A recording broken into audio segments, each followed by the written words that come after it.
Australian Darts Association Tour.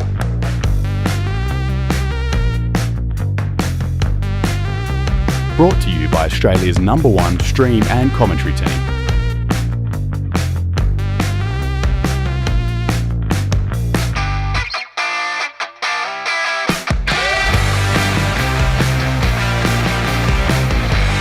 Big thanks to our sponsors, Aussie Dart Supplies Online,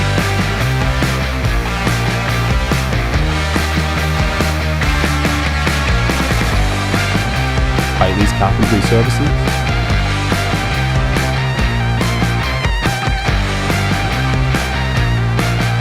and Mining Electrical Solutions.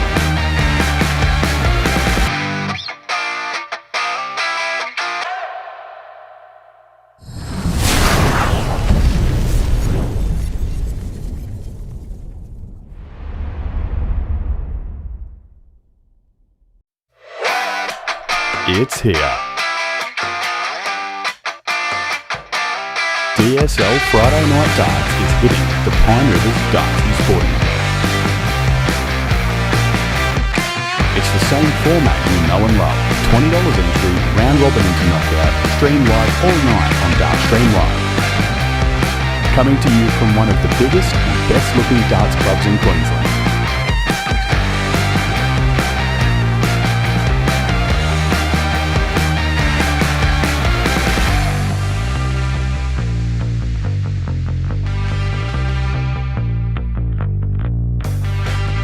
Not to mention the Queensland hosts of the prestigious Australian Darts Association Tour.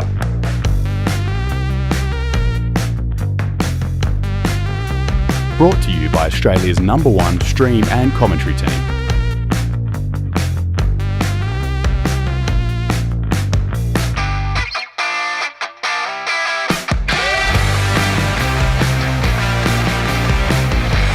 Big thanks to our sponsors, Aussie Dart Supplies Online,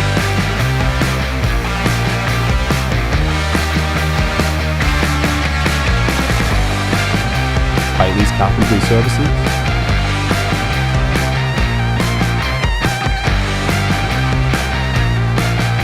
and Mining Electrical Solutions.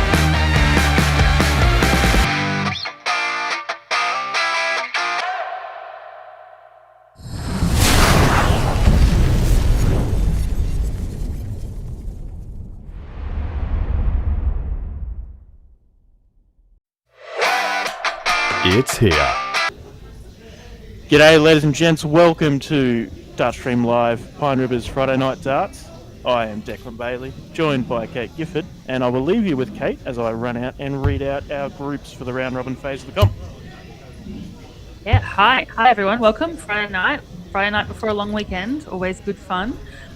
64 players we have here at Pine Rivers tonight, so it should be another great night. We've got a couple of new faces, we've got some travellers up from New South Wales as well, so it should be an interesting night.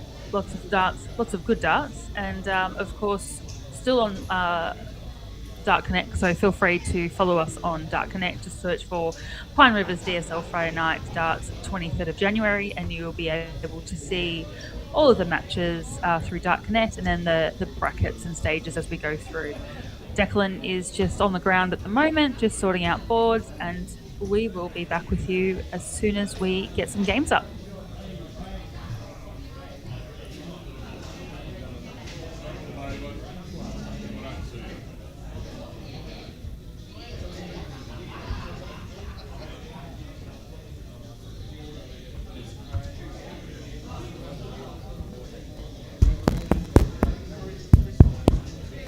Check. All right. Oh, that's crackly. I'm going to change the mic battery and I'll be back.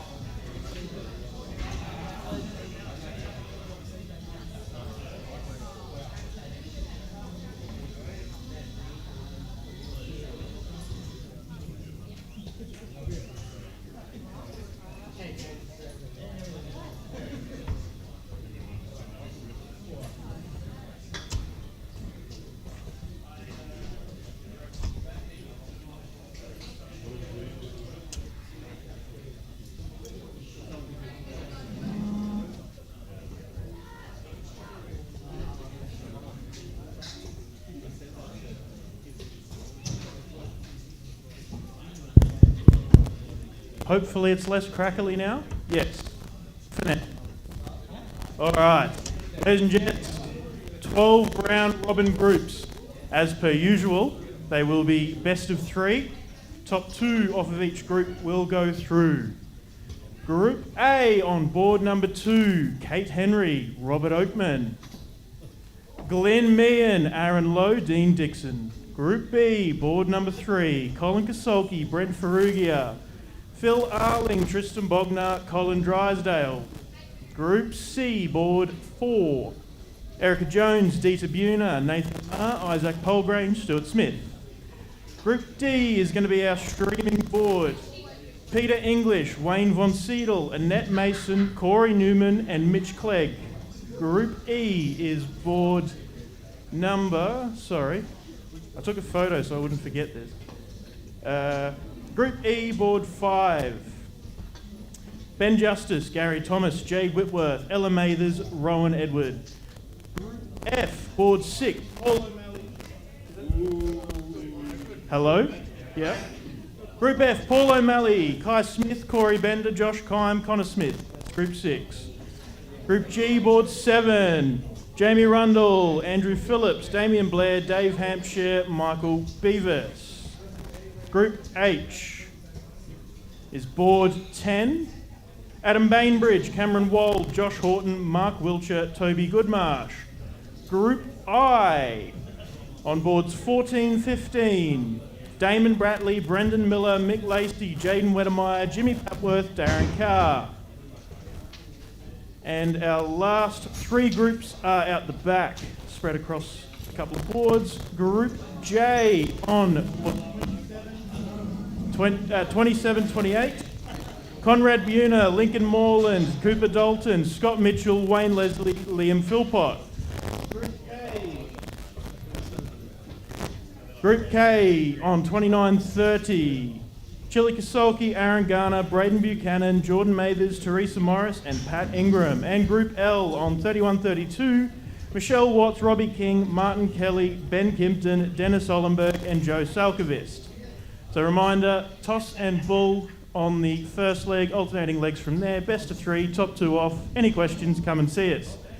And if your point snaps in the board, it counts.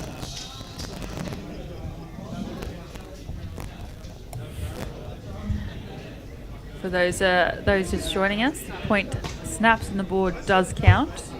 We had an incident last week where one of the players snapped his point and the rest of the dart was on the ground, and then probably half of his point stuck in the board. So there's a little bit of debate about whether or not that counts. And we ruled it as yes, it does count, and we're pleased to say that that is correct as well. So good decisions there by all. Got some interesting boards. We've got some great stream boarding board up at the moment. Shortly for you on Group D, which is our stream board. So a couple of local players, a couple of interstate players. So bound to be a good game. And as you heard Declan there, we've got a couple of boards, or a couple of draws, I should say, that are across 2 boards because there's 6 on those sheets. So we are hoping we can move through these games quite quickly, as the DSL Friday night event does usually progress quite quickly, being a best of 3. And welcome back, Declan. Yeah, thank you. I thought I'd sneak in, but you were quiet on the good little run of talking there, so I thought I'd leave you be, and then rudely interject right at the tail end. Just having a quick chat just about, obviously last week we had 1 board with 6 and the rest with 5, so it did sort of drag on a little bit having that extra round. So seeing in the draw this week, we've got quite a few boards now with those 6 players, and you've made the executive call to spread them across a couple of boards, which I think is a great approach. Yeah, look, well, so the thing about the room structure here at Pine, we've got 12 usable playing boards out in the main room. And so I thought last week it's probably not worth spreading across extra stuff into the next room, for that extra really 1 player, because you want boards of 5 players. And so that last board, But tonight I was like, well, we'll get a few boards happening out in the other room. Let me go out and tap on the iPad so I can get the scoreboard up. They haven't started yet, but... Oh, shit, I probably didn't click go live yet. That'd be the problem. My bad.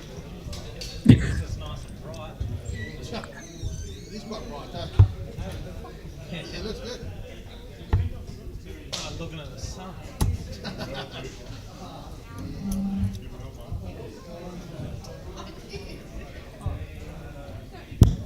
Sorry, I forgot to press the button. The games will be up now.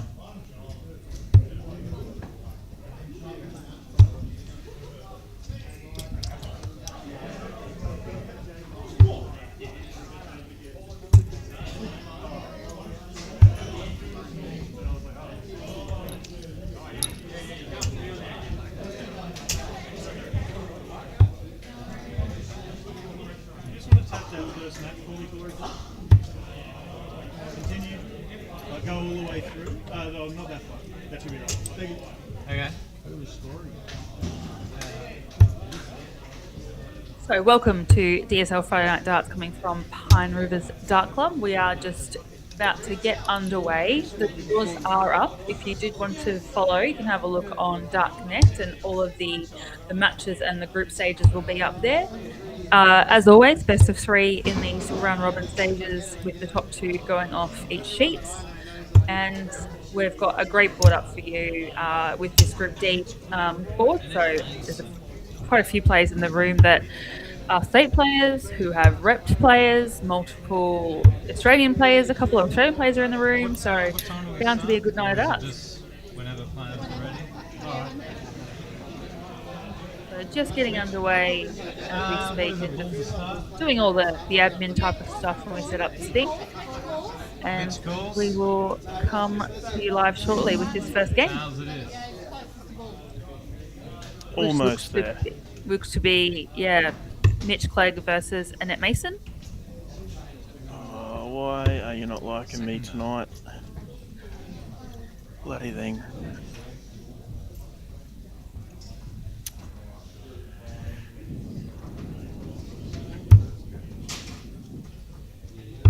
Sorry, things are not quite moving right for me at the moment.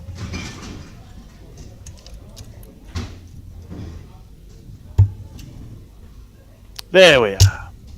Fresh new Winmore Blade 6 triple cores, thanks to Pine Rivers Darts and Sporting Club. Fresh boards up for the season. They Lovely. started the Thursday night season last night, and solid lineup. I think they got 29 teams. So very busy here on a Thursday at Pine. And on a Friday, we're every second Friday from now.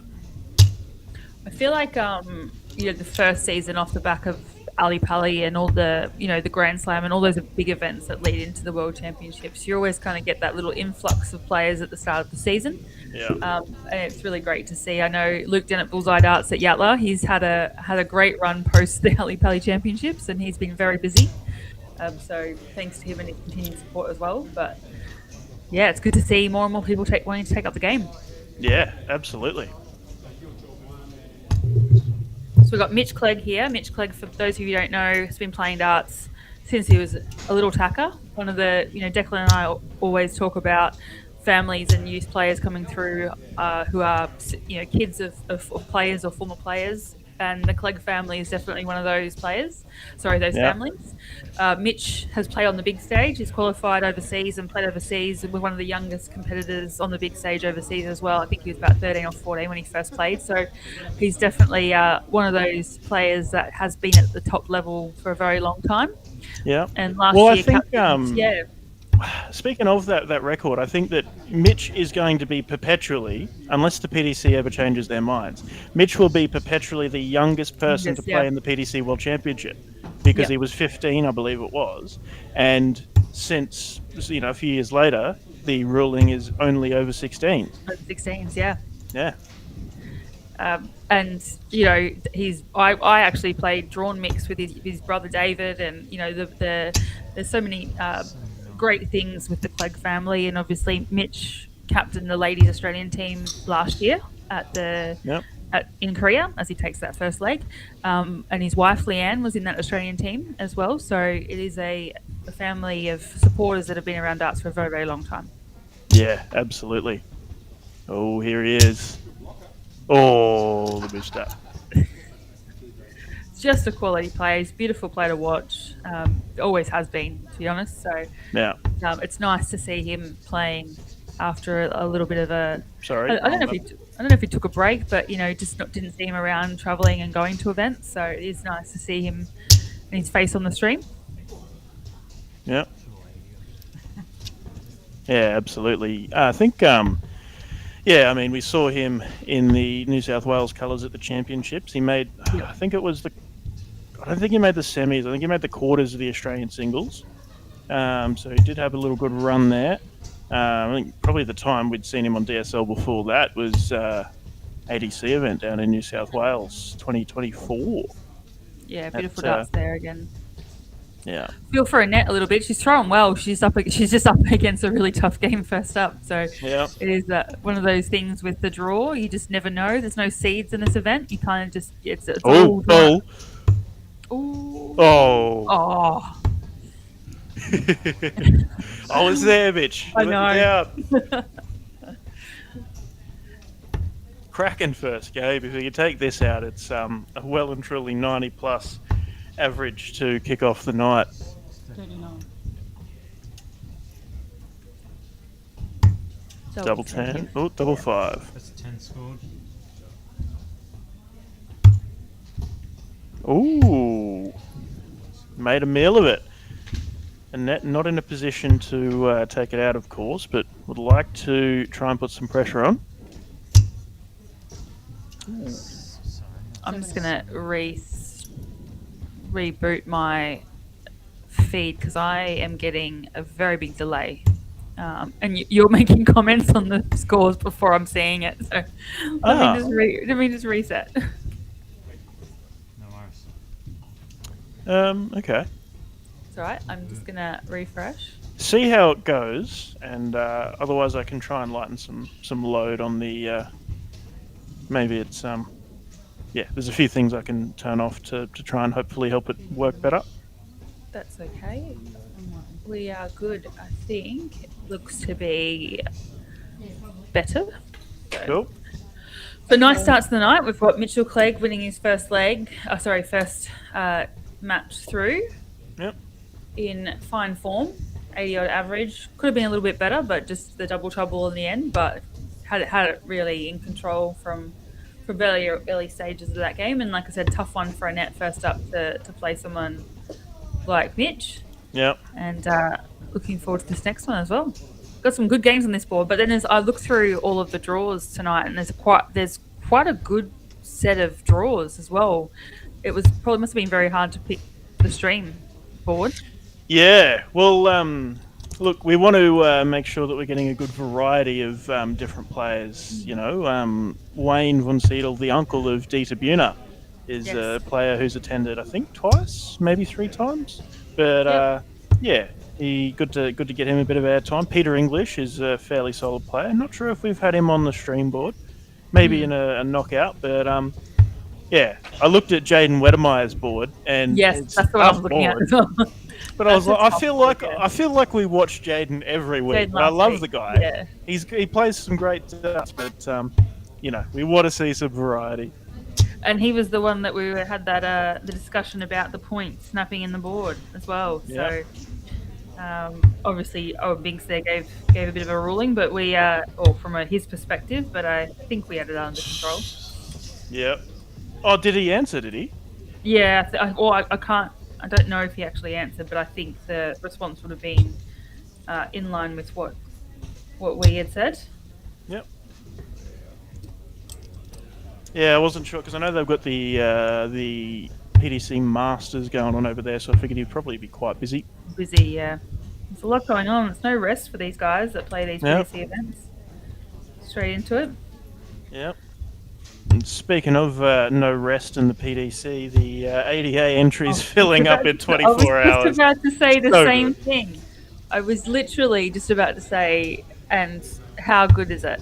128 players within the first day, making the trek over to WA for a lot of players. I'm very impressed with the level of showing from people that have come from the East Coast and the support that they have. It is a long way to go, so I'm really happy about the numbers, but also the people who just expressed the desire to play the full season and play the full tour. It's awesome. Yeah. Yeah, absolutely. And I did some number crunching Yes. on the I the entry apologize. figures. I couldn't get that to you. That's all good. So 155 unique names across the weekend, just players, probably mostly locals really, that can't play all of them. But yeah, and then some pretty interesting numbers. There's 31 Queenslanders playing. That's awesome. And then I think it's something like 11 Victorians, a couple from New South, a couple from Tassie, a couple from South Australia, a good number from South Australia, a couple of the state reps, and one from the Northern Territory, Mr. Stephen Schmidt. Oh, wow. I haven't seen his name for ages. I know. For those of That's you unfamiliar, Stephen Schmidt, back in the 2016, 17, 18 era, started up an initiative called AusDarts. And the idea was it was a multi-divisional system, tournaments in Queensland, South Australia, WA, and the Northern Territory, because he's, of course, from the Northern Territory, with a great bunch of people. Jason Duneman, Darryl Logue, a whole bunch of those guys. And, yeah, it unfortunately didn't quite work out, but that same crew still represents in the QRI, the AusDarts Bears. And... they also are the crew that runs pretty much... Oh, I forgot Chippy Miller. How could I forget Chippy? Yeah, I was going to say Chippy and Daniel. Chapman. Dan Chapman. Is he part of that one? I don't know if he was a part of AusDarts, but he was probably one of the most accomplished Northern Territory darts players. Yeah. Yeah. And Darryl Logue, I don't know where Kathleen fits in, but Kathleen was a junior player when I played. Yeah. The Logue family. So once again, we just talk about the generations of some of these players and where it kind of cascades through these. Yeah. I'm going to grab myself a drink, and I might. I was going to say your mum and your dad are commenting on our Facebook feed, and mum says hi, but dad says question is, will 31 travel from WA to Queensland when that ADA event's on? I'd like to think so. I'd like to hope so. So we'll see what happens in Canberra, and we'll see what happens as the rest of the tour unfolds. Yeah, well, look, my speculation is somewhere in the range of 10 to 15 West Aussies. I mean, you could pretty much bank on there being Tim Pusey and Joe Comito. Yeah. But, the likes of Blake Hatchett, Bailey Marsh are quite keen to give it a crack. And I think there will be a few more that have some decent runs and find themselves thinking, well, I'm kind of in the running here. Trip to Canberra, definitely worth going, and then see how it goes from there. Well, absolutely. I mean, if you look at, look at the ADA and the promo video, which was amazing. It just goes to show what's up for grabs, and there's such a huge opportunity for our local players, and we've been asking for this for so long. Yeah. To finally have an opportunity where, you've got spots to get on the big stage overseas. You've got spots in the Premier League. You've got spots, to get to the World Series, and then on top of that, you've got a really great foundation to enter through the Q School process. So there is so much opportunity that there's never been this amount of opportunity before. So if anyone wants to give it a go, this is the year to do it. Yeah, absolutely. Yeah, and it's exciting. I'm so keen. It's gonna be so good. Same. I'm stoked. I've already booked for the trip to Wollongong for the World Series, and hopefully we'll get to a few of the ADA ones as well. Just excited about this year of darts unfolding already. And we're only in January. Yeah, exactly.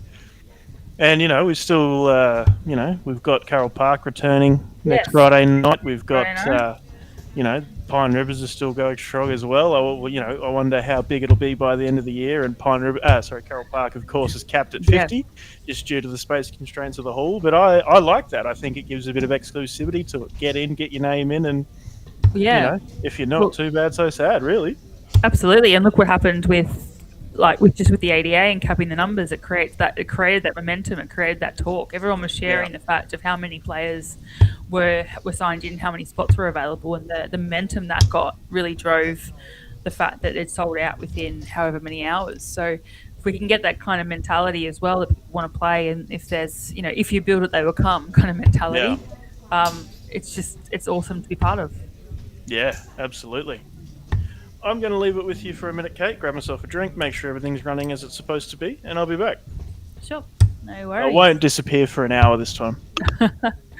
Yeah, that'll be great. So for those who were new this week, Declan was the jack of all trades last week, having to commentate, stream, board draws, be on the floor, technical things, as he does, man of all trades. So left you guys with me most of the time, talking a lot of nonsense and trying to keep the voice going. So it will be great to have Declan, the partner in crime, in the commentary box more frequently tonight. And as always, we are streaming on YouTube and on Facebook. So if you are with us on those and watching those live feeds, feel free to comment, give us a hey, and we love reading the comments and getting back to everyone. So feel free to light it up.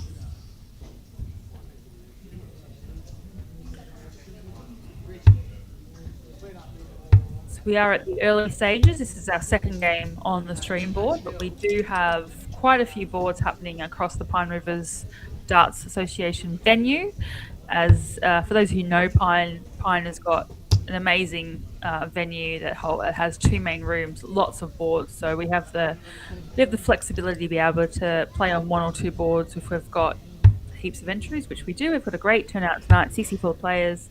We've got quite a few numbers in there as well, and it's 2 through each board that will go through to the knockout stage.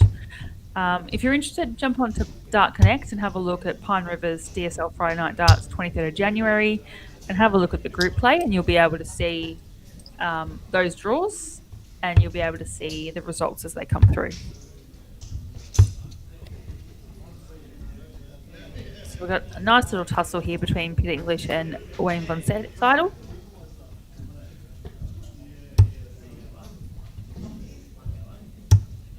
And there's a lot of exciting talk about the ADA and the various opportunities Darts has, and DSL being a part of that with our Friday night events over in WA and in Queensland. But then obviously any sort of opportunities of support we can give when it comes to the junior championships or senior championships to really showcase our talented players that we do have here in spades that may not often get to see those limelight opportunities. So hopefully there's more of those chances for us to be part of this year.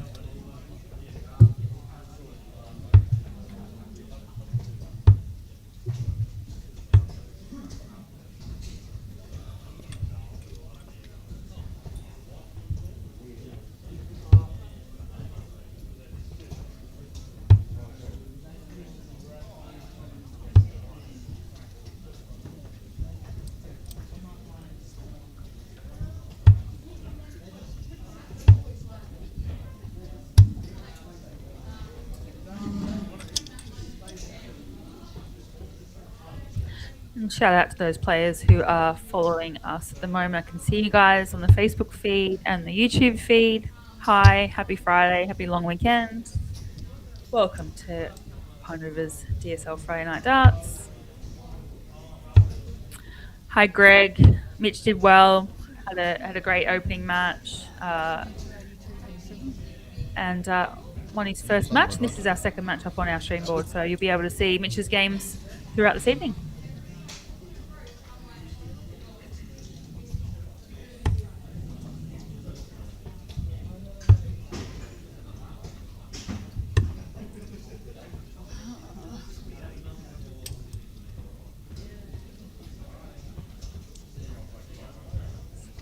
Got Wayne here with 84.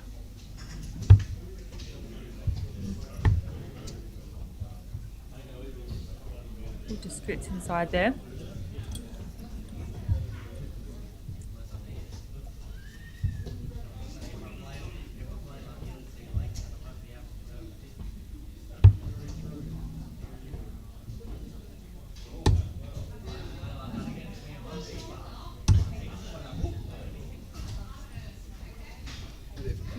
Oh. 8 left in the 24.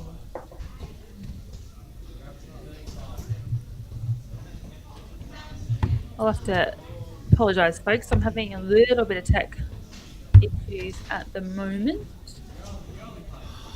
And Declan's out on the floor, so I will be with you in shortly.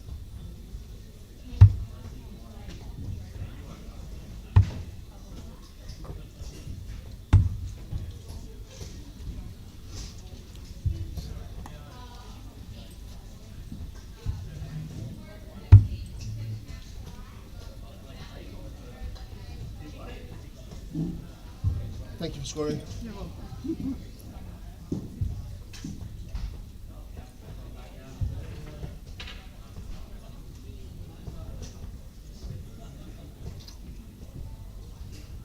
Oh, I didn't even see. You can continue maybe. I don't know. Corey and Mitch and Wade, was it? Corey and Mitch.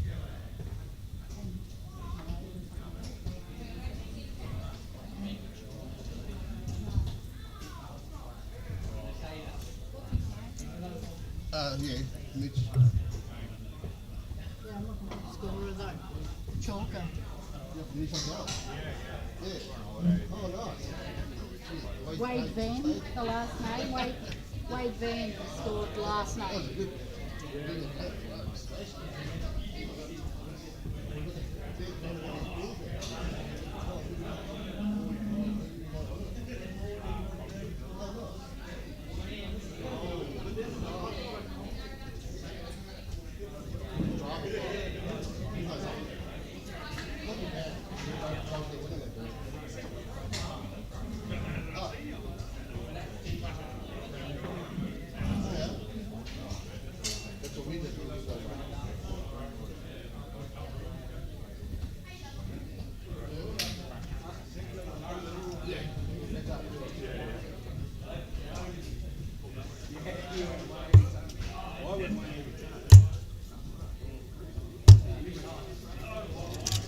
Is your dad Greg? I was talking to the folks.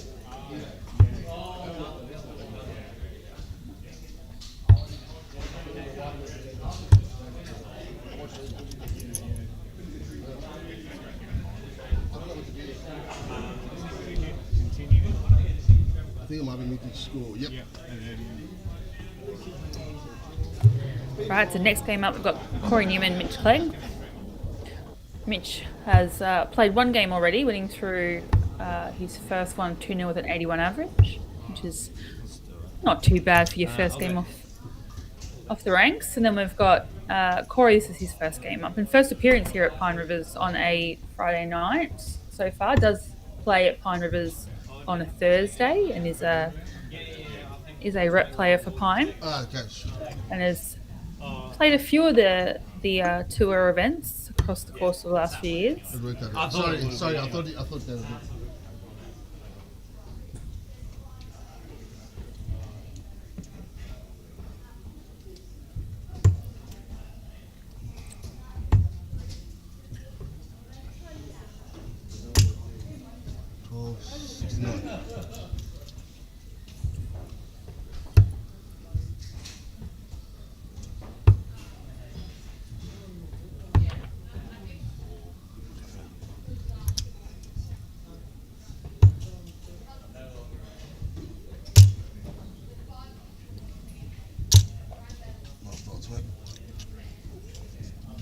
Yeah, the nice starts there from Mitch. Looking very solid.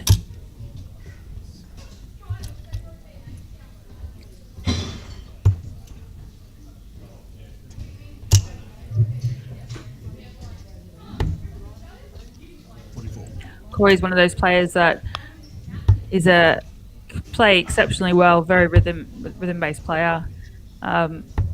Throws a nice actual dart as well. They are a beautiful dart to throw. I think they're Aspinall's darts. So we had a practice with those, and they are very lovely to throw.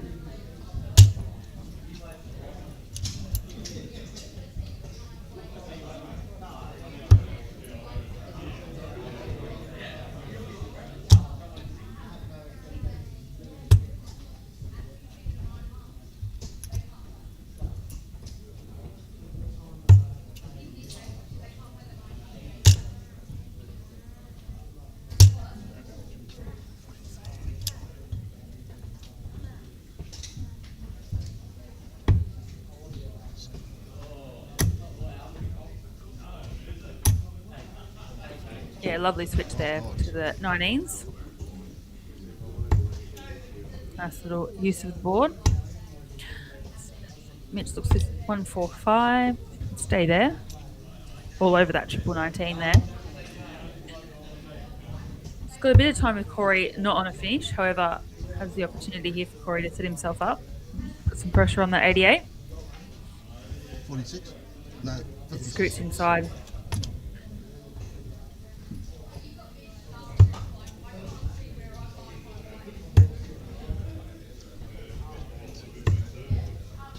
Plus 25.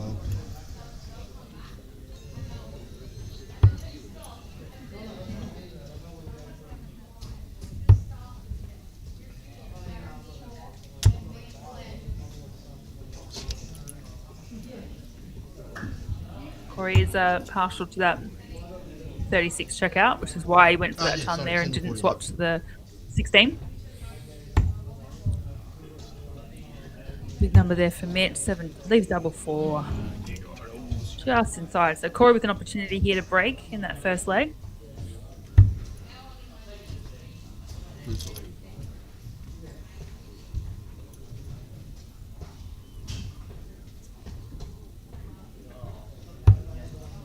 I assume he does because I can hear it, but I can't see it.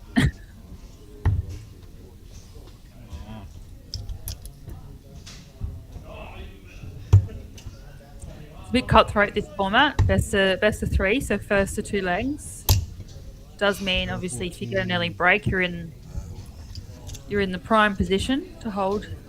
But if you on the other end of that, you really need to dig deep and try and dominate from that first set, which Mitch has done there and effectively taken the darts back with that nice opener.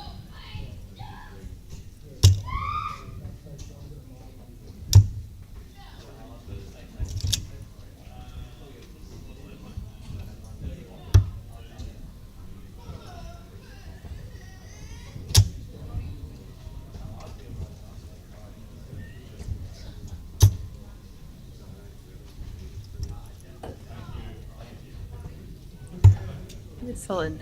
Both players playing very solid all around it.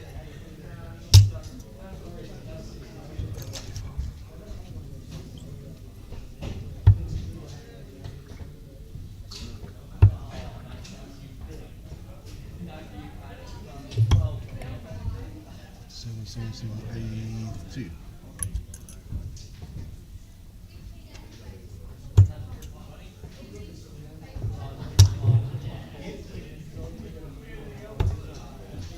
Switch down to the bottom of that. 42. Leaves the big fish. We'll come back for a shot at it with Corey back on 2, 3, 4. 10. Yeah, nice steady darts there. Just drops that first one low. See the plan, hoping to get that triple 18, which was left 36 upon return. However, just got in the 1 on that one. 54, 94. 89. Should go 20s for Bull. 44. Unlucky.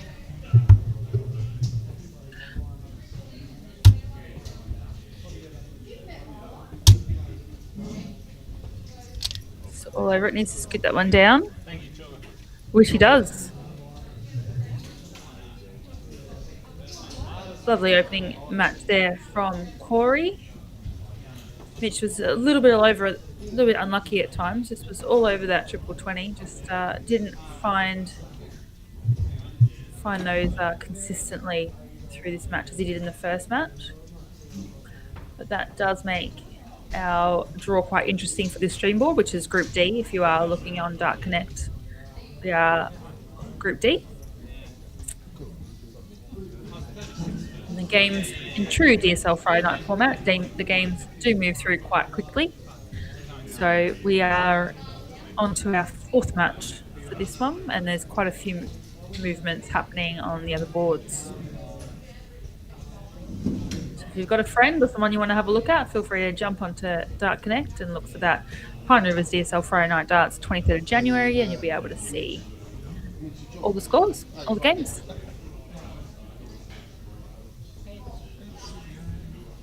Heads.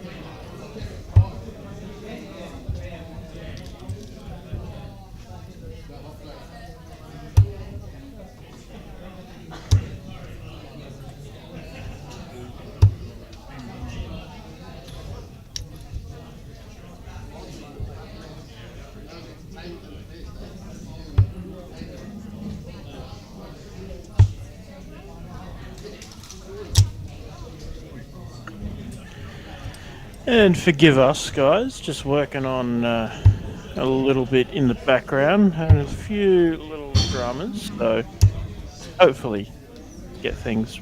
I mean, hopefully everything's working for everyone back home. I think it should be, but yeah, just working on some stuff for us, particularly Kate's experience is not ideal at the moment, so hopefully it should be sorted soon.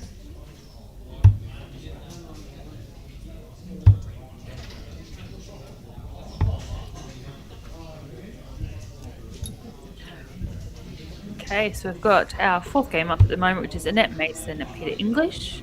Annette was unlucky in her first match. She came up against a pretty strong Mitchell Clegg at his fine form, not missing little much.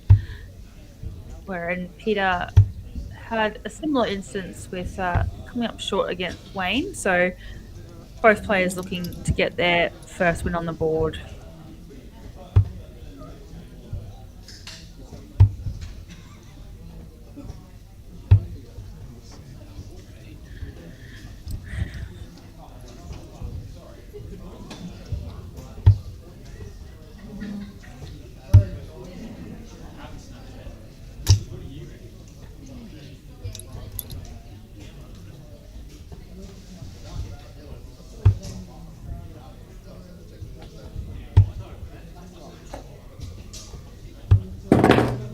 Oops, that was me just dropping my equipment. Sorry about that.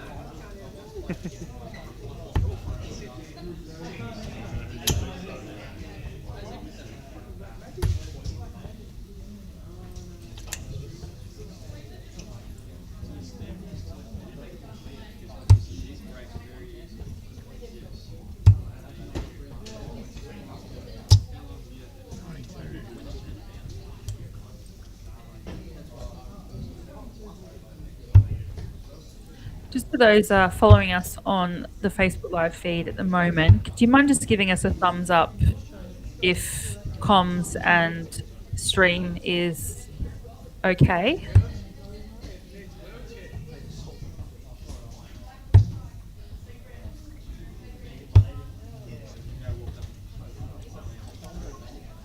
Okay, I'm getting no thumbs up, so either it's really bad or no one wants to give me a thumbs up. Facebook will take about 20 to 30 seconds to hear. That's the delay that they'll get. Awesome. Thank you. Now they're coming through. Thanks, guys. Awesome. I'd do anything for a couple of thumbs up, so thank you. And thanks the guys on YouTube for your thumbs up too. Appreciate it. Thanks, Phil. Noel Ross, love playing at Pine, hate how far away it is. Look, we're back at Carroll Park next week, Noel. Be great to see you there. It's good to have you here last week, mate.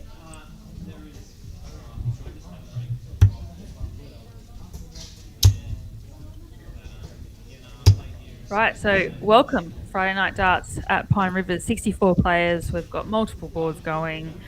DSL Darts will be streaming our Group Board D. This is our fourth match up. And so far, so good. We'll do around the grounds shortly when Declan gets back on deck and we have a clean break in some of the matches. We'll do a quick around the grounds. I know there's been a couple of call-outs to do some zoom-ins to some other boards, so we'll see what we can do when we have a quick break from this board.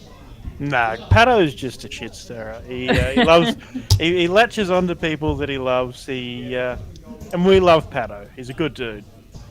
But he wants to see Tristan. Yeah. Yep. Reckons Well, he's number one seed. So if Tristan makes the final, then you'll get to see him. Hopefully he takes the final serious this week if he gets there, not like bloody last week. Mate, I've had so many questions about that and good old Damien Blair with his little streak on as well. Shout out, mate. It's something I've never seen in darts is someone take their shirt off and run around the background and streak. So that was definitely something that was new to me, but thoroughly enjoyed. So thanks, mate. Don't say it like that. He'll get some ideas, Kate. Shouldn't say like that, but it was a surprise. But it definitely gave us a good laugh. So that's what I meant. Yeah. Hey, look, I knew what you meant, but you can never be too careful on the internet. That is true. It's gonna be more specific, right? Yeah. You keep telling me about all these apparent innuendos that I say that I don't realise I'm saying. So, got to remember these things. You work with Ben Hunter for as long as I have, and you don't miss an innuendo. Oh wait, yeah, there's yeah. And obviously, if those are following DSL Darts tonight, you will get to hear the amazing docile tones of Ben Hunter if you do swing across to our Silver Sands Friday Night Darts over in WA. I don't know if Bruiser's on tonight. Bruiser just kind of exists, and if he's there, he's there. If he's not, he's not, you know?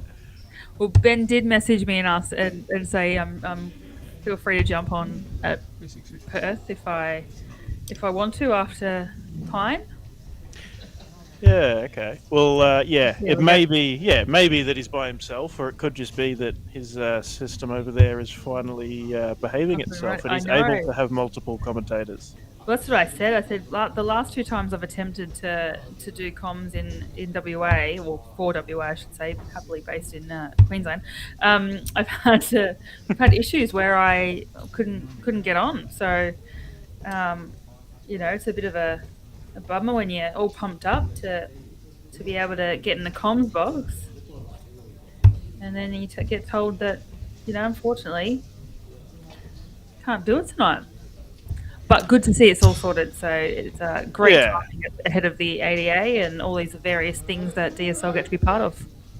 Yeah, exactly. And that's the big thing is that it'd be great to show off the work that Ben's done to the stream board on the on PTC TV on the ADA as well.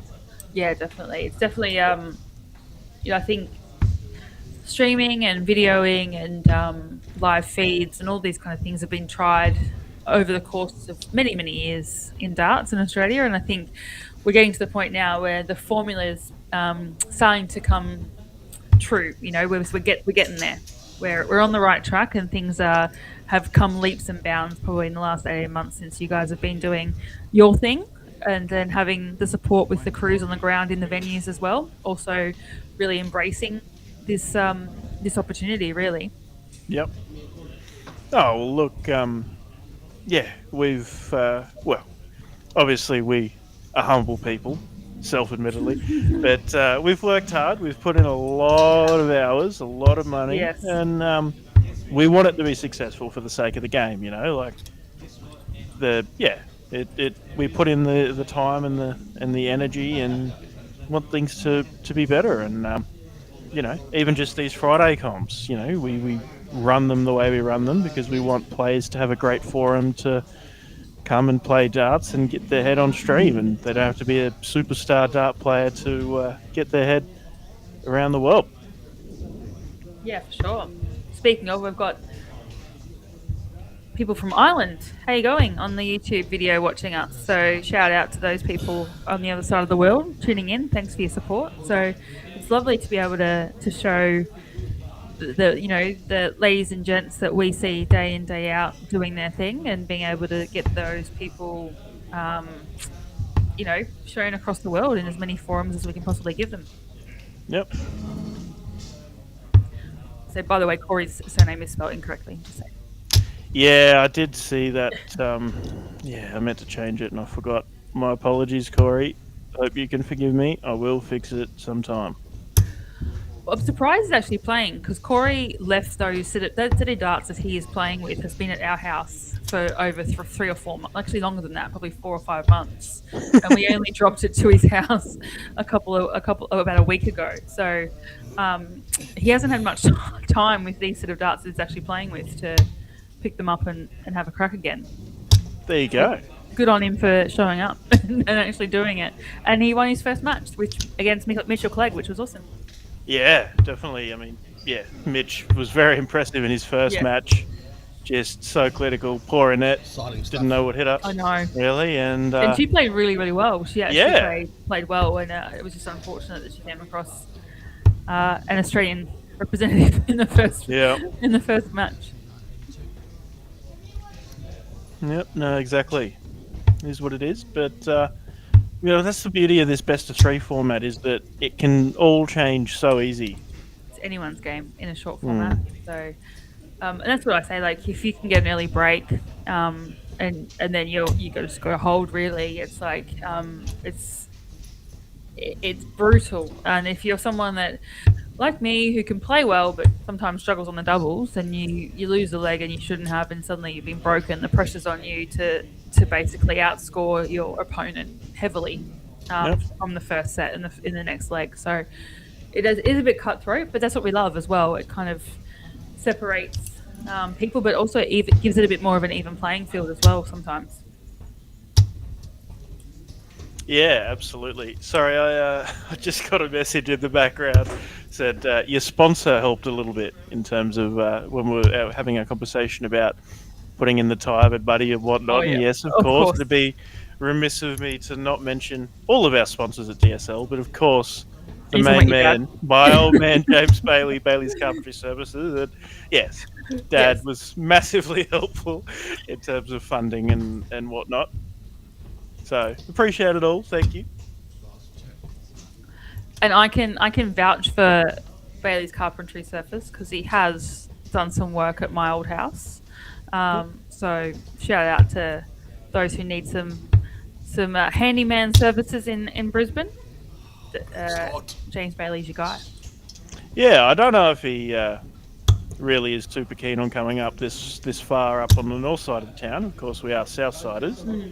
But if you're around the Brisbane area, these days he is focusing more on larger renos and larger jobs more than the handyman style of work. But definitely one to keep in mind if you're around. And also another thing about this man James Bailey, my dad, he for those of you unaware, he's a pretty good dart player. He has his own barrels, and after Wayne's shot, I'll flash up the Bailey's Carpentry logo. I should be doing my job properly here. Oh, sorry, I've got us. Sorry. Oh my gosh. Men can't multitask. You've just really cemented that for everyone. So well done. Yeah. And then Aussie Dart Supplies Online are stocking my old man's Trinidad barrels. So if you're a fan of 20.5 gram straight darts barrel, then take a squiz at the James Type 3 they are on Aussie Dart Supplies Online. Speaking of Aussie Dart Supply, I was sitting at home earlier in the week. It was Monday lunchtime. I'm on my lunch break, and I'm like, I'm going to Adelaide, going to play darts. I should probably take a spare set of darts. I really like the darts I've got. I'm going to order another set. So I jump on, I'm looking. Aussie Dart Supplies Online has the cheapest price for the barrels I'm using out of any of the online retailers. Great. Throw a couple of points on, case on, whatever. And yeah, all the great price, whatnot. I'm like, okay, it's Monday lunchtime. They're Aussie Dart Supplies Online, based in Mandurah, over at the Silver Sands Tavern. Brett Kenny, one of the crew. Hmm. I'm thinking, yeah, okay, might be lucky to get it by the end of the week from Perth over to Brisbane. No, lunchtime Wednesday, I had Oh, my that's darts in awesome. my hand. 2 days. That's so good. So massive shout out to Aussie Dart Supplies Online. Much appreciated. And while we're in the spirit of shouting out some sponsors, because I've forgotten to do it so far tonight, there is another sponsor, Mining Electrical Solutions. There Greg he is. Walsh is in the room tonight. Oh Greg. wow, he's made an appearance. The He elusive. has. The Walked out elusive before and he's like, "Oh, ADA I'm trying to himself. make sure I don't get on camera." I'm like, "Mate, I'm going to talk about you being here anyway. You got to get on camera." Come on, princess. So there is a backstory to that. Quite a few years ago, we It's 52, is it? man by the name of Raymond Smith started the Brisbane Premier League, and we had divisions and we played in different clubs, mainly sort of Anala and Pine and a few other venues. But we had quite a few divisions there, and it was a great little incentive. And it was the first time I met Walshy, and he was in the same division as me. And he comes up to me, I think, one of the first days and goes, "I was hoping you wouldn't be in my division because I've seen you play." And I'm like, "No idea who you are, mate." But from there, we became really good friends and started playing in the same team, and played a few mixed doubles events together, and has obviously done a world of he's done a world of good for this club and just darts in general, and he's just an all-round top bloke. And to be supporting different people in different leagues and different associations and just wants the best of this game, it's just lovely to see. And pairing up with someone like Dargs as well, who has the same kind of mentality, just wants to grow the sport and just wants to give people opportunities. So it's a match made in heaven with those two, and look what they've been able to achieve. Yeah, absolutely. I mean, I'm pretty sure there's probably very few out there that are not familiar, but if you're not familiar with the work of Greg Walsh, was a fairly solid dart player. Picked up some bloke by the name of Raymond Smith, sponsored him, started Team Misfits, and brought some of the best players around the country to a whole bunch of big darts tournaments. Tim Pusey, Robbie King, Dave Marlin, Ben Robb, my old man. The list is huge. Ray O'Donnell, who is making a return in Perth. Yeah. But I know, I saw anyway, that. Yeah. But then Greg got involved with Ian Dargan with the ADC a few years ago, and then in launching the ADA in the midpoint of last year. But of course, there was a long time of work before they were able to launch, and done a great job, Mr. Walsh, Mr. Dargan, and but also Greg, very much a big supporter of Pine Rivers Darts and Sporting Club. Part of the reason it looks so sleek is that whilst Bailey's Carpentry Services undertook the renovations here after the floods in 2022, Greg was part of helping bring it all to life and making it look so good. And here we are, the official ADA venue for the whole state of Queensland.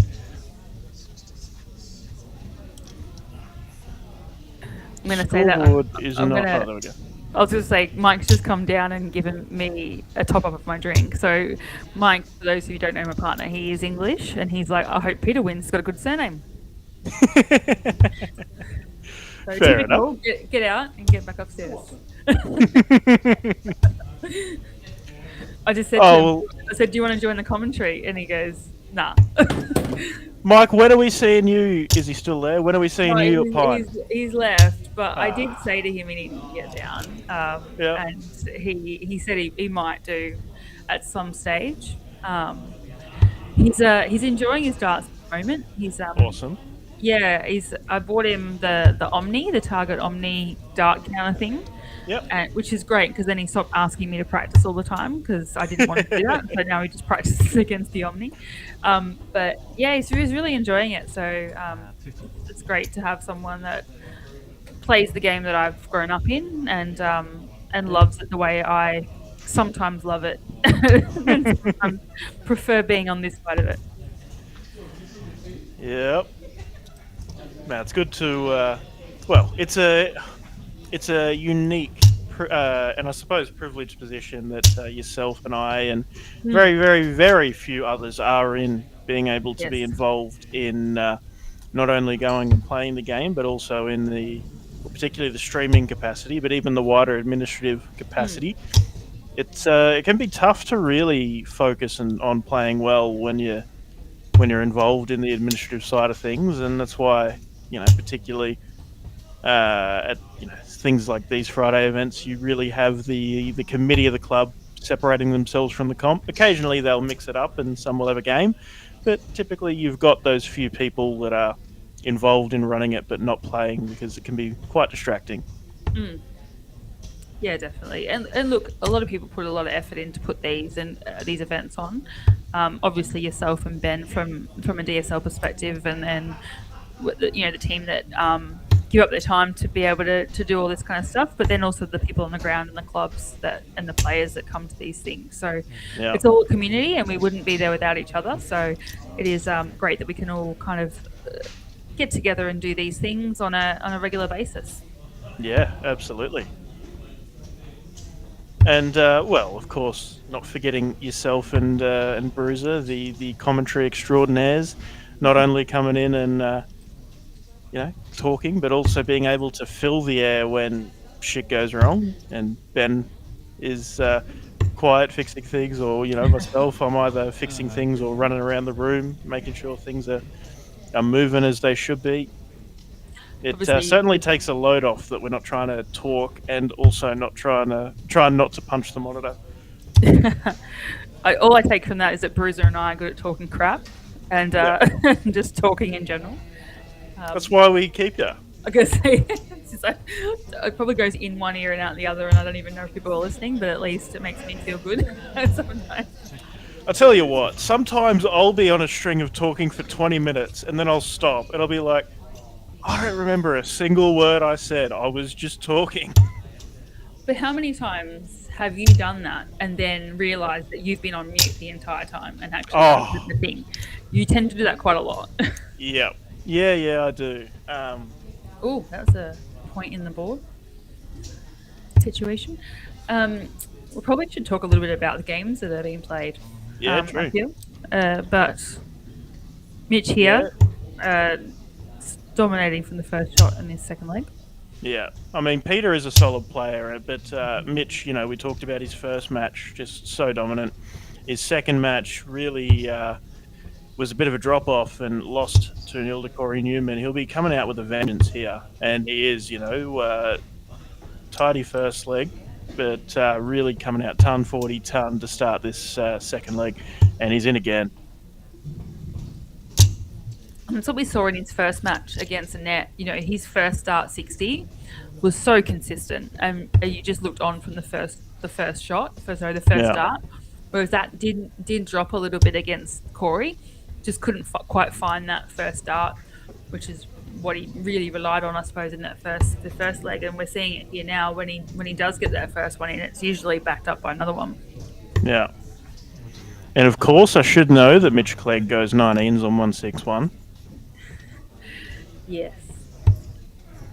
But I feel like when you're a player of Mitch's capability, it just makes sense for him to go whichever way he wants to go. Like, I just feel that when I see players that go different combinations, and people, some people question about why they didn't go that way or why they went that way. At the end of the day, it's got to work for you. And it's got to work, and it's got to feel natural to you, and it's got to leave you with the confidence and the opportunities that you need to create for yourself. So, there might be on the paper and on your checkout sheet and those little cards that you get, and they tell you to go 16s when you've got 80 left and things like that. There is that orthodox way that they tell you to go. But then as you go on, you get to those combination outs where you kind of craft your own destiny, really, when it comes to closing out these combinations, which Mitch is looking like doing here, just for something different. It's an awfully poetic way to talk about checking out. It's crafting your own destiny. Mate, remember how I said I just talk a lot of crap? Yeah. No, I'm actually And- drawing on a little bit of inspiration. So my stepdaughter Georgie, I'm going to talk about her for a second because she is a performing arts person. She's a theatre person. She's a writer, and she's just started doing some uni radio work, and she's influencing me with my vocabulary, I think. Yeah, fair enough. Or maybe I just talk a lot of shit. Either way. Why can't it be both? All right, let's have a quick run through the draw. Yes. Let Let's me. do. Yeah, we haven't done that yet. No, we haven't. Okay, so Group A, Dean Dixon, Robert Oakman, both 1 from 1. Glenn Meehan has won 1 from 2. We're just going to go through the top 2 for the moment because we've got to go pretty quick. Phil Arling and Tristan Bogner are sitting at the top of Group B, but quite close is Colin Kasolki. Group C, Nathan Marr, Stewie Smith, Dita Buna hot on the tail as well. Corey Newman, Mitch Clegg are the top 2 on our streaming board so far. Peter English is within know about stepping that. distance, but Wayne Von Seidel, if he can beat a net here, will also be in the running. Group E, Rowan Edwards, Gary Thomas, the top 2. Group F, Kai Smith, Josh Kime, the top 2. Group G, Jamie Rundle, Dave Hampshire. Sorry. I was going to say that Group F is crazy, as well. Yeah, very cool. Ben Sorry. Justice is 4th. Of course, he's Yeah, only 1 and Group from E 2, as well. but yeah, wow. Yep. Oh, sorry, yeah, Group F. Yeah, crazy as well. Yeah, brothers plus Josh Kime. Anyway, Jamie Rundle, Dave Hampshire, Adam Bainbridge, Cameron Wild on H. Group I is Mick Lacey, Jaden Wedemeyer. That's a tough board too. Yeah. And Group J, Scott Mitchell, Lincoln Moreland. Group K, Aaron Garner, Teresa Morris. And Group L, Robbie King, Joe Salkovitz. Okay, sorry, we are 12 darts into the leg, and we're finally watching the game. There we go. I just got to run to the bathroom. I'll be back. All right, I'm going to set the clock watch and the timer for how long it takes Declan. No, I'm kidding. I didn't take the headset off yet. I heard that. Oh, wow. So, a lot of great games going on. A lot of people in the room, which is exciting to see in the background. But, as always, we are on Dart Connect. If you just want to have a look at the group play, you can have a look for Pine River's DSL Friday Night Darts 23rd of January. You'll be able to see all the group stages and how they're going. There's about 5 or 6 players, depending on where we're at on the board, with the top 2 going through to the knockouts. At the moment, best of 3, and the early stage of the knockout will also be a best of 3. So a little bit cutthroat, but just allows us the opportunity to get through the games quickly, but also make sure everyone's getting the games that they want to play as well.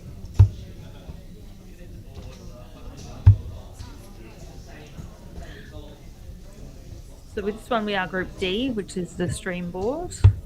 We've got both of these players here looking to make their way up the ladder on this board.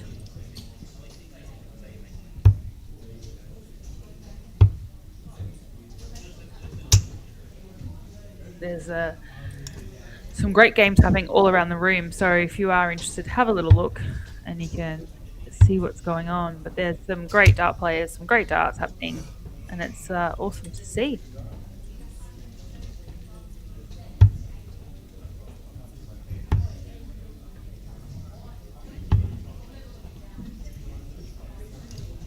Yeah, lovely use of the 19s there by Annette.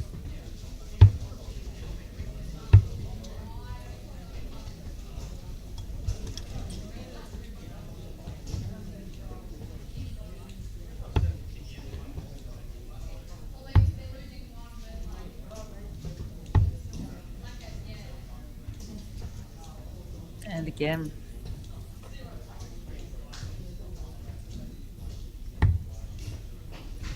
What's the limit, sorry? 57 leaves 38. 38.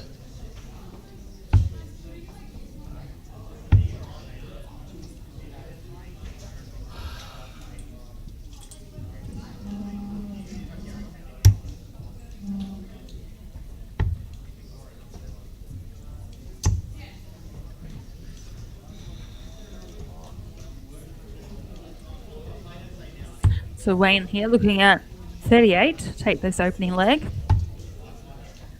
That's single field double? 22 scored. 16. Ooh.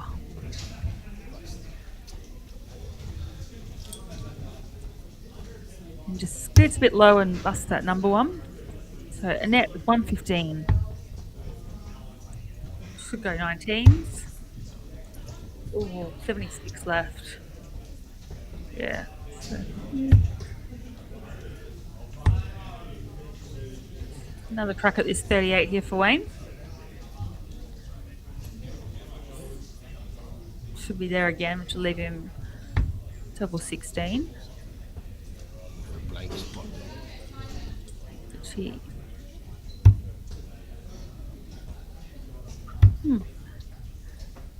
So double 18 here for Annette. And takes that first leg. It's a lovely break of throw there too, so that would give her a bit of confidence to kick this one off.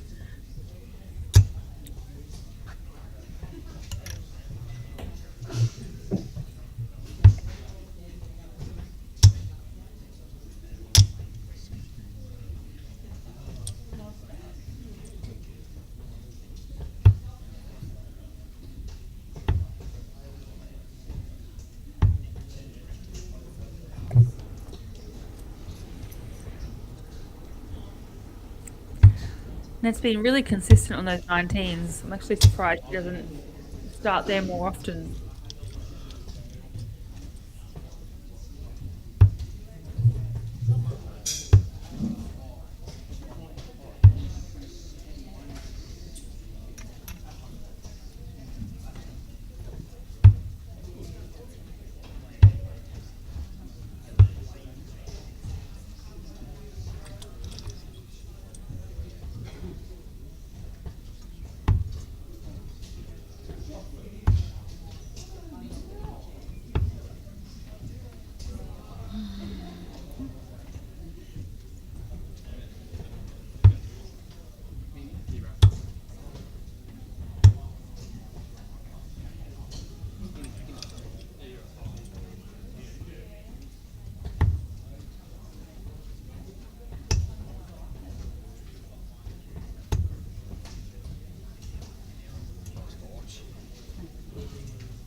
So Wayne's here's got a little bit of work to do, but that's a nice little pick up there on those 19s. Getting a fair work out these 19s with these two.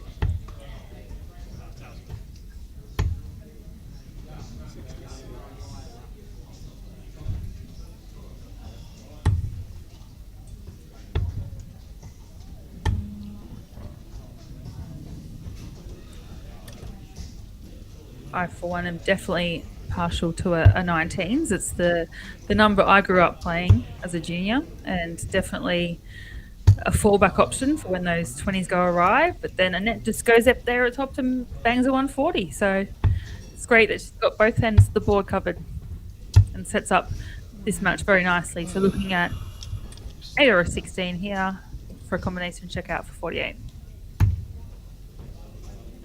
Double 16. Done. Beautiful. Lovely darts there from Annette. And very efficient to close out that second leg. And that should give her a lot of confidence going through to her latter stages. There's still a couple of games left to go on for each of these players on this board. So the draw is very much open. And we've got some boards moving faster than others, so obviously as the night progresses, we'll start moving boards out across the spare boards to make sure that they are all roughly finishing at the same time, so we can get onto those knockout stages as effective and as efficient as we can. And we will be back to you shortly with the next match.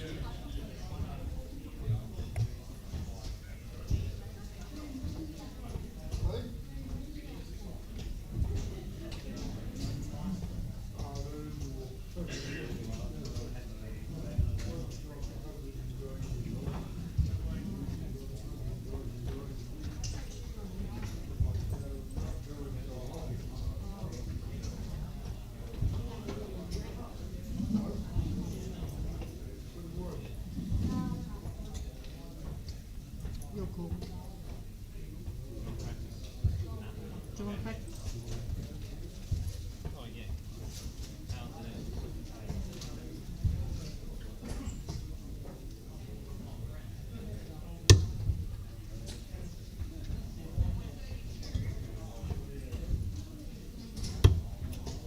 Peter's away. Next game up, we've got Corey Newman and Peter English. Corey is currently sitting 2 for 2. Peter has played 3 and 1-1. So, interesting game coming up. We are only taking top 2 off each sheet, so every game is quite crucial, especially with that short format.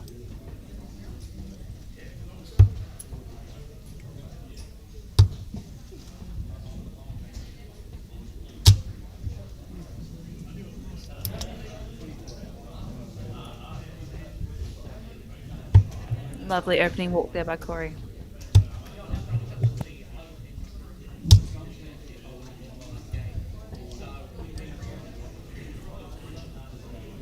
Ooh, nice response there by Pete.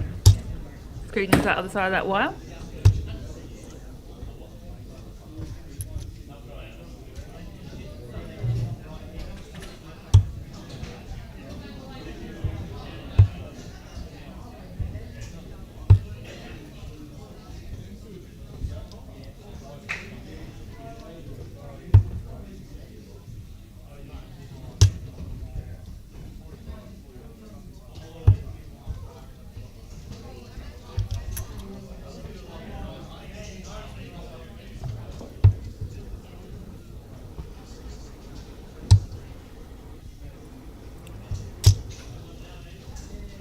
Yeah, beautiful walk there by Pete.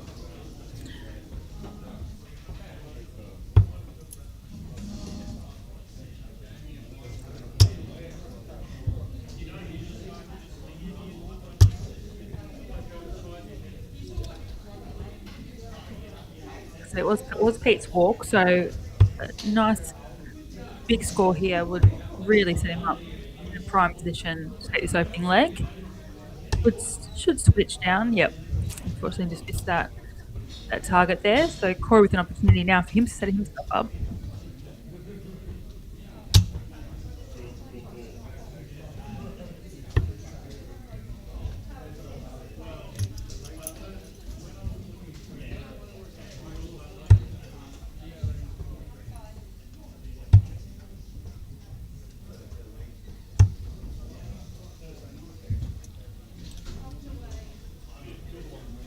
Yeah, no.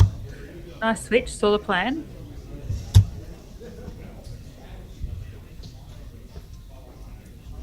Just getting on top of that wire there for Corey.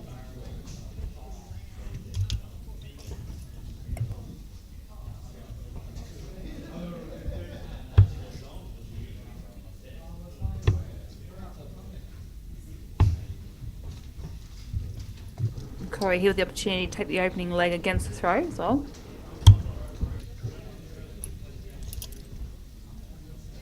There's a nod of approval there by the guys in the background.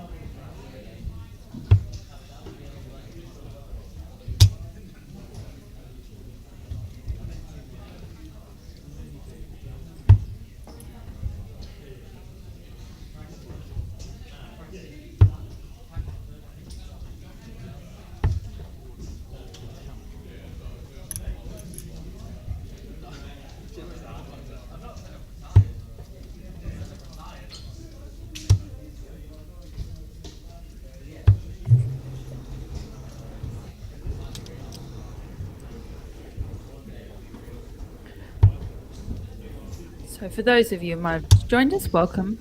Welcome to Pine Rivers Darts, DSL Friday Night Darts for the 23rd of Jan.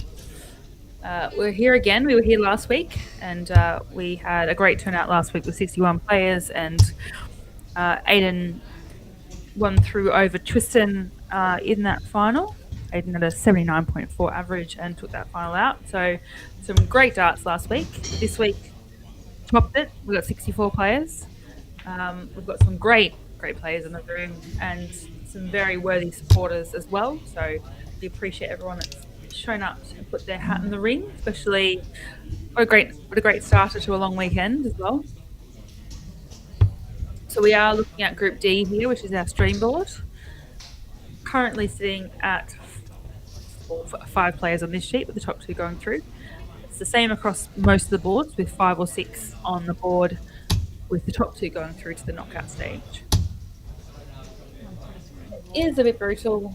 Best of 3, so first 2, a bit cutthroat, but it is there to make sure that we can move through as many games as we can throughout the evening.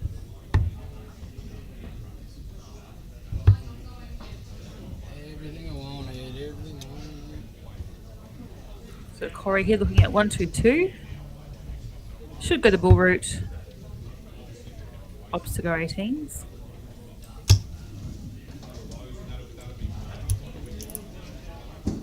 Which pays off. Way to put me back in my box, so thanks for that, Corey.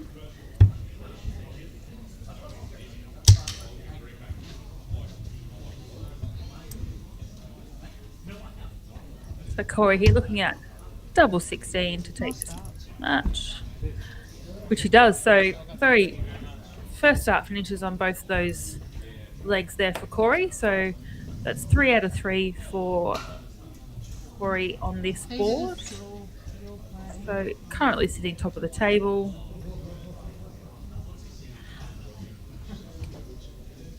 With a few more games to go. I either assume Declan's fallen down the bathroom toilet or he has been caught up on the floor helping out with some of the running of the event or some tech stuff.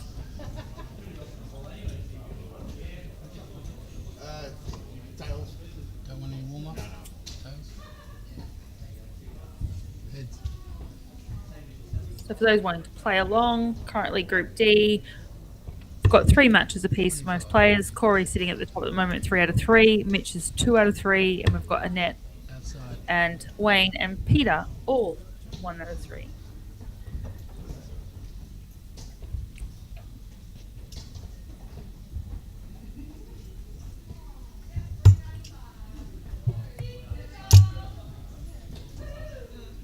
Are you talking?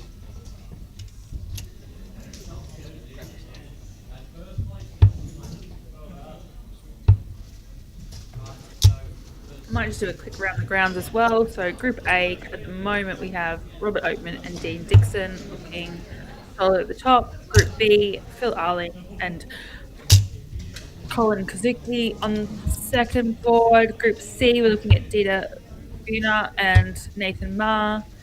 Group D, as I mentioned, Corey Newman, Mitch Clegg looking solid at the moment. Group E, Rowan Edwards, Gary Thomas at the moment on those ones. A lot of games to play on that board still. Group F, Kyra Smith, Time looking like they are starting to cement their position at the top. Group G, we have Jamie Rundle and Damien Blair. Group H, Adam Bainbridge, Cameron Bald.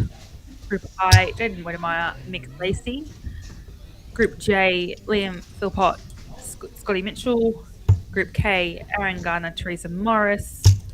And L, Robbie King, Ben Kimpton at this stage. Still a lot of darts in all of these boards to play, so expect some little bit of movement in some of those ones.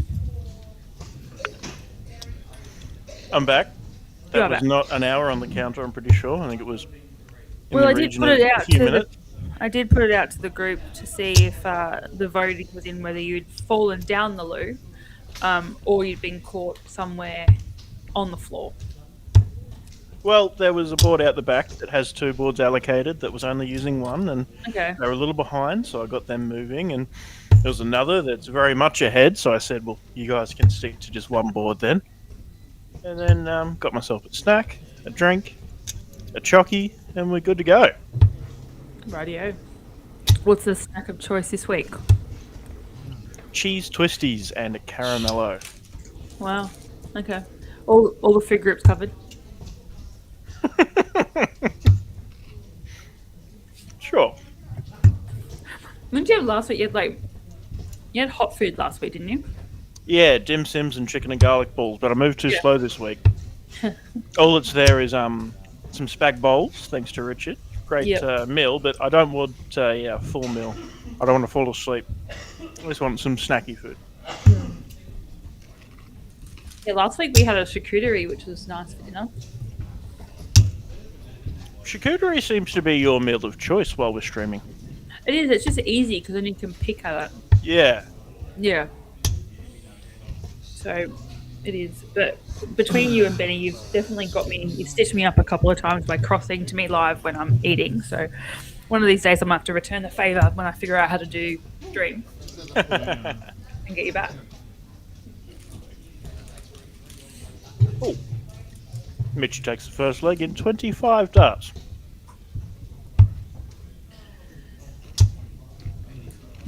Pado's looking for a zoom on table 2 now. Who's on there that Pato cares about? I mean, Rob Oakman's there. We all like Rob Oakman. He had a tough week last week. Just struggled on his doubles. I've also got a joke for you from who's given that joke? Old mate. Who's old mate? It's a secret account so they can talk shit about people. Radio. What do you call a girl standing between two goalposts? A net, apparently. Very good, very good. Yeah. Doesn't compare to the jokes going on in the bloody know. Carroll Park chat. Oh my god, I've had to mute them. I'm sorry, guys. I do love you a lot, but it's just a lot when I'm trying to do comms. Tim will be watching. Maybe even Adam Dalton as well. Don't know about Braden or Tiara, but anyway, for those of you playing at home who are not in the group, Yep. it's the players group for DSL Friday night at Carroll Park.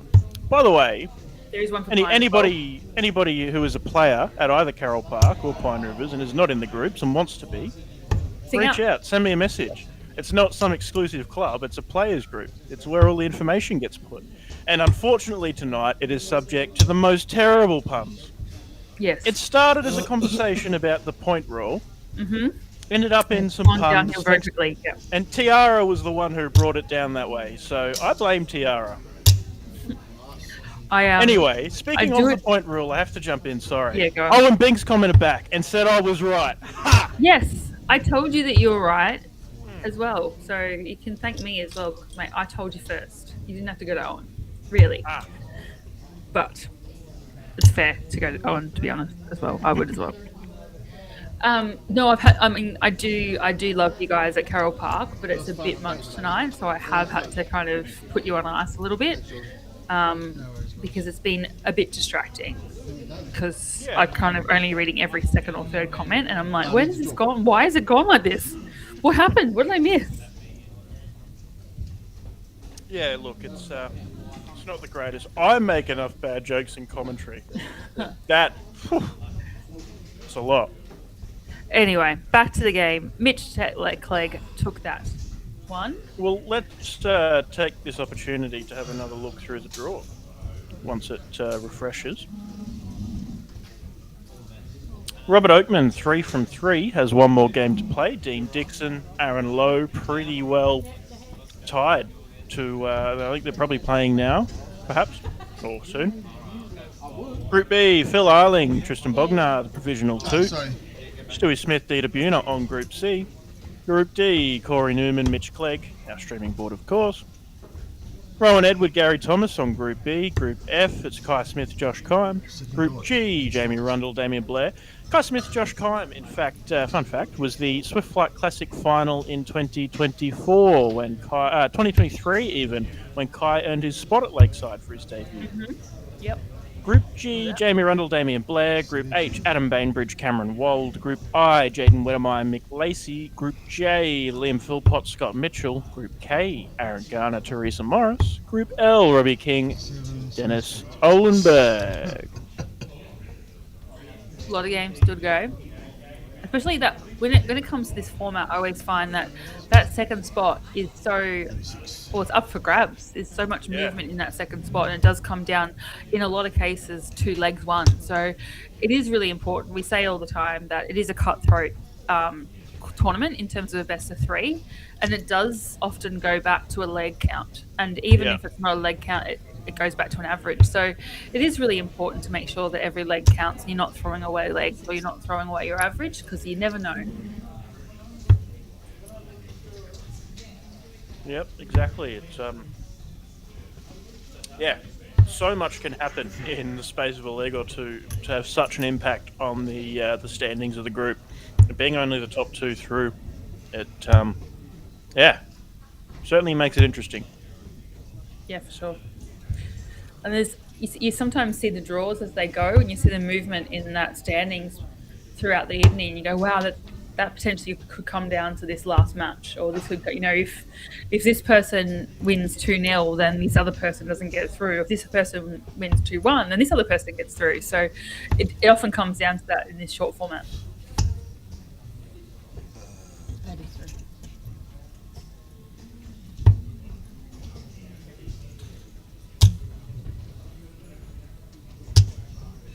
Done.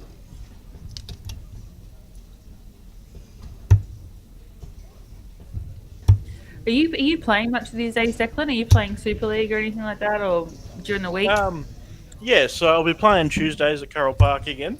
Yeah. When that comes back. I was considering Wednesdays at Logan, because it's probably, Tuesdays at Carroll Park and Wednesdays at Logan are probably the 2 best singles comps in Brisbane, in my opinion, as far as super singles leagues go. Mm-hmm. But, Carroll Park's 20 minutes down the highway. Logan's 45 with tolls, probably, from me. So, a bit to consider. But West Moreton is running Wednesday nights. Obviously, they've got their teams comp, is what it usually is on a Wednesday. But until they start their season in a few weeks' time, last week they ran potluck. This week they ran it was a singles comp. It was A grade, B grade. It was just based on who was there. Do we want to play potluck or singles? I ended up playing the A grade singles. 70. Got drawn on a board that was pretty tough. It was Mick Lacey, Tony Shreve, Nathan Kermond, and Tracy. What's her last name? Maloney. Maloney. So Donald's from New Zealand. Yeah, no, not that Tracy. Tracy Maloney. And it was quite a tough group. I ended up beating Nathan Kermond, who my thoughts are definitely with the Kermond family at the moment, with their father Cookie, not in a good way. And then Tony Shreve beat me. I beat Mick Lacey. It was best of 5, and it come down to the last leg. I had 136 left. I went triple 20, centre of the big fat 16. And then I ended up taking it out 6 darts later. Mick just let me in. That would have been fun. Like I always said it last week around when Tristan beat Mick Lacey. It's like, because obviously Mick was the boys' youth captain for Queensland and Tristan was a player, and then you went away as manager as well of the Queensland boys with obviously Mick as captain. So interesting little dynamic there for you two as well. Yeah, well, it's not just that, but we both play Tuesdays at Carroll Park, and last season during the season in the fixtures, best of 9. I felt like I was going to win. I was a couple of legs ahead, and I didn't win. I let him in, and he took his chances. And then we drew each other in the top 8, the A-grade finals. And same again. I was playing well. I was in front. I let him get ahead, and I couldn't catch back up. So 2 big games we'd played, and 2 wins to him. And so I got my vengeance. 3rd time's the charm, as they say. I'm like, we haven't had a 180 on this board yet tonight. Wow, there you Which go. is very, very odd considering our usual, but also the quality of these players on our board, I would have expected. But we've had a lot of 140s and 125s, 135s, etc. 40, yep. But yeah, no 180s yet.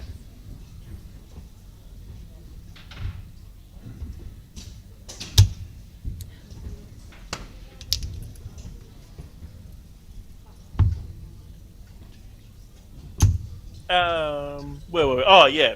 So that Wednesday comp at West Moreton. Yeah, so the only game I lost was to Tony. I ended up beating Tracy as well. And, so I went through 2nd on the board. Tony went through 1st, played the other board. It was 2 off each of the 2 groups. I played Tyler Mathers. He was playing some great darts. Every leg, the first 3 legs, was best of 7. I was taking out a solid finish while he was sitting on a finish, or had just missed a double. Yeah, So unlucky, and I just wasn't letting him in. And then all of a sudden, I miss a dart or two for the win. He takes a peg, doesn't look back. He pegs 108 the next leg and something else, and sends it to a last leg. Ooh, And Corey then, double five. ooh, Sorry. you're up. Yeah, not here to talk about my games, but I'm going to anyway. You got the mic, mate. You can do what you like. 30 for Corey, and then we'll get back to my story.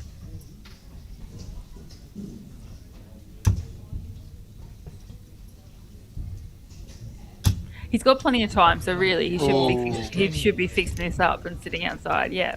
Yeah. Well, back to my story quickly. Yeah, so then, what was I saying? Oh, yeah, Tyler came out firing in the last leg. I ended up having to peg 102 with him sat on tops, and I ended up getting the place in the final. Played Tony again, and he averaged something ridiculous. I took a photo of it, I can't find it. Oh, no, I can. 87 average, a 99 first nine, and best leg of 13 darts, high finish of 72, rowdy, rah. Beats me 5-1. I had an 89.5 first nine and a 76.8 average, and barely got a look in. I didn't know you played that well, Declan. Sometimes. Thanks, guys. Yeah, that's unlucky. Hopefully it happens when we go to the Swift flight, Tristan and I. Yeah, it'll be such a kind of. Oh my god, I can just imagine you and Tristan on tour. Oh my god, it should be good. Yeah, well, as long as I can get him awake and through the shower in time, then we'll be fine. Because we're flying down Friday night after I work for the day. Yep. And then get up. He's got 8 o'clock. He's got to be there for the youth singles. So get up wow. nice and early. That's And then early. he and I got the doubles on the Saturday. And I hear we're going to be the best Queensland pairing there. The second best being Mr. Mick Lacey and Mr. Raymond Smith. Who are they? No. Yeah, exactly. But yeah, and then the singles on Saturday, singles on Sunday, WDF silver ranked event. So, Yeah. looking forward to it. Should be a good weekend. It's one of the few like Grand Slams or Grand Prix events that I've never played in Swift Flight. So I think I'll get there one day. It's just, Yep. it's probably one of the majors that I haven't done. Yeah, well, I mean, the last couple of years it has had the gold ranking, which means Yeah, the it win has, puts yeah. you automatically in Lakeside. And this is the Lakeside, first yeah. year without it, with that gold ranking going to the Pacific Masters, which is held at the opening day of the Australian Championships. Yeah, which I interesting. feel that's the right decision. I feel like I think the Pacific Masters. You know, we've had amazing players, ex-PDC players have won the Pacific Masters. So Dennis Priestley being one of those players. So it is. I think it's the right call to have that as the gold event. Yep. And Well, yeah, you look at the final of last year, 2025, it was Ben Robb beating Raymond Smith. Both of those players both played of the those ANZ players, Premier yeah. League. And both of them have been at Ali Pali. Both of them have played the World Series. Both of them have played, all sorts of events on the big stage. So And both have already played Lakeside as well. they both have played Lakeside, yeah. So I think that's the right call in terms of the gold event. I liked the idea of the Swift Flight having it at the start of the year though, as well, which I thought was interesting in terms of placement into the start of the year and where the Autumn of Merit starts and ends. I always thought that was quite interesting. But Look, I mean, there's certainly something to be said about form at certain times of the year, and I think that obviously you need a bit of breathing space between when you qualify for something and when you go to it, but I think that any more than a couple of months of gap perhaps can yield some pretty unfortunate results. Yeah, for sure. And I think that's when there's been a bit of a change in recent years, but there were certain states that used to hold their trials really early in the year and almost too early for considering when the championships were, sort of in that July-August period. And then there were certain states that held them off as late as they could to kind of go through their stages and their formats to be able to call their team. And you sort of get, the argument is obviously the later you leave it, the more informed your player might be when they go away. However, there's argument that the earlier they are and they play it, at least it's cemented, and then you can build on the team vibe and you can do some warm up matches and things like that leading up to the championship. So it is a case of two different stories, if you like, but. Absolutely. I mean, any dart player out there knows that it comes in swings and roundabouts, and it's a bit of a roller coaster at times. And there's times when it seems to work quite easy, and there's other times where you seem to be just pushing shit uphill at times, and through no fault of your own, you just can't understand why it's not working. It's a game of millimeters at times, and it becomes incredibly frustrating very quickly. Yeah, look, and there's the saying that goes, form is temporary and class is permanent. And when you're talking about that top 4, top 8 players in the country, that's kind of where that kind of saying applies. But when you're talking about picking 8 players per state across 6, 7, 8 states, then you're looking at, well, there's some very talented players, but perhaps it is a little bit more on the temporary side, not the permanence of the the real top upper echelon, perhaps. But then I looked at the different associations and the different states, and just even how they conduct their trials. Every state does it a little bit differently. If you think about Queensland, in the last round, which is your zone championships, you have 60 men and 60 women in your last round going for 8 slots. Where other states don't have that level of volume at their last round. WA have I like the way WA do it in terms of having their kind of pool that they have, and they can kind of draw from that pool, and they play their squad over a few different weekends, and over those course of the weekends, you get selected based on your performance within the squad. So I kind of like that. It's the same sort of mentality, I suppose, with the zone teams and seeing how you perform against the zones. But then there's other states that just really do that. It's just wins, or it's just averages, or whatever that might be. And if you're in the top 8, you're in the top 8. So it's interesting how it differs from state to state. And as someone that's played off in a couple of different states, it definitely is interesting to kind of get your head around it, how every state does it. But I mean, there is also well. You could talk about like Queensland, you're getting there purely on merit, right? It is literally the top 12 in terms of averages play each other, the top 8 from wins from there get the spots. Other states, you end up with selectors. And, in the context of Darts Australia, you do have selectors for the Australian team. So perhaps having state level selectors kind of prepares for that. But I don't know. There's I don't think there will ever be a time that there is a team of selectors that does not get criticised for their choices. And as such, having players get their spot based on merit is the perhaps safer or least potential for bias, that kind of thing. But perhaps you don't get the best overall players. You get players that had a good day. I don't know. I'm not talking about anyone particular, of course. I'm just saying, like, there's potentials that things can head down. Yeah, absolutely. And I think any person that's listening now and is a dart player, you understand that there are some days where it works, and there are some days where you wish you'd never shown up. And unfortunately, when you go through a trial process, and we are talking about a performance level that has to be sustained to kind of get through and get into your team. But that is I guess that is an expectation of someone who is playing at that state level or national level. There is the pressure to perform, and there is pressure to perform at that time. You don't have the opportunity to kind of go, oh, actually, I'm a little bit down today, so therefore I've got an excuse for not playing well. No, you're representing our country or our state. You're expected to play at that level. So it is a hard one. I definitely don't sympathise. I should say I sympathise with the selectors. It's never going to be an easy decision. I feel like the more transparent it is around the selection criteria will go a long way to that. Yeah. And how decisions are made. However, when you've got different states doing different things for their own stateside selection, which there absolutely is in their prerogative to do that, it is a bit of, hey, how did that happen kind of situation. So yeah. But I think overall, regardless of whether people are in the States or not, or regardless of whether there are people who don't even trial. There are so many talented players in this country that don't even trial for state or don't show up to tournaments because they just want to play socially, and that's okay as well. We've got amazing depth in this country, and it's nights like tonight that can actually show that.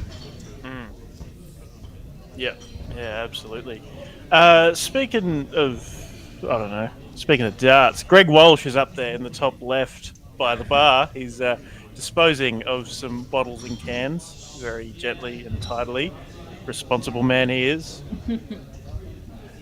And he wanted to avoid being on camera, but perhaps he's on camera in the least glamorous way possible, putting cans in the bin. Bent over a bloody bin. Yeah. So Princess came up. So I started calling him Princess, I don't know, over 10 years ago, I must have been. And I don't even know how it came up, but it was something that me and his wife kind of got to because he was being a bit sensitive about something, and we just sort of gone, suck it up, Princess, and it kind of just stuck. Yeah. So there he is there, the little princess, being a bit of like the cleaning fairy a little bit, just doing his thing. Yep. Just happened to be walking past the streaming board, even though he didn't want to get on stream. So, doing his best walk past the camera, like a supermodel. Yeah. Well, I'm going to jump in because we're at a point where the stream board is finished. We need to get some games up. Well, Give there's the that, people what but they let's want. quickly go through the draw first and just see what point we're at. I am buggering things up. Yeah, I got stung with 2 in a row as well. Okay, there we go. Rob Oakman, Aaron Lowe, the top 2. Dean Dixon there, a game behind as far as wins go. He's a solid player. He's coming to Perth, Dean Dixon, for the 88. With Glenn Meehan and Kate Henry there. Glenn's still potentially in the running, depending on how results go. Group B, Phil Arling, Tristan Bognar are the top 2. Cole Kasolki has played all his games and will not be going through no matter what happens. It is Tristan and Phil, but they are the last game playing in Group B there. Group C, Nathan Marr and Stuart Smith, the top 2. Dieter Buna still very much in the running. In fact, he's on equal wins with 1 less game played. Has a higher average as well. Yep. Yeah, playing the better darts, so potentially could go through on top it yet. We will see. Group D was our streaming board, and look, on paper, perhaps you would have gone the way of Corey Newman and Mitch Clegg. Peter English was, he gave it a good crack, and as you would expect, but it is Corey and Mitch going through. Group E, Rowan Edward, 4 from 4, playing some pretty solid darts. Tops the group. Gary Thomas looking like going through second, unless he cops a 2-0 hiding from Ella Mathers, in which case Ben may go through. We'll see. Group F, Kai Smith, Josh Kime, the top 2. Still... Oh, no, they're all done. So Connor Smith missing out. Paul O'Malley as well. I believe Paul O'Malley's a Wynnum player, as are yourself there, Kate. Yep. Nice to see Paul make the trip. Yeah. Group G, Jamie Rundle and Andrew Phillips, the top 2. Damien Blair, though, right in contention, only 1 leg behind. Still a game to be played across the board, except for Dave Hampshire, who is not going through, unfortunately. So Andy is also a Wynnum player. Andy Phillips. Oh, yeah. There you go. I'm not sure if I've ever met Andy, but there you go. Yep.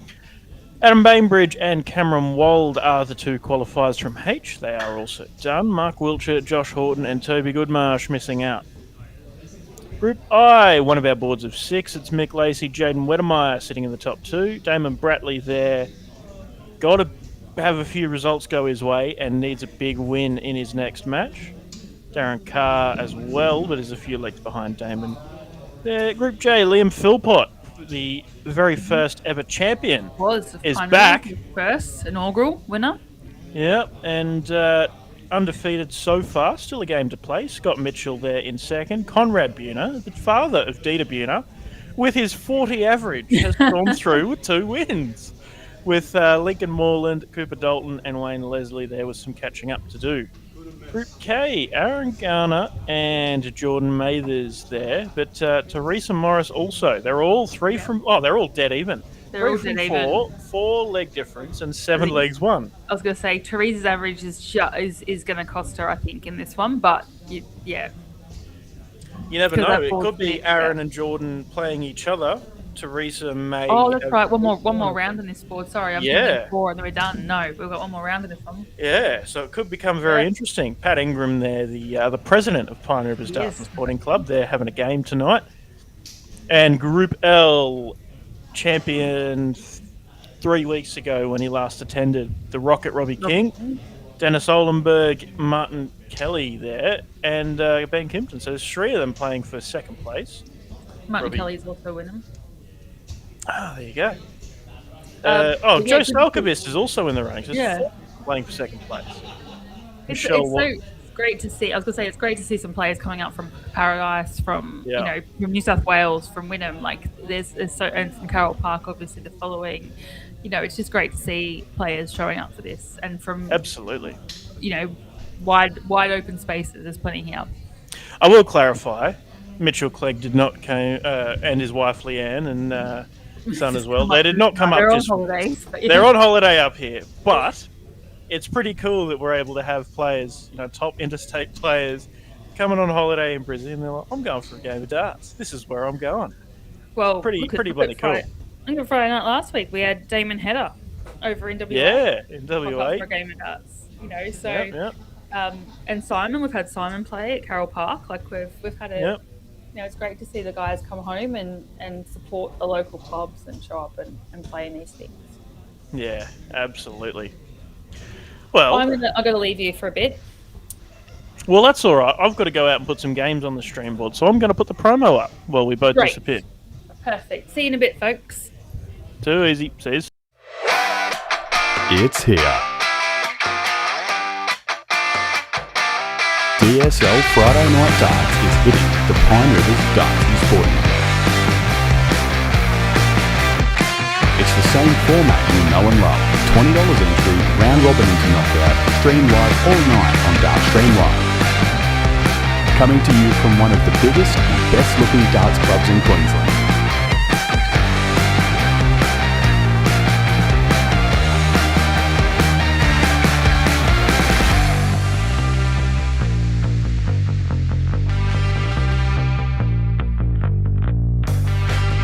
Not to mention the Queensland hosts of the prestigious Australian Darts Association Tour.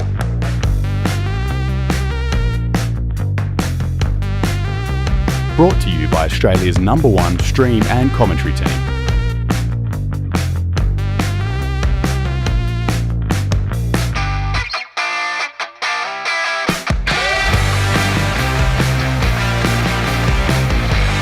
Big thanks to our sponsors, Aussie Dart Supplies Online,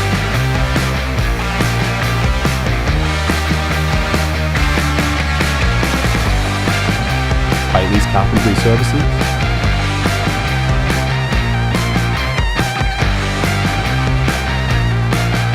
and Mining Electrical Solutions.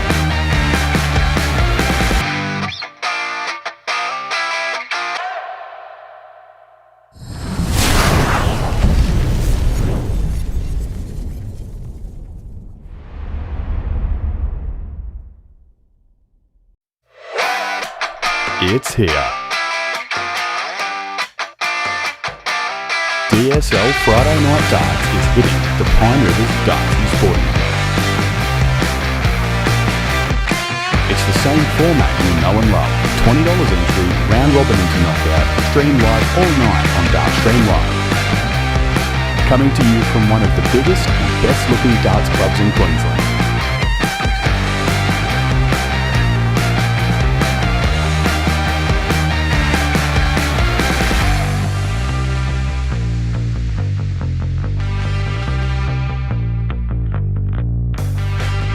Not to mention the Queensland hosts of the prestigious Australian Darts Association Tour.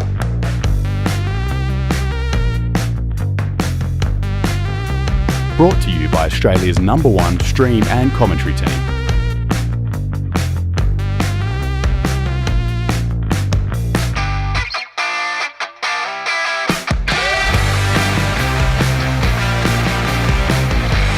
Big thanks to our sponsors, Aussie Dart Supplies Online,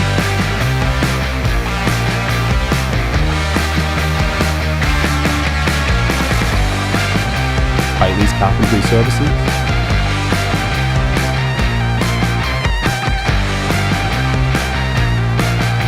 and Mining Electrical Solutions.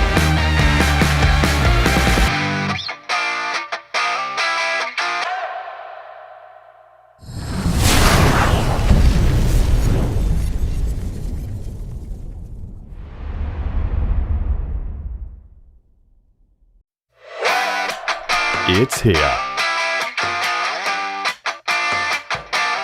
DSL Friday Night Darts is hitting the Pine Rivers Darts and Sporting Club. It's the same format you know and love. $20 entry, round robin into knockout, stream live all night on Dartstream Live. Coming to you from one of the biggest and best looking darts clubs in Queensland.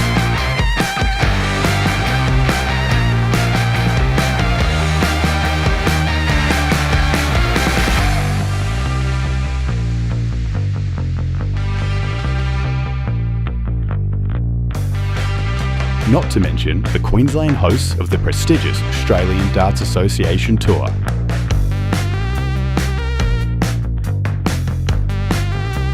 Brought to you by Australia's #1 stream and commentary team.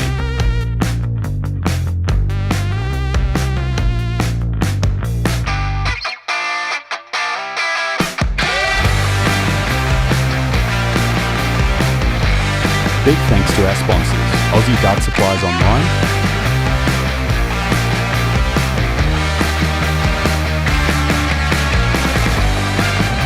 Bailey's Carpentry Services,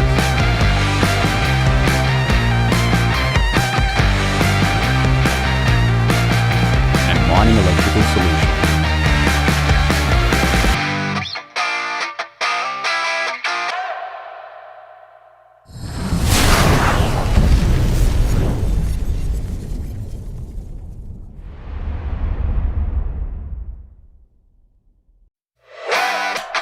It's here. DSL Friday Night Darts is hitting the Pine Rivers Darts and Sporting Club. It's the same format you know and love. $20 entry, round robin into knockout, stream live all night on Dartstream Live. Coming to you from one of the biggest and best looking darts clubs in Queensland.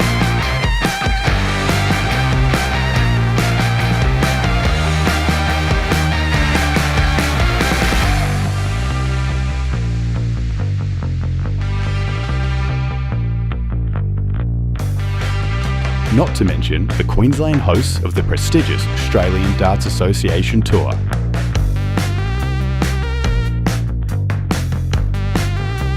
Brought to you by Australia's #1 stream and commentary team.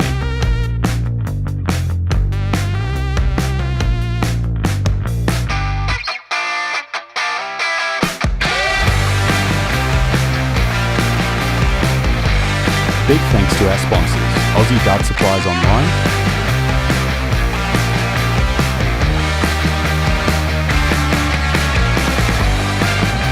Bailey's Carpentry Services,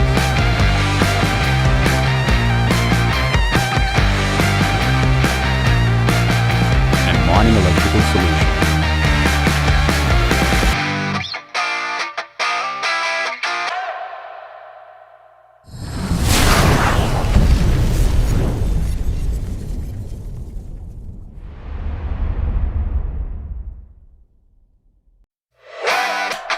It's here.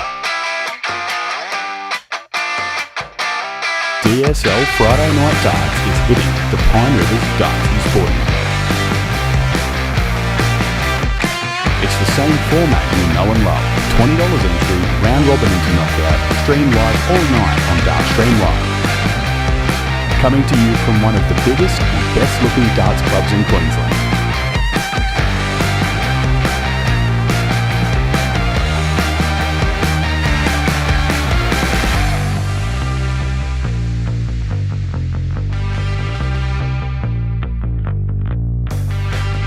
Not to mention the Queensland hosts of the prestigious Australian Darts Association Tour.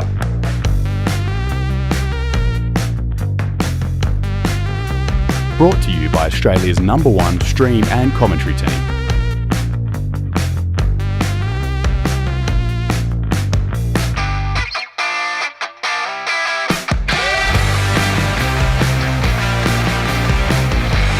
big thanks to our sponsors, Aussie Dart Supplies Online,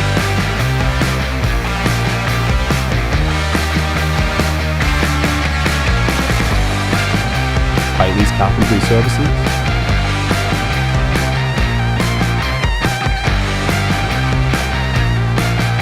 and Mining Electrical Solutions.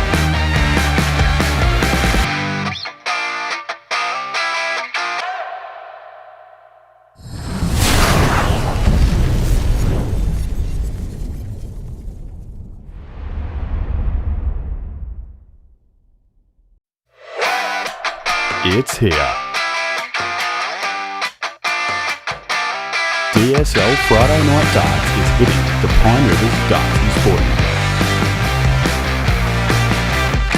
It's the same format you know and love. $20 entry, round robin into knockout, stream live all night on Dartstream Live. Coming to you from one of the biggest and best looking darts clubs in Queensland.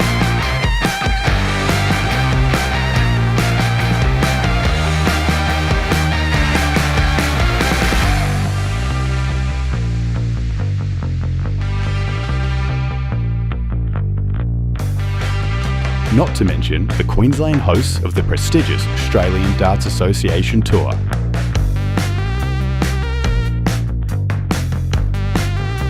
Brought to you by Australia's #1 stream and commentary team. And straight back into it, we're going to have Damon Bratley and Jimmy Papworth as the last game on their group on the stream board, whilst I go and hurry up the rest of the boards to be finished.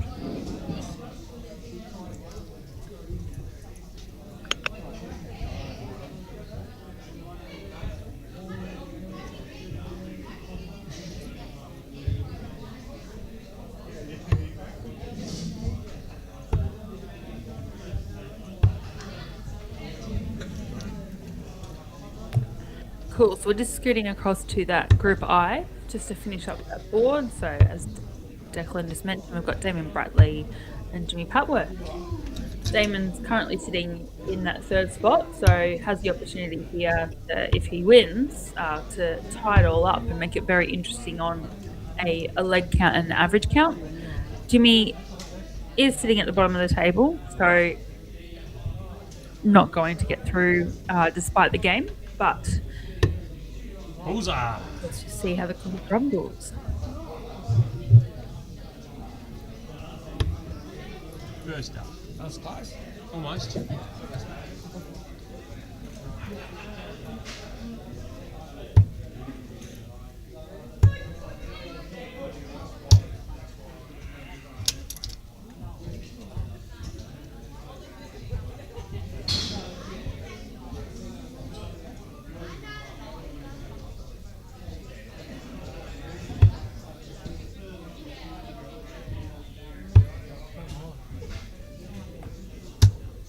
So I'll put this out to YouTube, and I'm also going to add it here.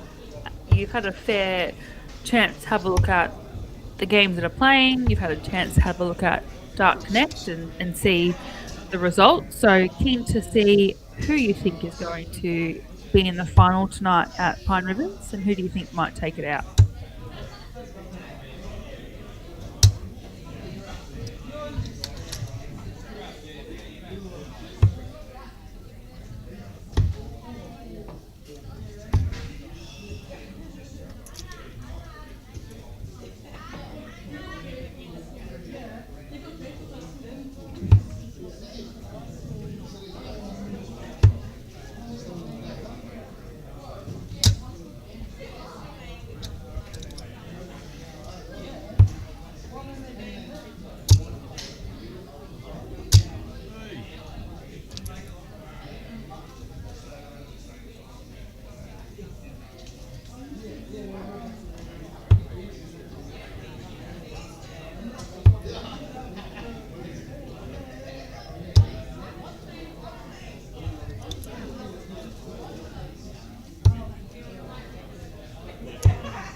72 should be the. Oh yeah.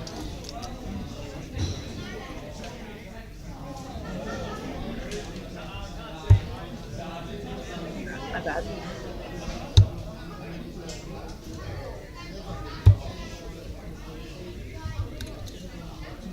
Damon here looking at 75 to take the opening leg. 3, 72. 54. Unless I'm not seeing that.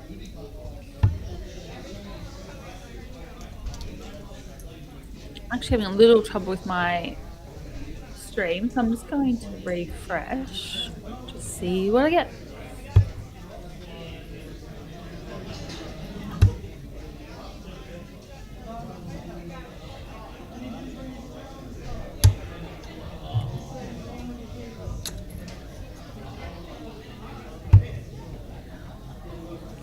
Damon, yeah, double 10. Oh, just short of that wire. So Jimmy here with 73 left. Could be a break and throw. Can put this one to bed.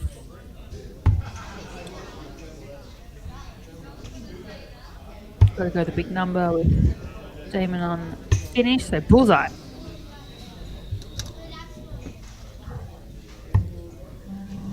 Damon here, double 5.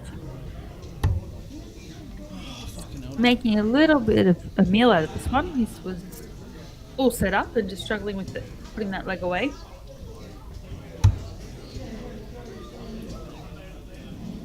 Searching for that big number, drops it into the 14. 11 left. Oh, it's the double 3.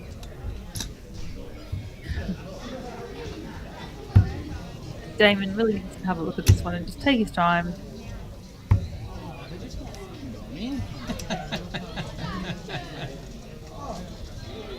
No pressure, guys. Good pass. Both players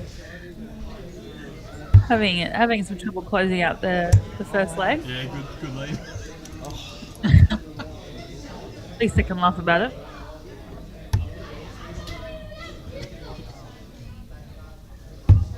Double 7.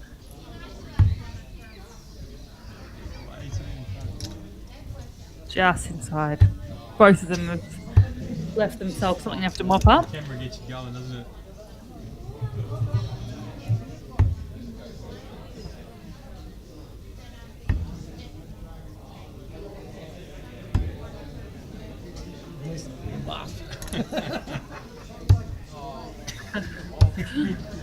Fucking hell.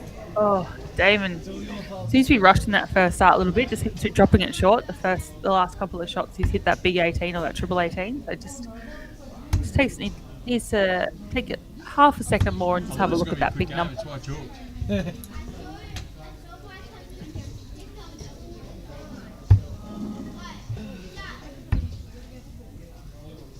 Hey! There you go. And again. Holds the throw. Despite was a bit of a shocker for both lads there.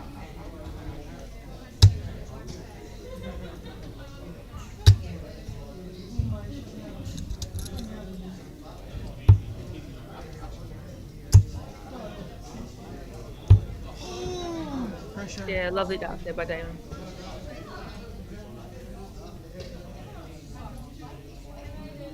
That's what you need to do in these short formats is just really take control of the leg from that first shot.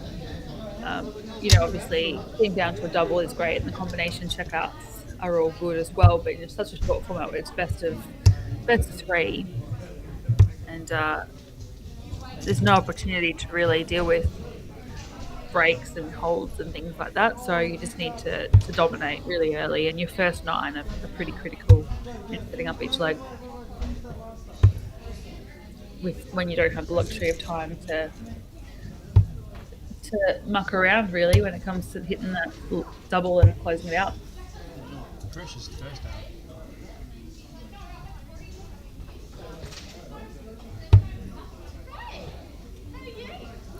Jimmy finding the triple in this one.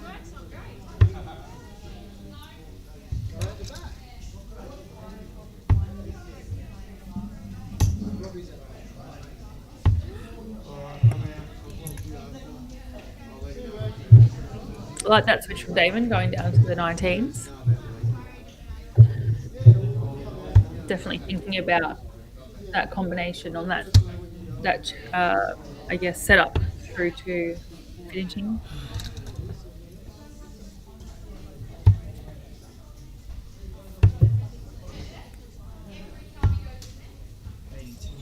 They should go to bull or go down 19s. Yep.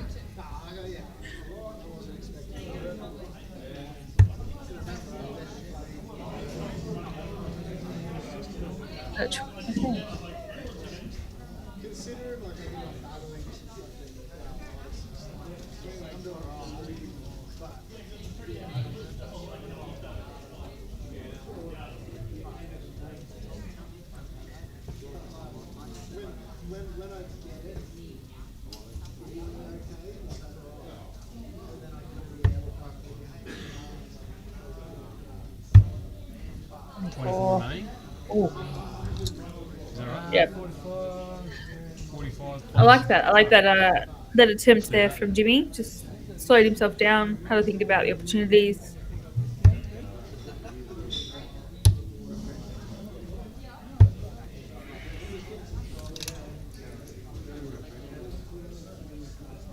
Damon just struggling this on the one a little bit, trying to bring it down, set it up.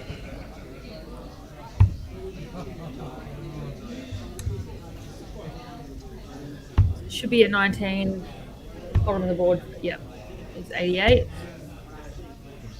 22 left.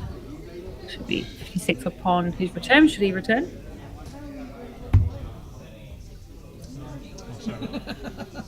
Which he doesn't. So, nice little response there from Jimmy to even it up.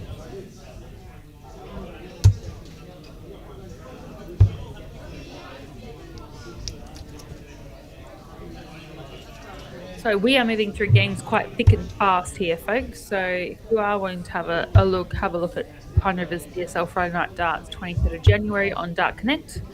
Just navigate through to that group play button section.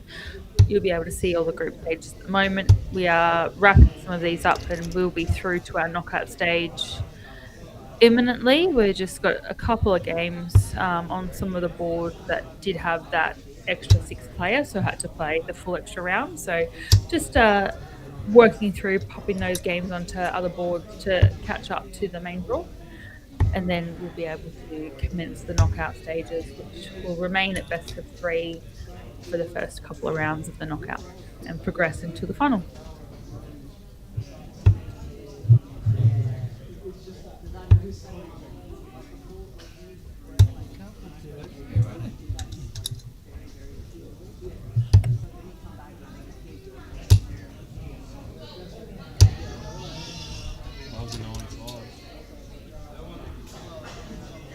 Damon definitely putting his mark on this leg and trying to command that, especially on his throw with the walk. So on a piece, would definitely want to wrap this up as, I suppose it goes without saying really, but you want to wrap it up with as little darts, as little pain as possible.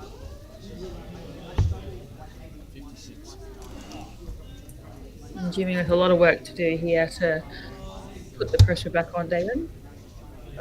Big ask.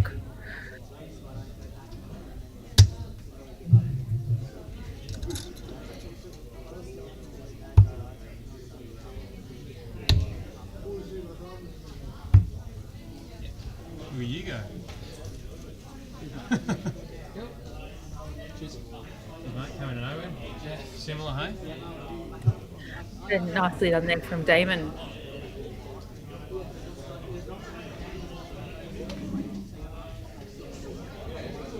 So that leaves that board quite interesting. So Jimmy unfortunately finishing at the bottom, won't progress. Neither will Brendan Miller or Darren Carr, but does make the top 3. Jaden Wedemeyer, Mick Lacey, Devin Bradley, very interesting. And it will come down to the wire on who of those 3 progress into the knockouts and who unfortunately will be finishing up. There's one more full round to go on that board, so we will see how it goes. At the moment, that win for Damon pops him on top ahead of Jaden Wintermeyer and Nick Lacey. However, one more full round to go. That definitely has the option or opportunity, I should say, to fluctuate at top 3.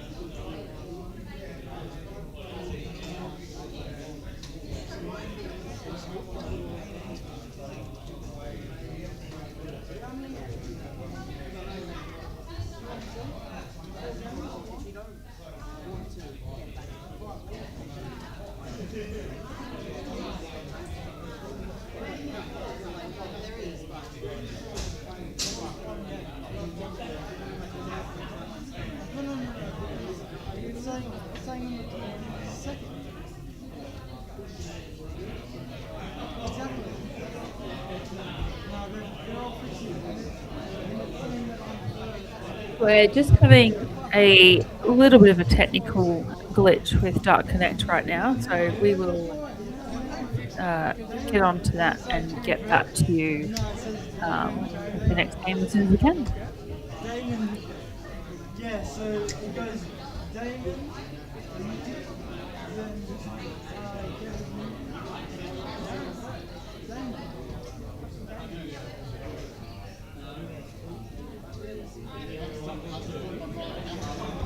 no, but it's bugged out. They're fixing it.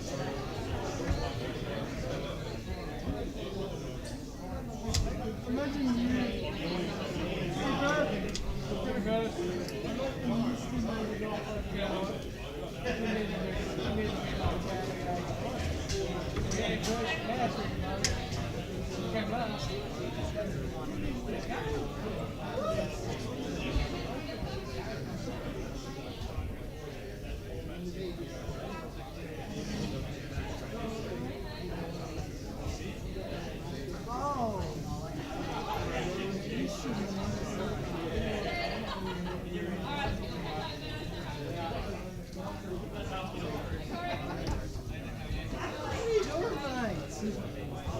Flippy dog.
I didn't stop morning, huh? Maybe it was still there and it's more than 25.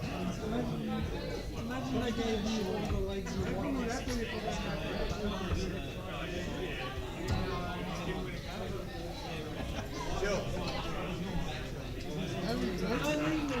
Hello team, it's Declan. I'm going to leave you with picture and sound of the room whilst we get things sorted out around here.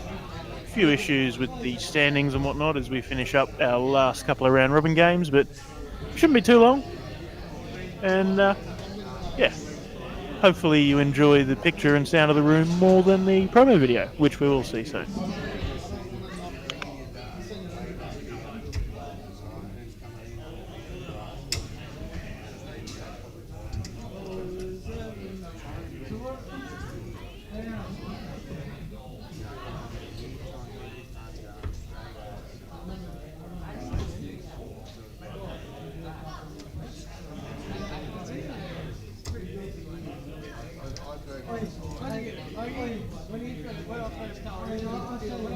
I'll show you how I use them. Oh, that one went in.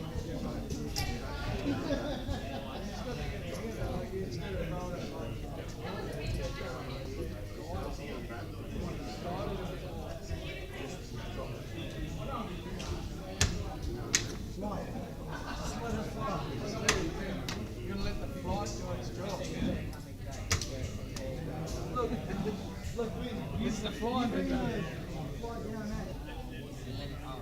Yep, in the pocket. Yeah, just little. Almost felt like normal. I just threw that one. I threw that one in the next and it went in. It's got to go on and let the flight do its job. Let the flight do its job. That's the reason why you got a flight on the board.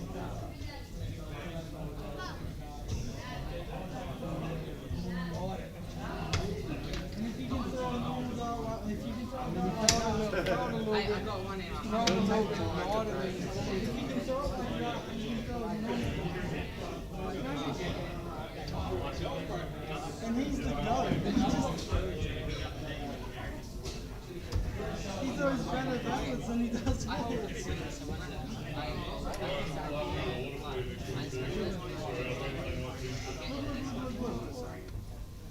When I throw mine, I'll bring it down. I'll squash that down. So when I throw,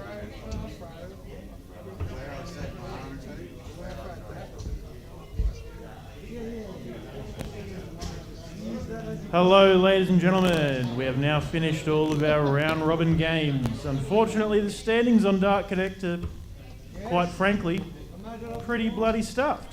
So I'm going to have to go through and have a proper look and make sure that the correct people go through. There's just some completely ridiculous results there. People that have won, like, come third or fourth are being put top and whatnot. So I'll go through and check it. Don't trust Dark Connect. Let me sort it out and then you'll know.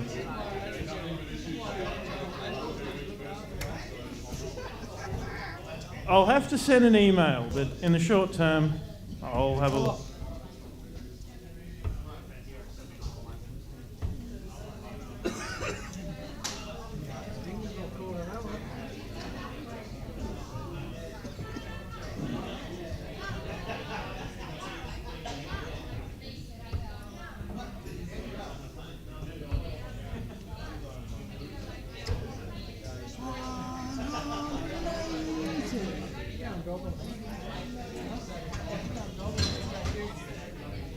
no, I said, oh. That's what you did that for. You put him top.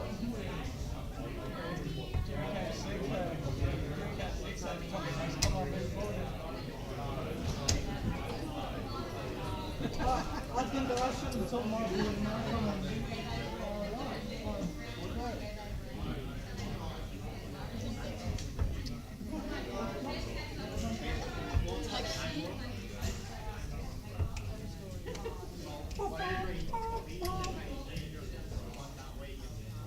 You can't watch my game now. You're talking.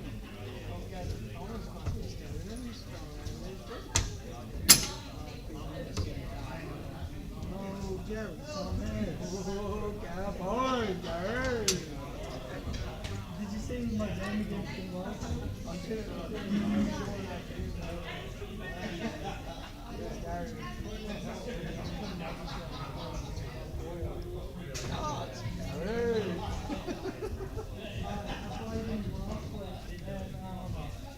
I think it was the game before you had to play him. I played him. Oh, look at the other players. Apparently,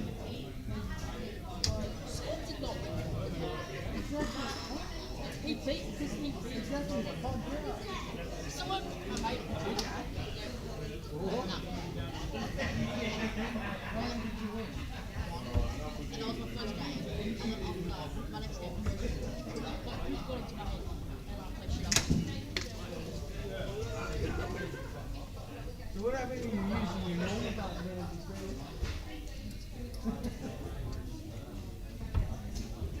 This is. I have more grip on it. Not that I use grip. I don't use grip. Like, I don't. Chris is. I'm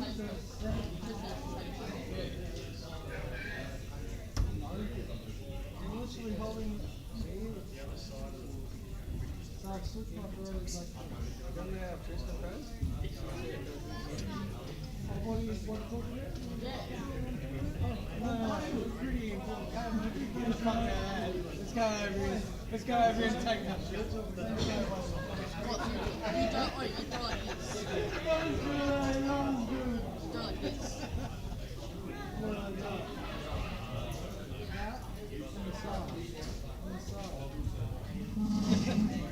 Yeah, I've got home. Something in the Daddy? so I went out for a cigarette. I'm like, see you made it. I bring it up, so I bring it outside there. And then when I go to release it over here, because I can't hold it on the side of the dowel.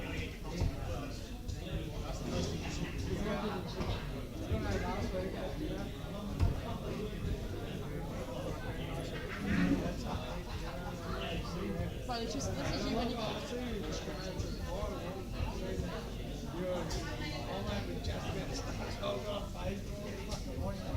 Oh, this cunt. You're just sitting there, you win the first leg, and then you just fucked around with it. You don't want any of these. Tristan, this is shit.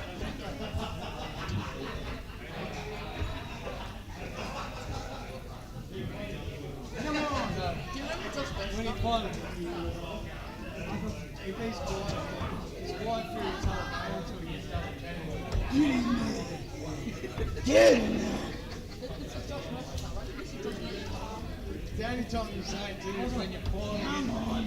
The only time you say get in there is when you're falling in double chatting. Yeah! The one dollar you can't hit. Double chatting. Come on! Wait, why is this one broader than any other? Streaming board. That's so shit. I don't love that. It's a streaming board. But it's so bright, it blinds you. It makes you all the blemishes makes you all. All right, ladies and gentlemen, we have the rankings in. Dart Connect still fucked it up, so here it is, manually typed in the rankings. Group A, number 1, Robert Oakman, number 2, Aaron Lowe, number 3, Dean Dixon, number 4, Lynn Meehan, and number 5, Kate Henry. Group B, number 1, Tristan Bogner, number 2, Phil Arling, number 3, Colin Kasolki, number 4, Brent Ferrugia, number 5, Colin Drysdale. Group C, number 1, Dieter Buna, number 2, Stuart Smith, number 3, Nathan Marr, number 4, Erica Jones, number 5, Isaac Polgram. Group D, the stream board was actually right out of all ones. So Corey Newman 1, Mitch Clegg 2, Peter English 3, Annette Mason 4, Wayne Von Seidel 5. Group E, number 1 was Rowan Edward, number 2, Gary Thomas, number 3, Ben Justice, number 4, Jade Whitworth, number 5, Ella Maters. Group F was also right. Number 1, Kai Smith, number 2, Josh Kime, number 3, Connor Smith, number 4, Paul O'Malley, number 5, Corey Van Dyke. Please, this is stressful enough. Just let me go. Group G, number 1, Jamie Rundle, number 2, Damien Blair, number 3, Andrew Phillips, number 4, Dave Hampshire, number 5, Michael Beavers. Group H, number 1, Adam Bainbridge, number 2, Cameron Wild. This was also correct. 3, Mark Wiltshire, 4, Josh Horton, 5, Toby Goodmarsh. I, number 1, Mick Lacey, number 2, Jaden Wedemeyer, 3, Damon Bratley, 4, Darren Carr, 5, Brendan Miller, 6, Jimmy Papworth. Group J, Liam Philpott, number 1. Number 2 was Scott Mitchell, number 3, Cooper Dalton, 4, Wayne Leslie, 5, Conrad Buna, 6, Lincoln Moreland. K, 1, Jordan Mathers, 2, Aaron Gale.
Right, so welcome back. We are on to our knockout stage. So in the last 32 here, and we have got our first game up on the stream board, which is Stuart Smith, Josh Kime.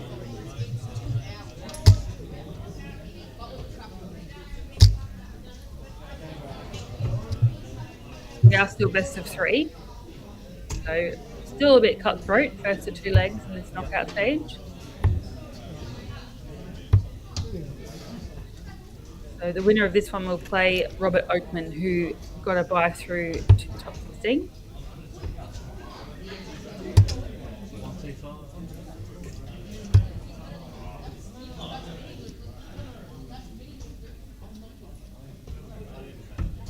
And around the grounds, we have a few games up at the moment. So if you are wanting to have a look at Dart Connect, just have a look for Pine River's DSL Friday Night Darts 23rd of January, and you'll go to the bracket section, and then it will have our knockout there from the top 16 prelim, sorry, the top 32, I should say, prelim, and then you'll be able to see that flow through to the final.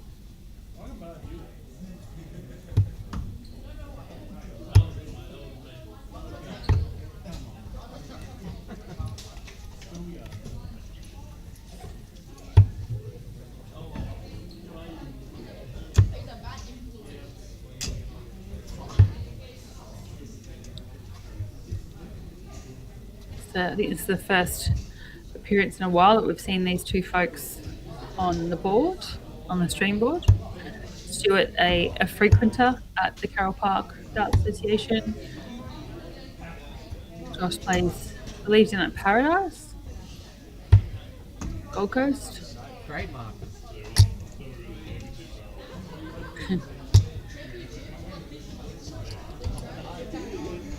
I can see Declan Bailey in the background there on the floor, chatting to a few people.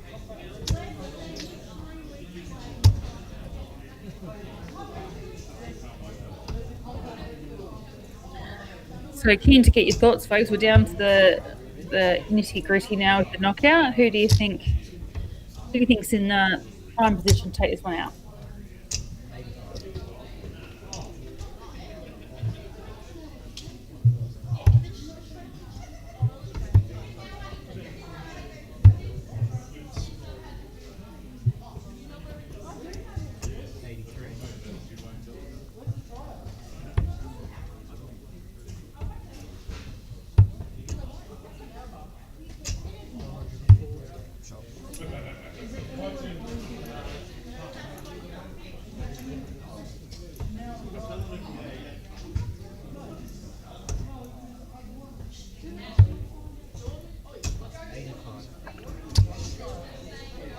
Hello, I'm back.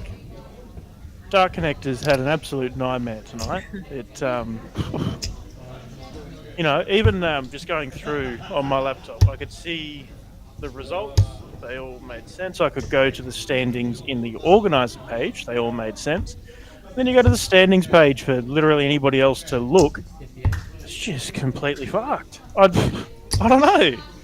It's just weird. So I'll write an email up over the weekend, and because I know there was a couple of results that were a little off last week, but yeah, this week was just completely wrong.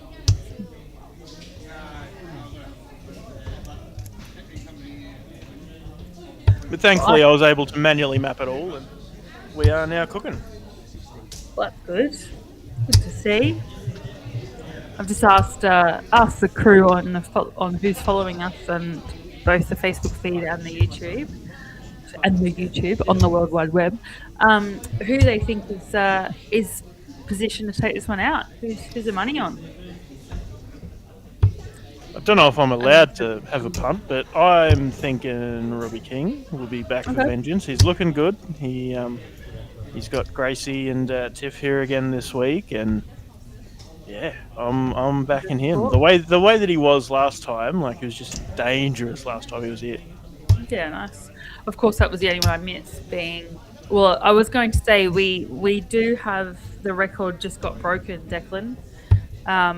So unfortunately, Silver Sands tonight, 86 players. Ooh. So they did just pip us. because we were in the lead from a entrance Yeah. perspective, and great turnout over there in WA. Must be all the hype leading up to the ADA event in a few weeks' time. But Yeah, well, yeah, we just got pipped, unfortunately, mate. So we need to put the call out to everyone who's in Carroll Park and Pine Rivers territory to come down on a Friday night to the support, because we need to beat those WA people in terms of the number of players we get these DSL Friday night darts.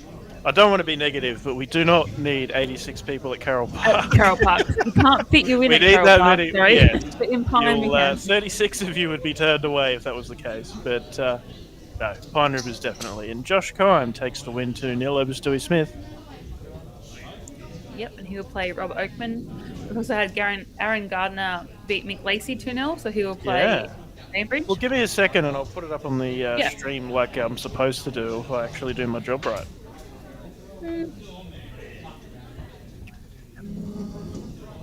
There's not much of that happens these days, me doing my job right. It's hard when you've got a lot of jobs to do, buddy. So you need to cut yourself some slack at times. At times. Nah. Like sometimes you're just lazy, but other times. Yeah. No. Nah, it's all right. I can do everything. No, I think we talked about that. I don't think my jobs have been very much reduced tonight. The Pine team have done a great job in taking over a lot of the comp responsibility. Even Em is managing boards now through the knockout, as she did last week as well, Emily Jones. It's a massive thank you to Em. And the rest of the team, you know, CJ did a great bunch of work with signing in iPads and helping take payments. Em doing the entries to Dart Connect. And Pat supervising, as he does best. And we've got, just say, Tristan wanting to get on the camera. Yep, Tristan and the little Ranger kid, Lincoln Moreland. So Robert Oakman will face Josh Kime, who we just saw on the stream board as Josh beat Stewie Smith 2-0. Adam Bainbridge faces Aaron Garner, who beat Mick Lacey 2-0. Corey Newman, who's still spelled incorrectly, and I forgot to bloody fix that anyway, awaits the winner of Phil Arling and Mr. Streaker Damien Blair. Rowan Edward takes on Robbie King, who's just beaten Scott Mitchell 2-0. Tristan Bogner awaits the winner of Mitch Clegg, Gary Thomas. I think Tristan Bogner, Mitch Clegg, or Gary Thomas is probably a pretty good next stream game. Jamie Rundle takes on the winner of Liam Philpott, Dennis Oldenburg. And Dieter Buhner awaits Aaron Lowe or Cameron Wald. Kai Smith takes on Jaden Wedemeyer. Oh, that's on the stream. That's a good game. Yeah. I think I'm going to go and let Em know that I think we want to see Tristan and Mitch if that's the matchup. Oh, No, as in we'll play this one, and then it probably will be quick enough that we'll still be able to see if it is Tristan and Mitch. That's a game I want to see. I'll be back. Yep.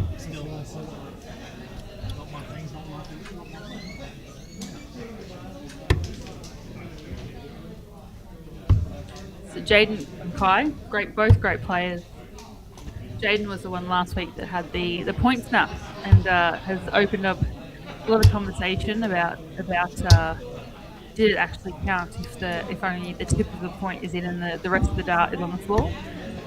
Had the official ruling from the PDC, OMB, saying yes, it does count. The tip is in the board, which we gave at the time, which we gave that as the ruling. So it's great to see that we followed protocol. But both these players, very capable players, and will be hopefully an interesting game.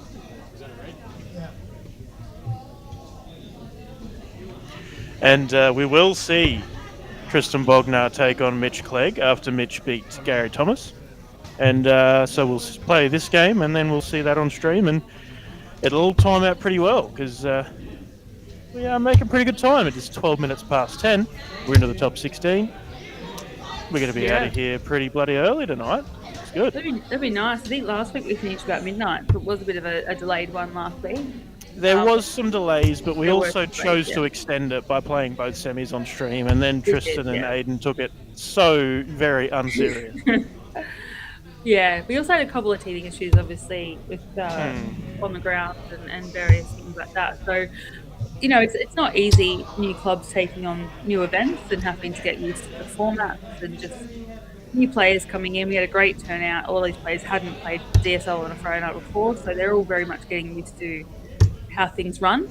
But like we see at Carroll Park on a Friday night, when they do it after doing it for so long, it's just like routine, and it becomes clockwork and becomes very efficient.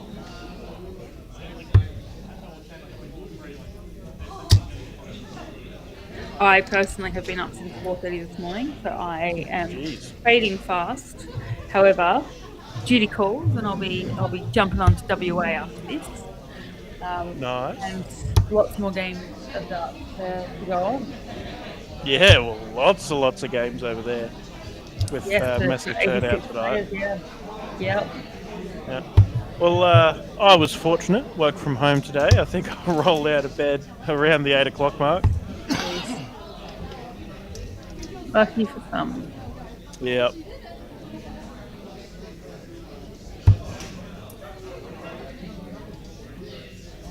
I've had Annie Marsh come on, Jaden. I'm watching from the UK.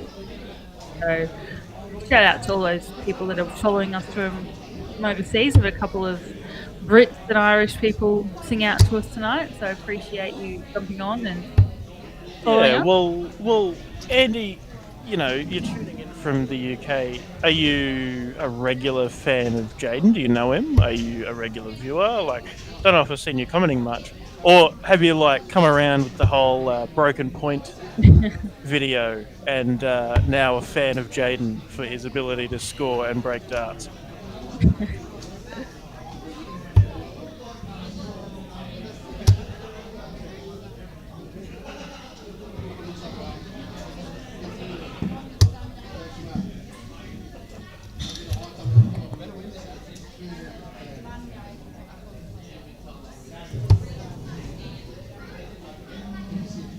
Tim Justice is backing Geordie Mathers and Skeeter Haston. Been a few years, mate, but great to see ya. Says he'll be back this year in form. Hope your New Year's was well. Shout out to DSL. Still rep you guys always. Great to hear, Skeeter. And great to see you tuning in. Hopefully we see you at an ADA or something and we get to put you on stream and whatnot, mate. It'd be good to see you around.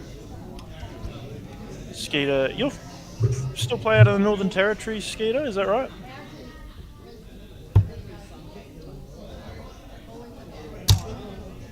Of course, if you do attend the ADA, you won't be the first, but the second Northern Territory resident on the ADA, Stephen Schmidt, is going to be taking that title. There we go. Kai gets the first leg.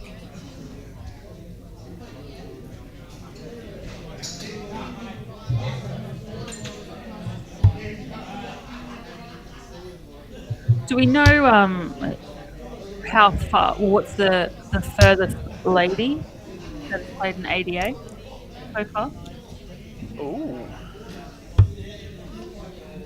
I know Tori came runner-up in a repechage, or what's newly known as the Consolation, in Melton. Tori Kulish when she played. I don't know. I might have to have a look at that because obviously Harry over in ADA in Perth, I'd definitely put her up there for a decent run. Yeah, absolutely. She is definitely one to watch over there. There's I think there's Angela Clark or Geordie Clark, one of the girls got their names down. We've got Tiana Dorotich over there. Not sure who's got their names down for this one. I know Matt's. I think Matt Dorotich has put his name down, but I didn't see Tiana's. Yeah, I didn't see Tiana either, and I think Angela Clark is in only on the Sunday. Yeah, okay, right. But I know that Blake Hatchett is in for all the events, and for those of you unaware, Blake and Angela share a couple of children, and so perhaps Angela has found a babysitter for the Sunday event. Yeah, and I think Harry's down for all four, which is great. Yeah. Love that Spud's letting her play a few games this year and last year.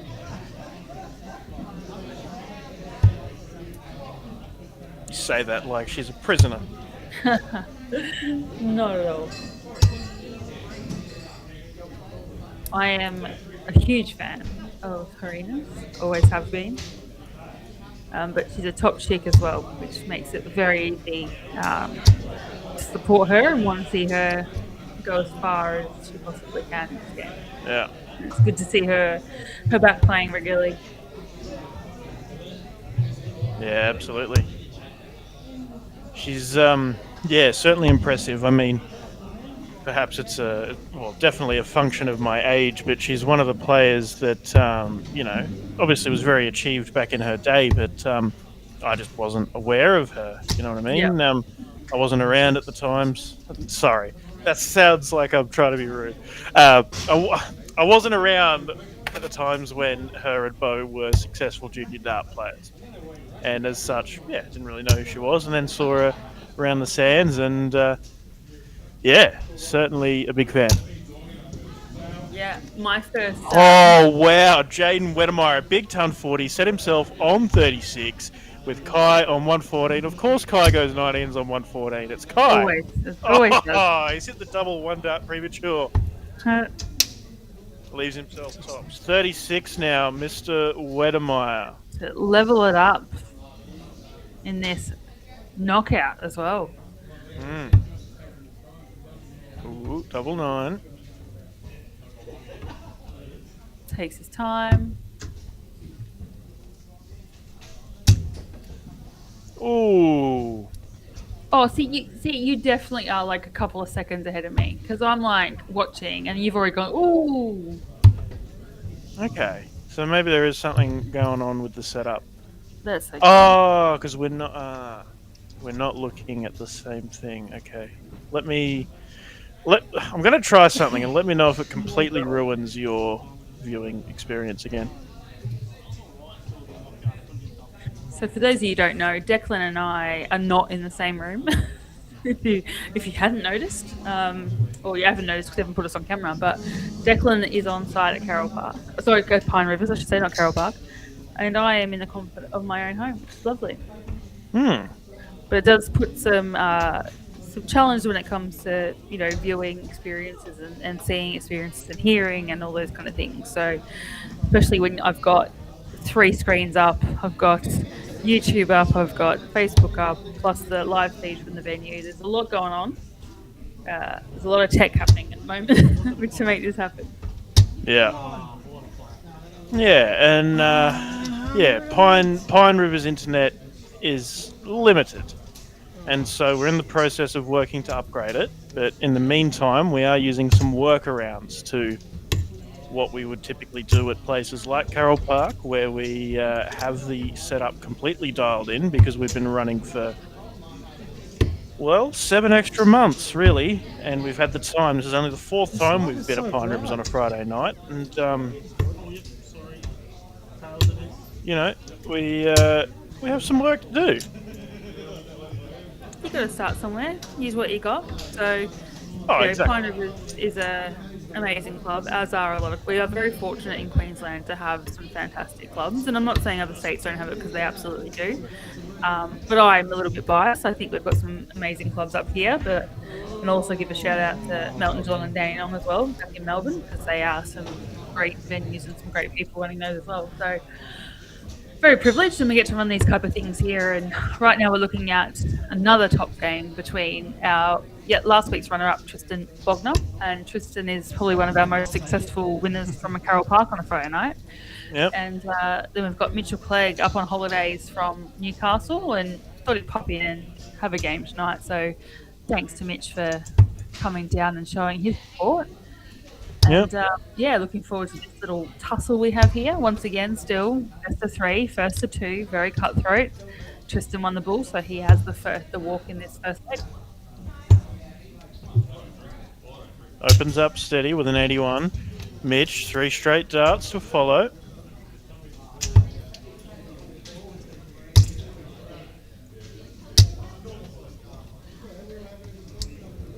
Solid ton. Tristan's definitely a little bit more subdued than what he was last week. I don't know if he could top it, to be honest, but it's good to see him have his little bit of a game face on. Yeah.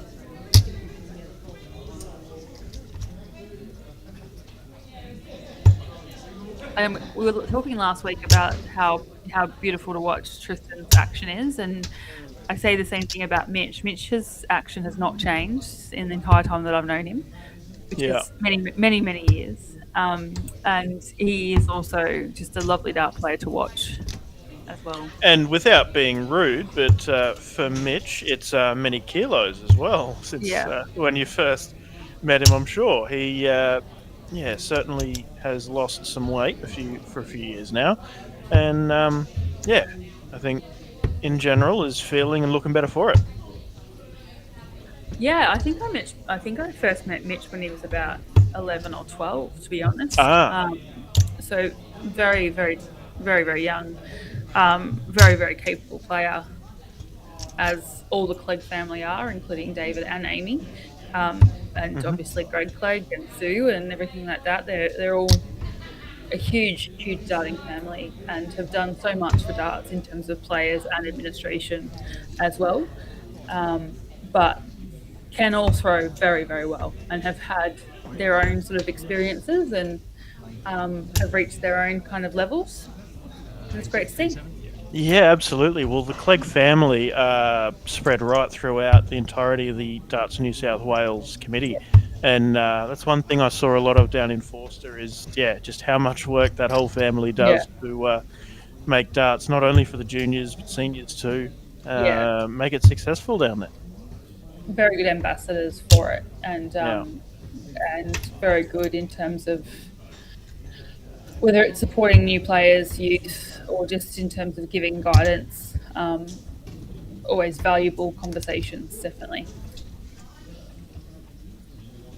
But I find that there's a lot of that within the darts community. I think and this is what I say about darts being, it is a community thing, and you have pockets of it, and it is great to see events happen all around the country, and you can reach out and go, "I'm coming. Who's got a bed or who's got a couch?" Yeah. And it is very much about that because it isn't cheap to be able to do the tours and commit to them. So, unlike playing in the UK where it is a lot more accessible, as Mitch takes the first leg there, a lot more accessible to be able to get down the road and play in things. Australia being as big as it is, it's a lot more challenging for our players to be able to do that. So the community thing is really important where people can lean on each other and support each other for these tournaments as well and be able to share the load at times.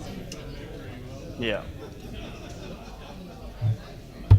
Yeah, absolutely. We spoke a bit about Greg earlier, but Greg certainly is one to offer up a bed to many, many people at his house that is not far from Pine Rivers Darts and Sporting Club.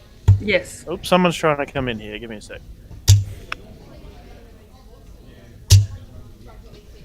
We are looking at one of our tussles here in the last 16. So still cutthroat, as we mentioned, first to 2 legs. Mitch the first one against the throw. Got the throw in this one. So a bit of work here for Tristan to take reign, I guess, of this leg. But he just needs to keep doing what he's doing. Mounting that pressure on as well. And that's a lovely, lovely tight shot there for him.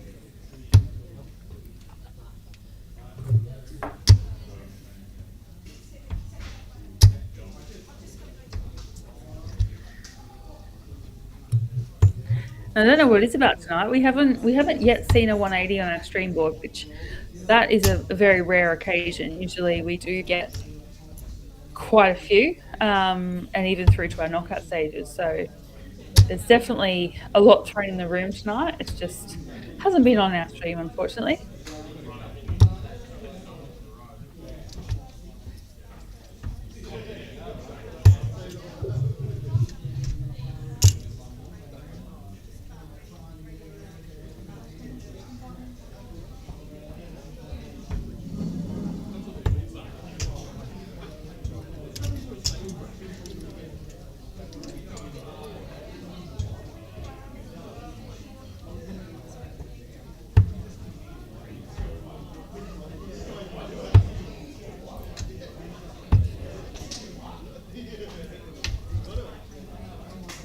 And a bit very unhappy with that last start. Makes it well known as Mitch here.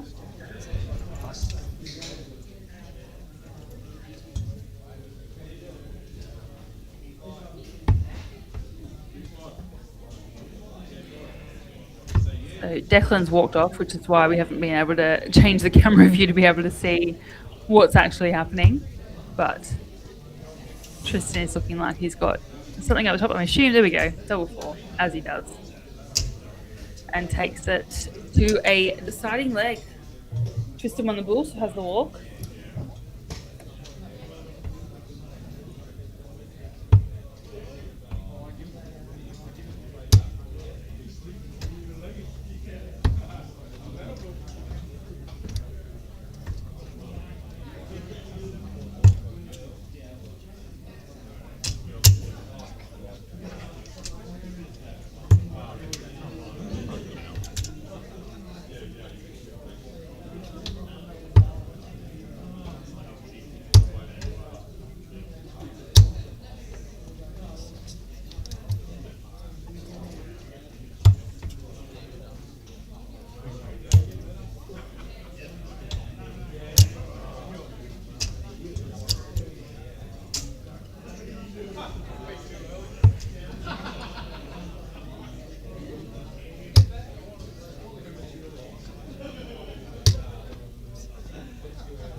Tristan here having a cracker of a leg.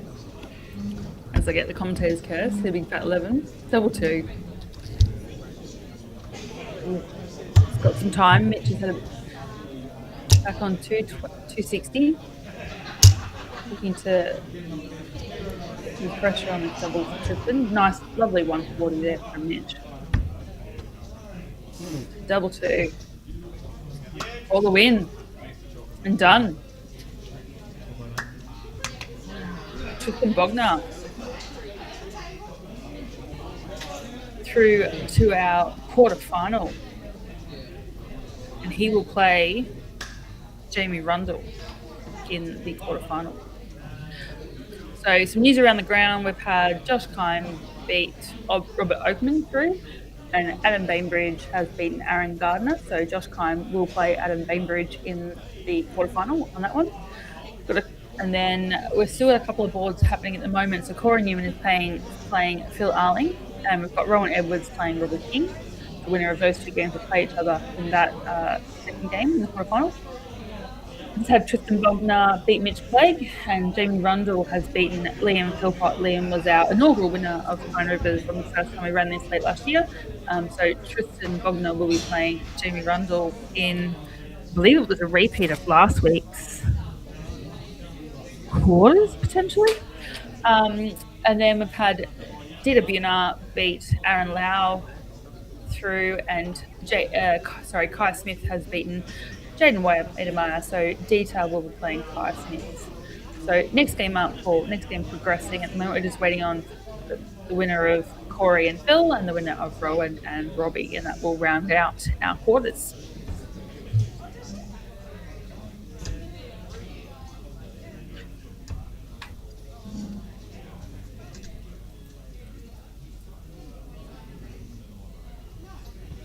At the moment, we've got Robbie King 1-0 up against Rowan Edwards, and we've got Corey Newman 1-0 up against Phil Arling.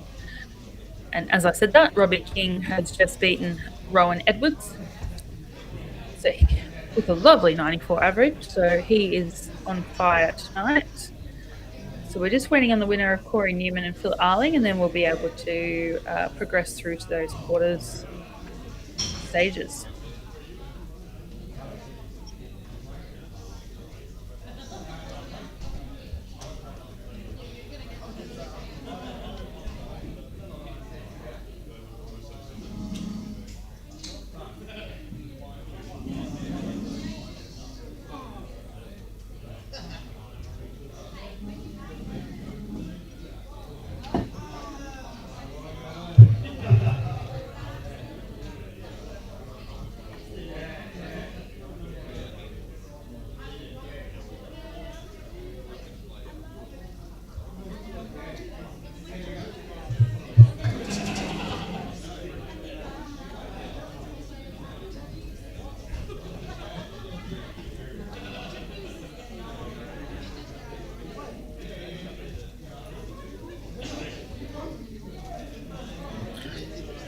Right, so Corey has just won that game. So Corey has beaten Phil Arling. So that will round out our quarterfinals. So I'll just go through those for you. We'll have Josh Kime playing Adam Bainbridge, Battle of the Paradise Darts Club. We'll have Corey Newman playing Robbie King. We will have Tristan Bogner playing Jamie Rundle. And we'll have Dita Buna playing Kai Smith. We will get the names and the next boards up for you shortly.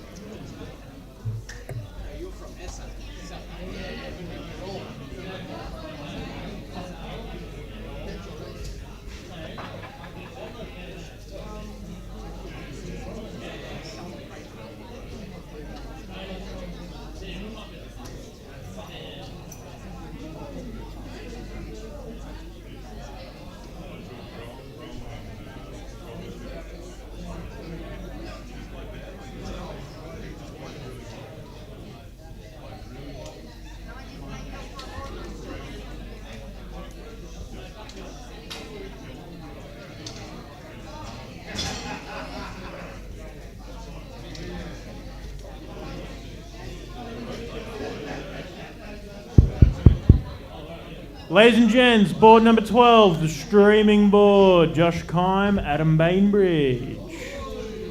Mitch Clegg to score stream board, please. Mitch, would you like the microphone? Put that finger down. Your son's right there. Board number 3, Corey Newman, Robbie King. Board number 5, Tristan Bognar, Jamie Rundle. Board number 7, Dita Buna, Kai Smith. Losers to score, please and thank you. All the best. Still best of 3, then best of 5 in the semis, 7 in the final as per usual.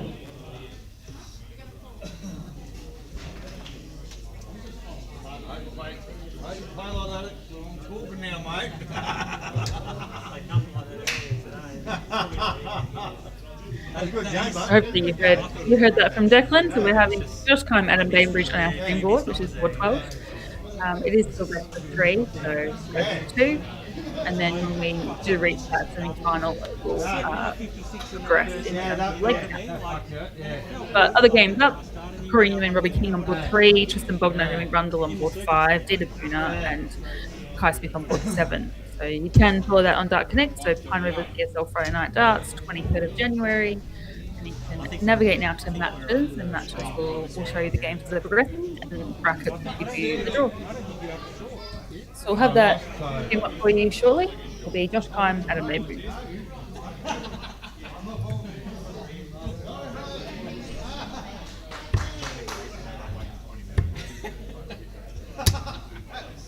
What are you doing in Queensland, like, holiday? Oh, yeah, cool. I need 14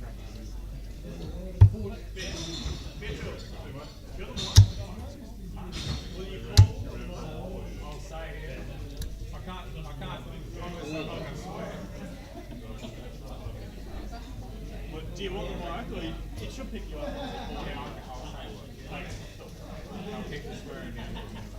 It's a Friday, I don't give a shit.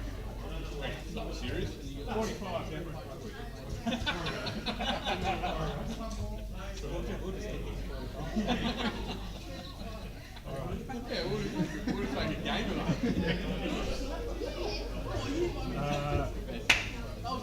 Joshua? Heads. Enters the heads. Okay.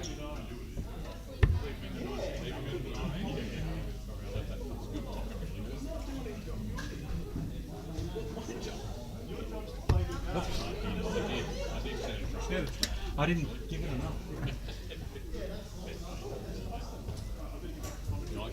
Yeah, good to go. Right, so Josh here on the ball. He will kick us off for this first of our quarterfinals. Oh, let's go through.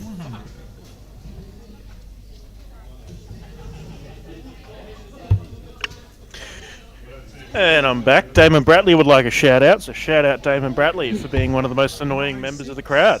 And that's saying something.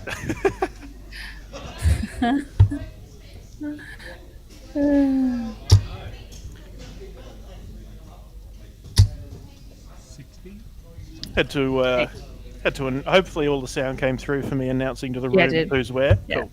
That's good.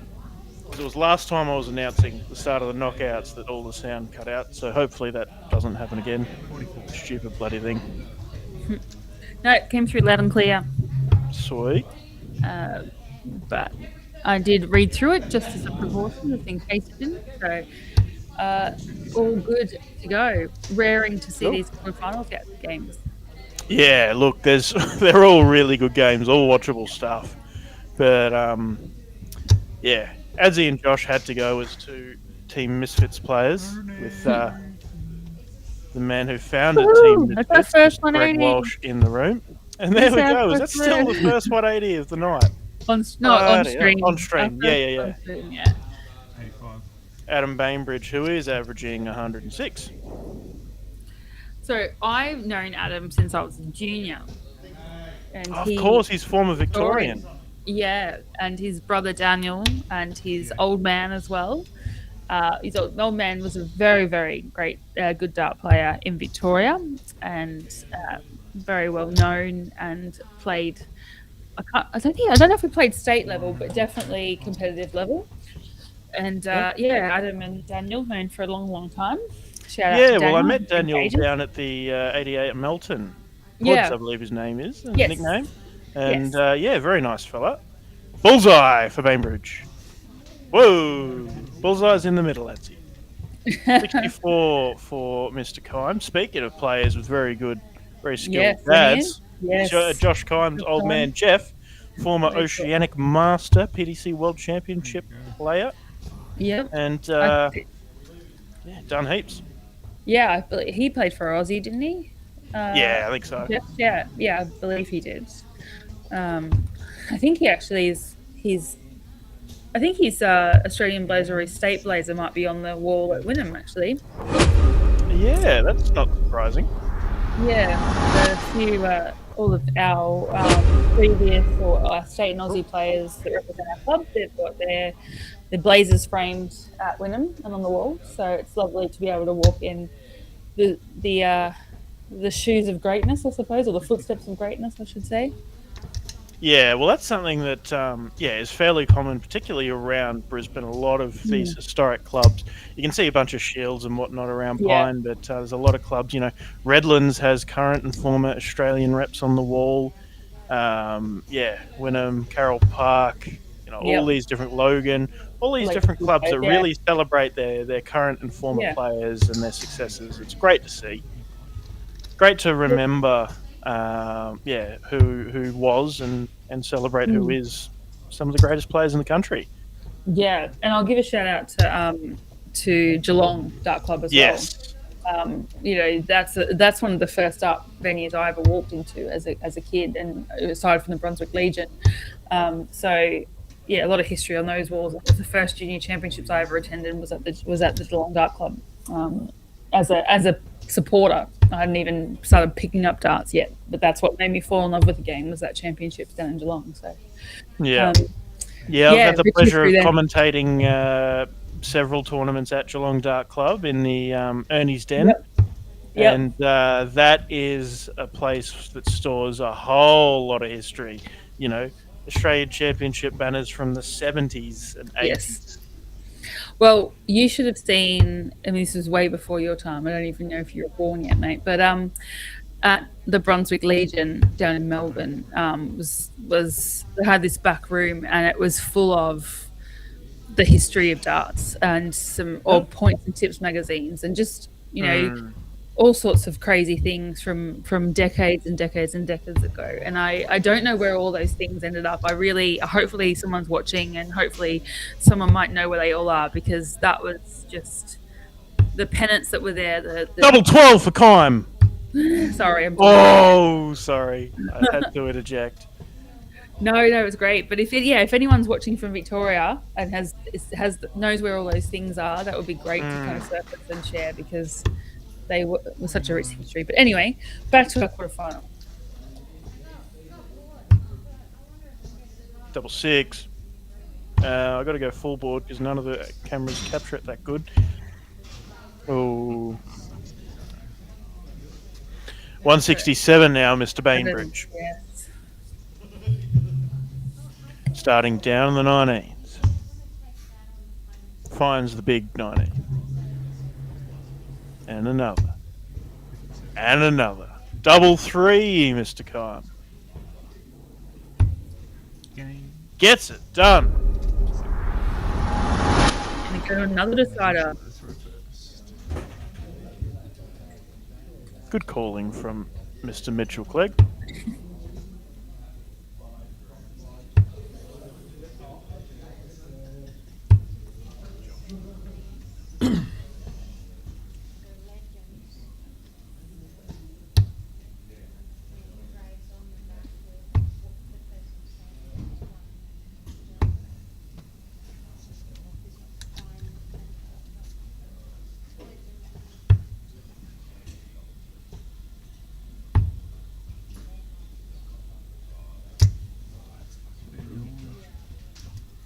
Tyler Mathers comments who he is backing. Mr. Mathers, we are a commentary team. We're not allowed to back anyone. But I'm thinking that Adam's going to win this game. Oh, no, I gave a shout out before to say who they think who's going to take out the event. So that was my kind of shout out. But yes, we are impartial and we are unbiased commentary team.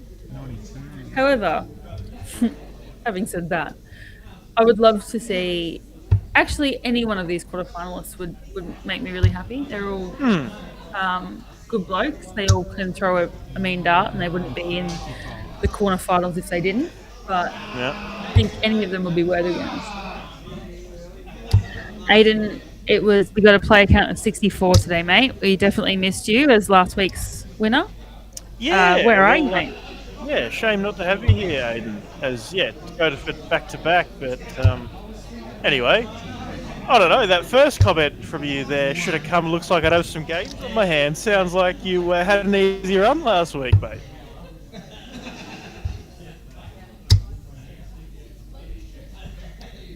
Josh Kime to put some pressure on.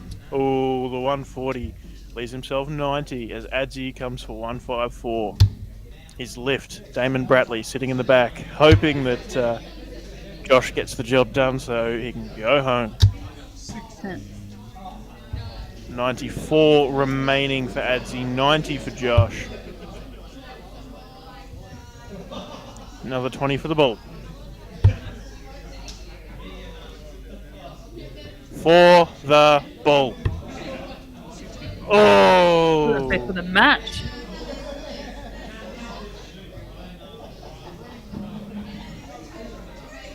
64 players tonight, Aiden, it was. Tops! Oh, he went double-double, but it hasn't worked. Adam Bainbridge, 25 now, Josh Kime. 9 for double 8.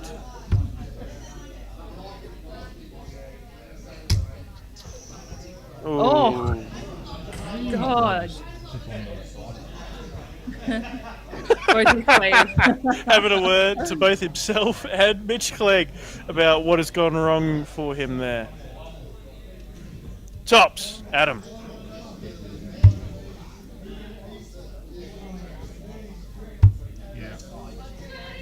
And Adam Bainbridge is into the semi-finals. With thanks to Aussie Dart Supplies Online. So Adam will be playing Robbie King as Robbie King beat Corey Newman. And then in the other semi-final, we have Jamie Rundle playing Dita Buna. So Jamie beat Tristan Bogner 2-1 and Dita beat Kai Smith 2-0. Let me refresh the draw and just have a proper squiz at that. But I'm thinking we're probably, it's 10 to 11. I reckon we play both semis and then the final on stream. Okay. Jamie Rundle, Dita Buna on 12 is already there. I reckon we put Adzi and Robbie there too. Yeah, I'll go and organise that. I'll ask the room as per usual. Ask the room and see how they're going, like you did last week, and see what they say. Where are you tonight, Aiden? How come you didn't come along and go defend your title, mate? Back to back, you could have been.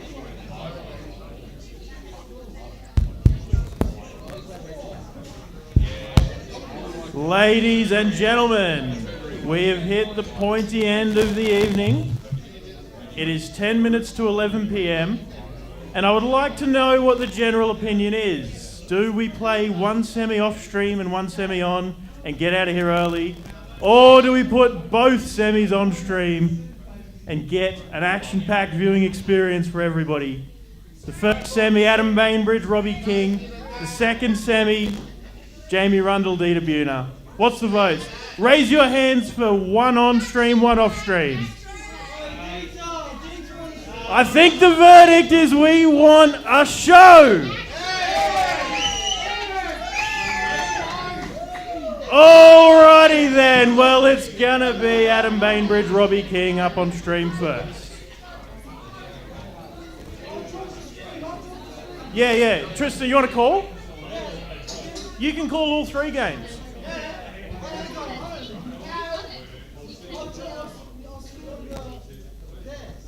Okay, who wants to call the first game on stream?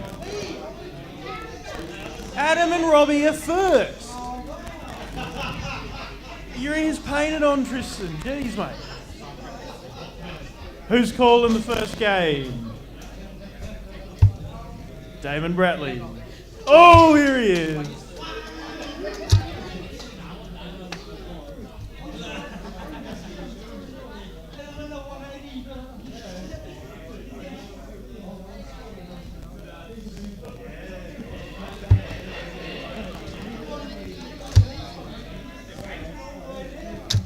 We're in the money now to win this.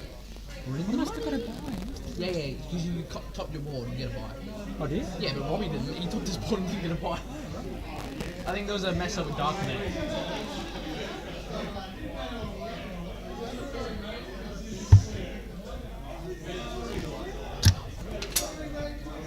Yeah, get the bounce outs now. Get the bounce outs now. I've had a few tonight.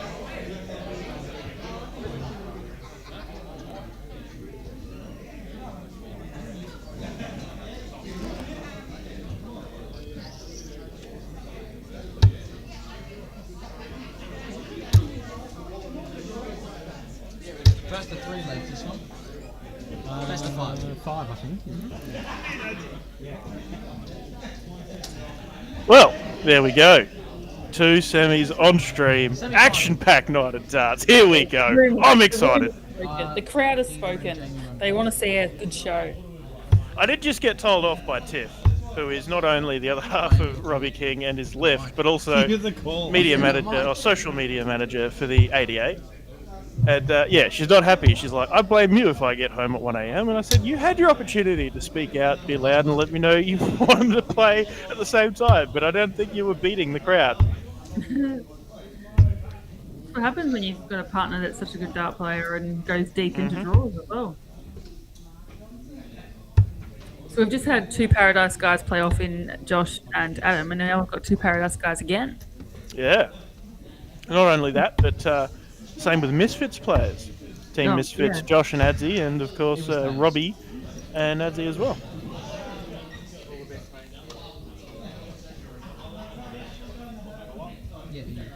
Got a fun fact about both these players.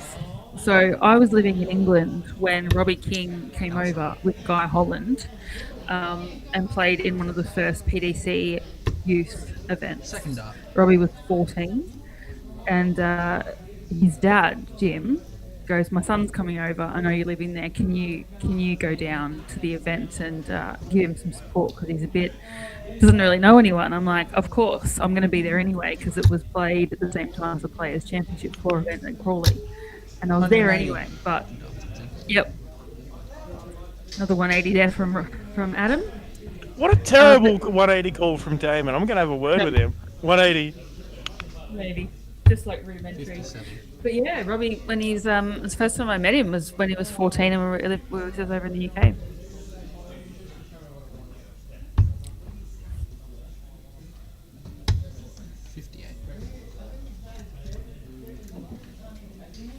Who's got the mic? Who's calling? Damon Bratley. Oh. Who is mentored by Robbie. 44. Was actually Damon's first game on stream at Carroll Park was against Robbie on the Simon Whitlock night. Oh, there you go. 59. It was not a pretty game. I think it was 50 averages or something from the two. Certainly not what we expect of Robbie, and certainly at a level that I know that Damon is better than, 45. capable of producing better of.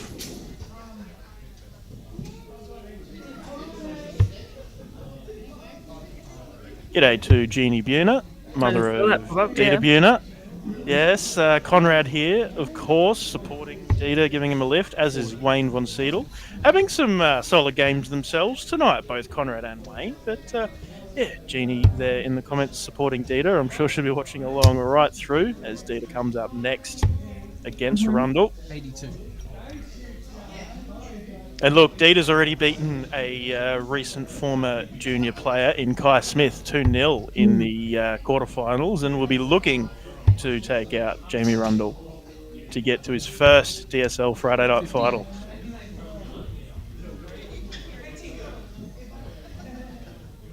Yeah, it's hard. We were talking last week about the young guns and Jamie Rundle being one of the older ones now, and I feel that's the same with sort of the same vibes as Robbie, right? We've got the likes of Dita, we've got Tristan, we've got Aiden, we've got all these young players that are coming through, and Jamie and Robbie are still very young by any means, but still to think of them as the older, more experienced is an interesting take when they're so, youthful in their careers as well. Yeah. But they've just both been playing for such a long time. You kind of just Big 17 leaves subs, Robbie, as Adzi comes back for 53. Sorry to cut you off. No, you're right. But it is. It's like you feel like these guys have been playing for, which they both have, Robbie and Jamie, but they're considered the old ducks now against these young tackers. Game shot in the first leg. Adam Bainbridge. Nice first leg there from Adam. I'm just going to quickly run to the bathroom. I'll be back.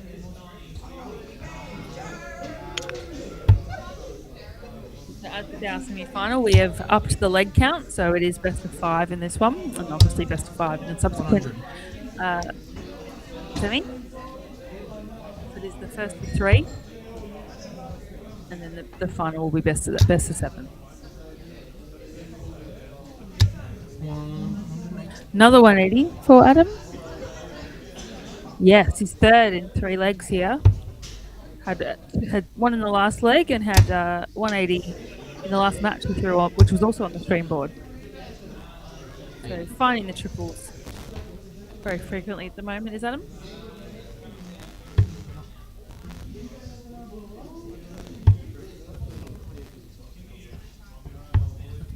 $44. And follows up nicely like most people do.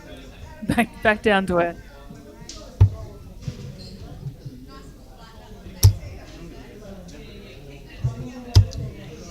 $140. Yeah, all over it there from Rob. Great. Solid darts. Adam's in again. 180. 180 number 4. And 2 in this match. Oh, sorry, 2 in this leg alone, but number 3 for this match. Robbie with 181. 145. Leaves himself 36, so beautiful set-up shot there. Should he return with Adam on 97?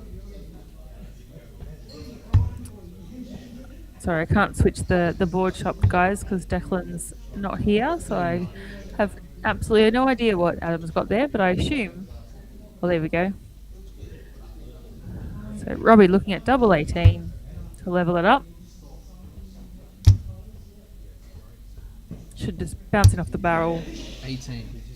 Oh, just scoots a little bit inside. So Adam with an opportunity here to take this 58 out, which would be a break of throw as well in this best of 3 knockout semi-final. Oh, really dropped that one low then. So Robbie, opportunity here to level it up, 1 apiece.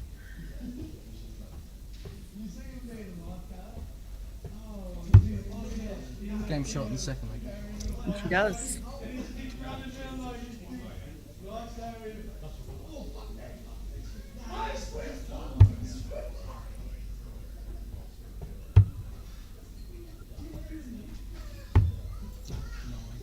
Nine score. Wow. That was a bit of a sloppy opener one there for Adam. Not ideal when you're one apiece really, but it's your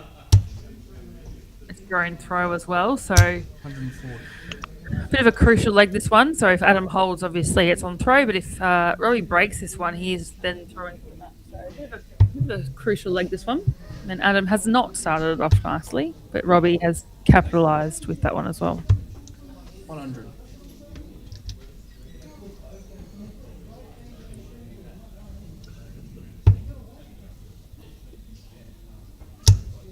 And Robbie's in again. 140. It's not often you have a player throwing two 180s in a leg and losing, that leg, 58. which is what just happened then.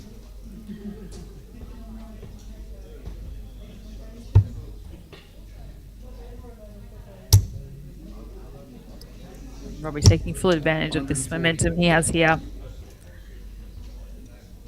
So he's on 81 after 9 darts. Adam back on the 334. Bit of work to do. 60.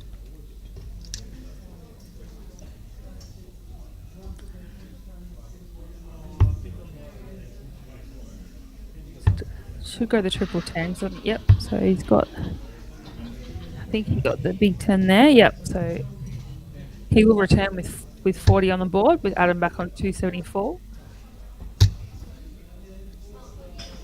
Adam looking to put a dent in it, and yeah, that switch was great. That does leave him a finish, so should he return? But Robbie here on tops. Just clipping that wire. No. Oh, wow. So there's not much you can do when it's that close. So Adam here with an opportunity.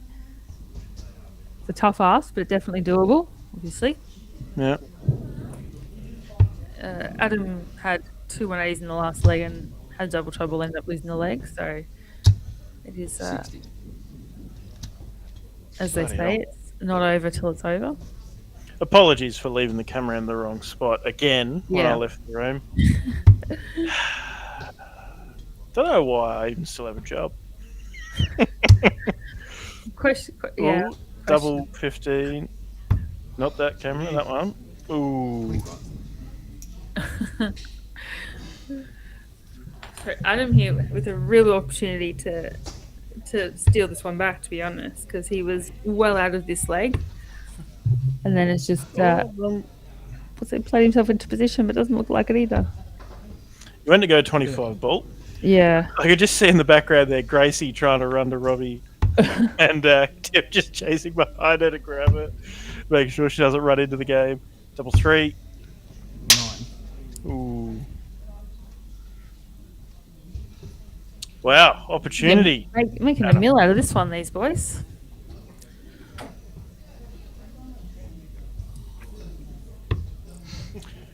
Comment there from Aidan Vanderwill asking, has anyone blessed the stream with a no look yet? And I'd like to. Oh, Adsy's completely butchered that. I think Robbie gave him a nudge. I don't know. I look like he fell over. Or I don't know. Having some fun with it. Anyway, I'd like to take a moment to rehash what I think is an underappreciated comment that I put on the post from Aidan's win last week. He mentioned his no-look 180 and about how it was inspired by Adam League. And I said, well, no-look Vanderwill doesn't go very well, but how about look-a-Waden? Yep. Perhaps it's one that sounds better than it reads, but I felt like I got bugger all reception. I thought it was quite funny. Look, it's not great, but it's not bad. 93. Better than what was in the jokes going in the Carroll Park group earlier. I had to mute them. Sorry, guys. I did, but I had to mute you because you're being too distracted. 60. So, Robbie here with a real big opportunity. He broke Adam in that previous leg and is now throwing 180. for the win, really. So it is definitely pressures on Adam, especially after that 180 visit there for Robbie.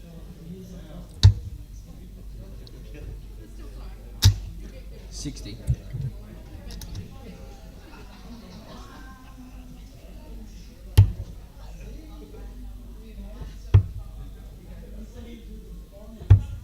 $58.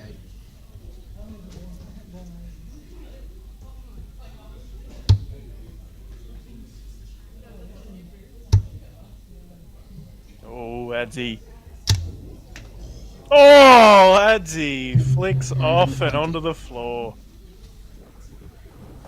This would be big. The big fish for the Rocket. Yeah. For a place in the final. Oh. 60. Did you see that comment? In In Carroll Park. Our jokes were amazing. Yours are poo. Yeah. Very mature. I thought, Tiara, that you said that the stream was not enough ASMR for you, and as such you wouldn't be watching.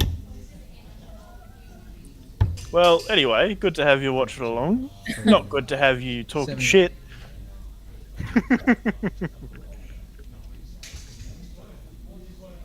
Hey, Aiden, that's a great to hear, mate. That's all my dad's been calling me since he saw your comment. He can't get enough of the name.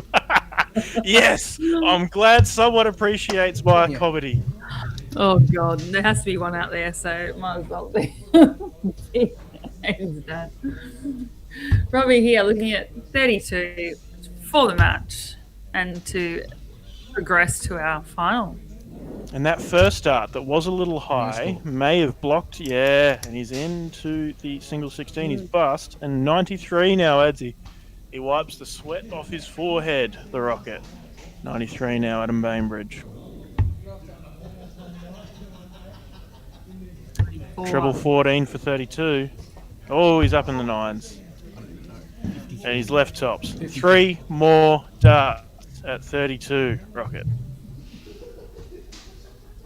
He's doing what he did however many weeks ago it was that he last played here. He stares at the scoreboard until it updates, makes sure it's correct before he goes and throws his darts.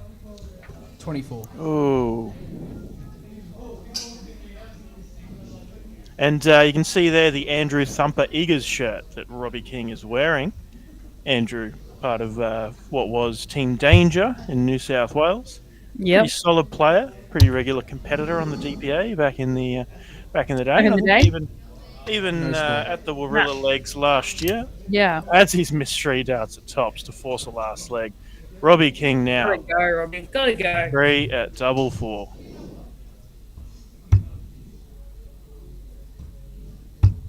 Game shot. There you go. So Robbie first one through our final. Will Robbie be our first back-to-back or dual winner? I should not back-to-back, dual winner of the Friday night 100. Well, I mean, he didn't turn up last time, so it'd be 2 times out of 2 that he's actually turned up. Yeah. Let me go and make sure the mic's working. I apologise to Damon and Damon's family that I forgot to turn the mic on. Let me go and make sure that, for Tristan's sake, the mic's turned on. You've had multiple one jobs with me tonight, Glenn, and you've just, struggled, mate.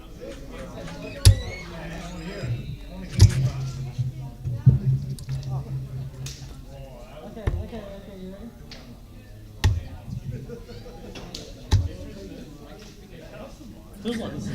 I'm sure, Aiden, your DSL shirt would look away and I think they'd make it work for you, Right, you're mate. talking to the I top. think they'd be able to do it. It was your fault, not mine. He's just not loud. Well, no, he was talking into the side like this. You're I'll talking to the make top. sure that Declan sees the comment and can put it on the order sheet. 180. Oh God, who gave Tristan a microphone? You know you've got to throw him down. You gotta hit one. It's just a waste of an opportunity then.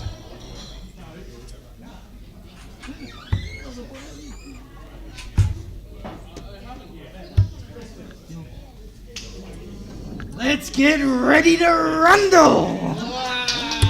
Ooh! Who gave Tristan a microphone? Come on. It's actually heads. Data for the ball first. So, need to draw your attention, Declan, to Aiden's comments with the Outside. DSL shirts. Can I get a name on it? If so, I'll have to get Look Awaden on it. Outside. Deserves the love. Data to throw first. Look, Game on. you definitely can get custom names on the shirts. Look away to might be a bit long for it. A bit I'll long. have to have a yarn to our supplier. 57. Right. Battle of 140.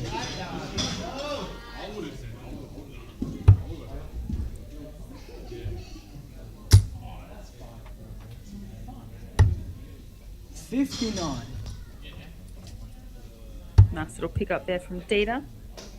Nice little switch down to bottom of the board. 57.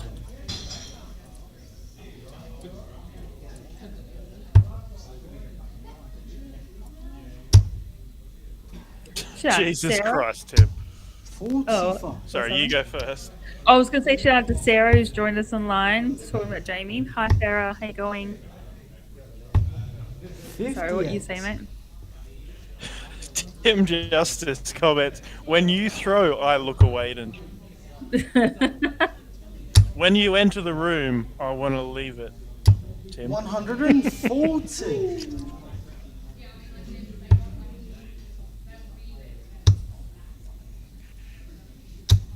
$60.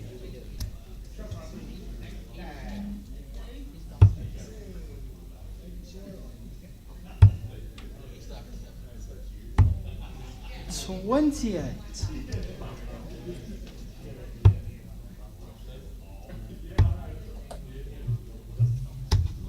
$96.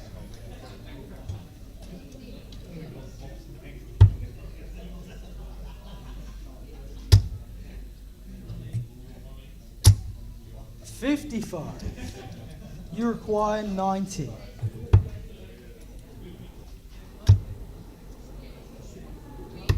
$65. You require 117.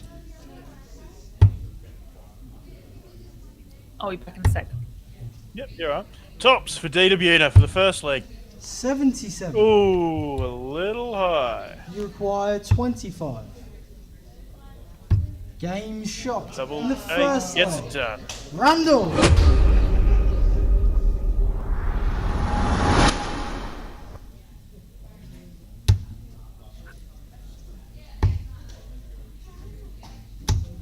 $134.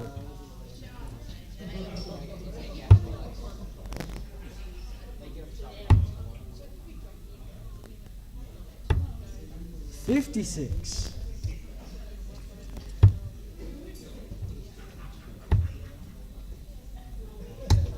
$84.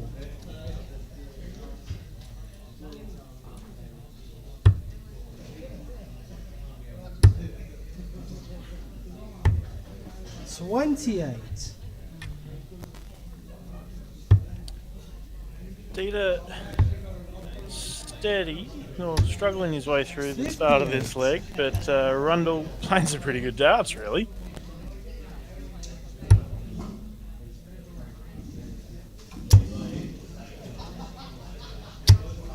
$40. And yeah, just a little all over the place at the moment, young Dita. $55. Rundle has set himself up on the big fish, the 170. And Dita just needs to find not only some straight darts, but hopefully a treble as well. 59. You require 170. He's pulled it low. Down to the 19s to clean up and set up a nice 96. finish for when he returns.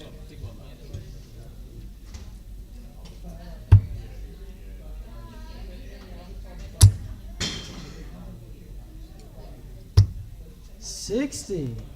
You require 74. 20 tops. Up for tops now. 54. Ooh.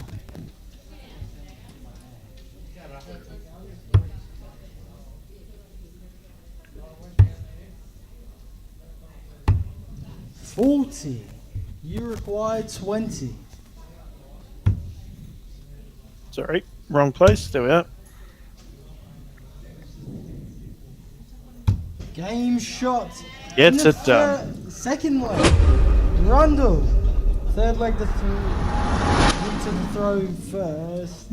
Game on. Tristan Bogner completely butchering the call. Oh, wow. 58. You gotta laugh. He'll laugh at himself.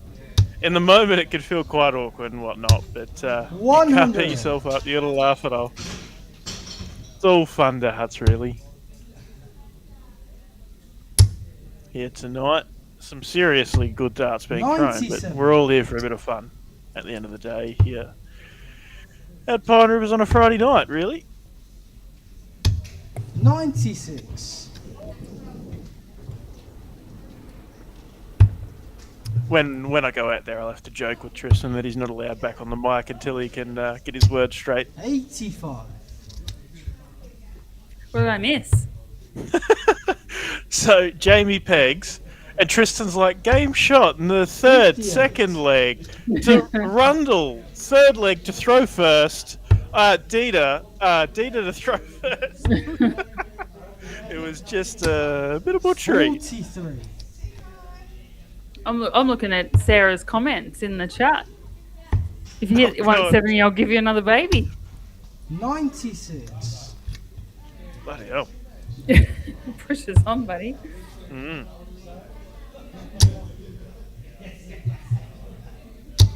60. Rundle Uruguay 151. 57. Uruguay 158.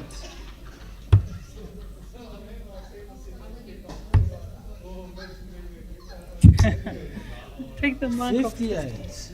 Uruguay 94. I can't believe someone gave him a mic, Declan. Yeah, look, I apologise. No, he does a great job. 42. Yeah, he does. Uruguay It's 100. good value, at least. Oh, Data looking at tops, just inside double 10. Game shot in the Yes, third leg. done. Done. Data. On the board for Data. Shit, Rundle's not messing around. 93.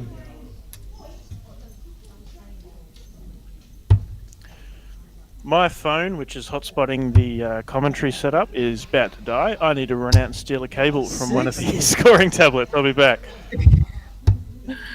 We're top-notch technology here, folks. We're running everything off a dirty rack. 134.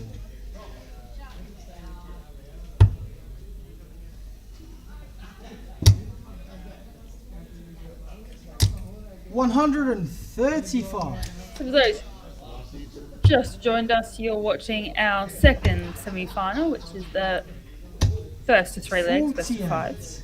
five. We had a great semi prior to this with Robbie King beating Adam Bainbridge. So Robbie is through to the final and awaits the winner of this one. 59. Robbie, last time he was at Pine Rivers for our Friday Night Darts, he won the event. So so far we've had three separate winners 90. of this event in the three attempts that we've run it. So can Robbie be our first dual winner of the Friday Night DSL singles at Pine Rivers?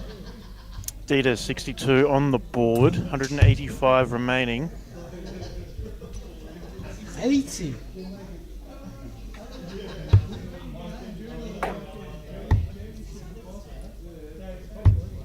96. Uruguay 167.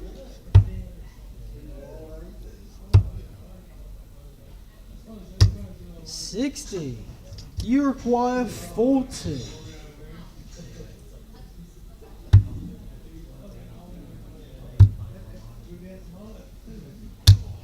20. Uruguay 107.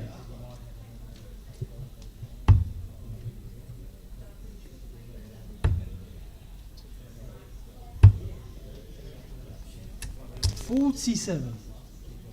You Right, require so Jamie 20. here looking at double 10 for his place in the final. No score. Double You require five. 60. Indeed, our opportunity here to level it up and take us to the decider. Double 20.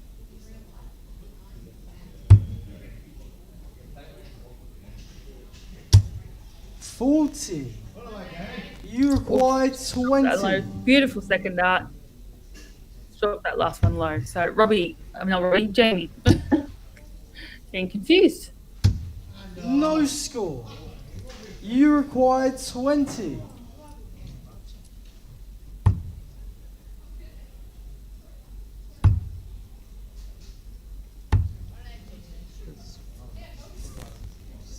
$16. You require 20.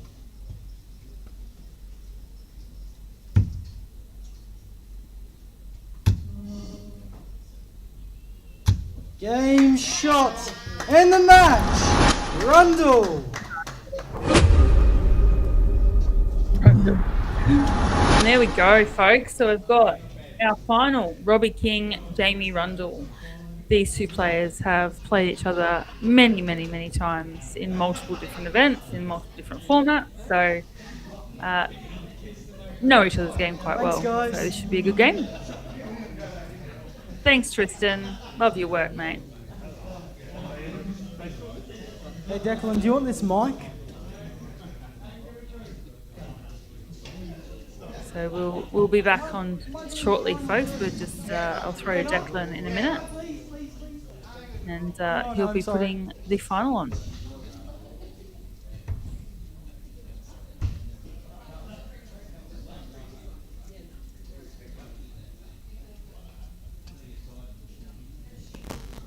And that final will be best of 7. So Hey, can you hear first me? to 4 legs.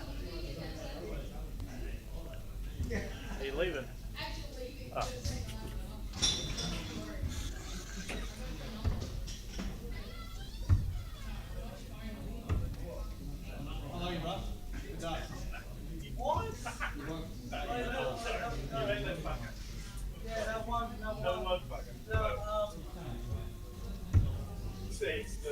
The throw first or something like that. Yeah. Yeah. Shot the third, second leg, the throw first, Nina the throw first. Yeah, that was That's alright. I need to put my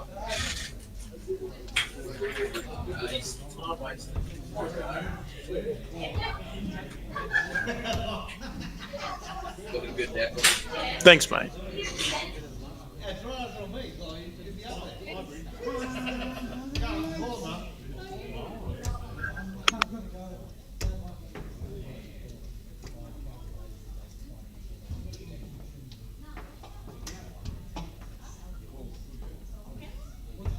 No 180s though. Details. Did we ever play juniors here? Huh? I can't remember. I'm sure it was on this board. I'm sure. Have you ever? Are we doing it? Yeah, it's all. And I better hear like a proper 180 call if I see one. All right, ladies and gentlemen, it's the moment that you have all been waiting for. The final of Pine Rivers DSL Friday Night Darts on the 23rd of January. I promised him I'd make this call if he got to the final. He's in the final in some respect. Your scorer, Dieter Bunner!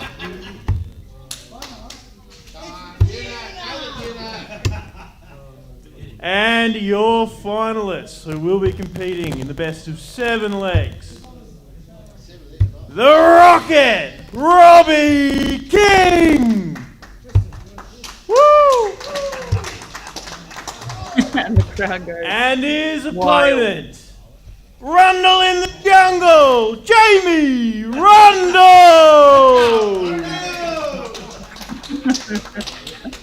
All the best.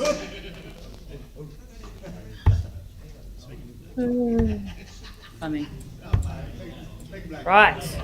Final time, what we've been waiting for. Let's get loud!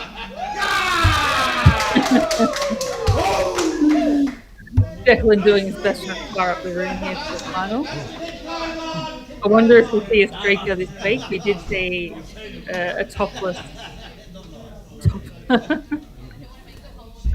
topless Damien Blair run in the background last week, so we'll see what we can get from the crowd this week. 25. 25.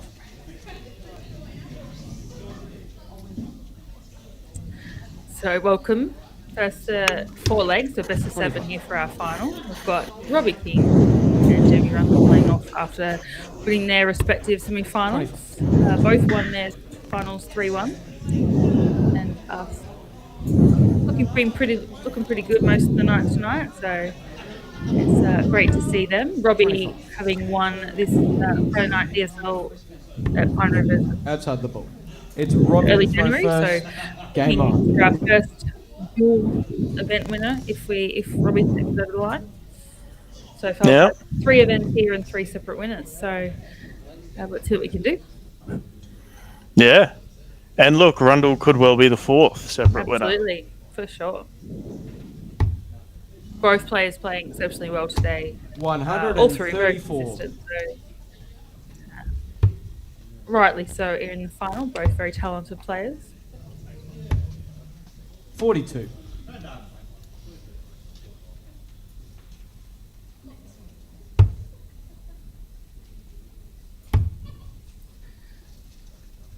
$134.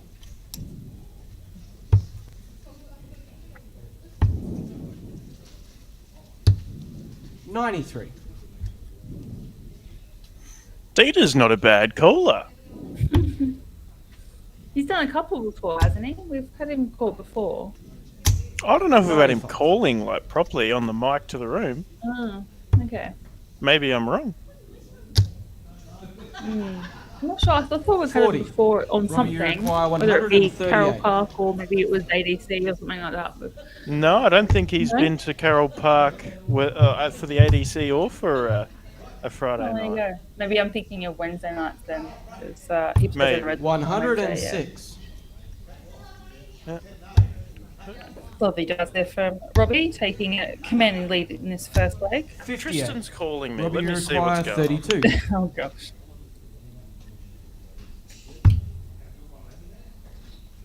Oh, Steve's inside.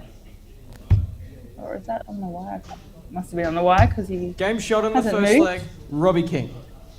Second leg, it's Jamie to throw first. Game on. Nice little 15 data to opening his campaign in the final here. 49.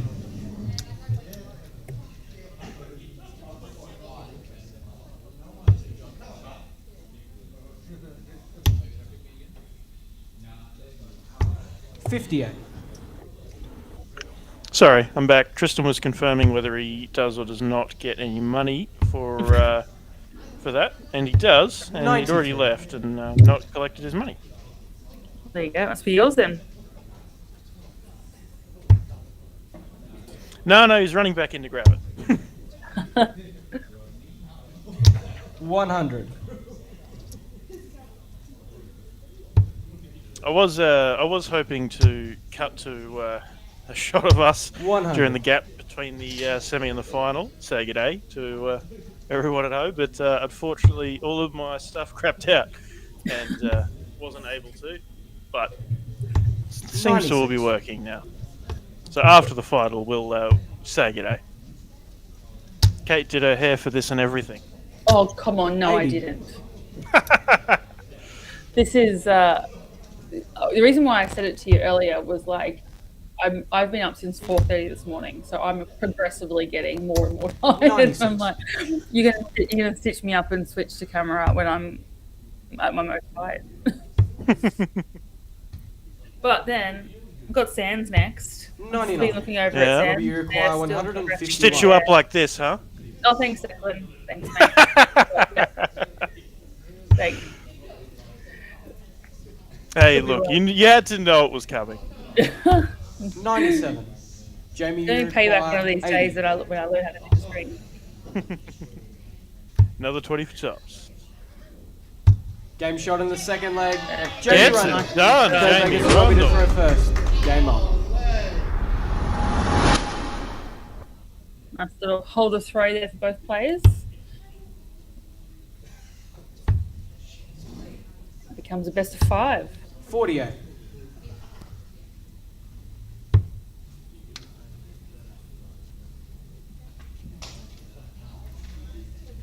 It's nice to see some people standing back to watch the final as well. Yeah, good little crowd. I 60. mean, Damon and Megan there in the left side of frame on that shot. You've also got, well, a bunch of Robbie's mates and probably Jamie's mates too. But 95. yeah, a good little, of course, Aaron Garner there, who's a pretty good player himself, but good mates with Jamie Rundle. Has paid him in, or not paid him in, but, you know, 56. got his name down ahead of the close of nominations, as Rundle's been running late a little bit. Where's our streaker? Oh, I hope he's 85. behaving himself. He is there, himself and Cal. Like, probably shouldn't encourage it, really. Yeah, please don't. Although, what you were saying 137. earlier, you really enjoyed it last week. Oh, come on. Don't need to say that. Yeah, all I said was it gave everyone a laugh. It was good. It was unexpected, and it was a good laugh. 140. Lovely there by Robbie, which we do love a laugh. We do love it to be. It's a Friday night, you know, it's nothing too serious. 98. Everyone just Robbie, have a you good require time. 133. And we get to watch some good darts, and they get to throw some as well. So Yeah. fun night for all. Treble 20 would leave 57. 36. Jamie, you require Single leave 150. 76. 1 second. 114. Robbie, you require 76. Stunning there from Jamie.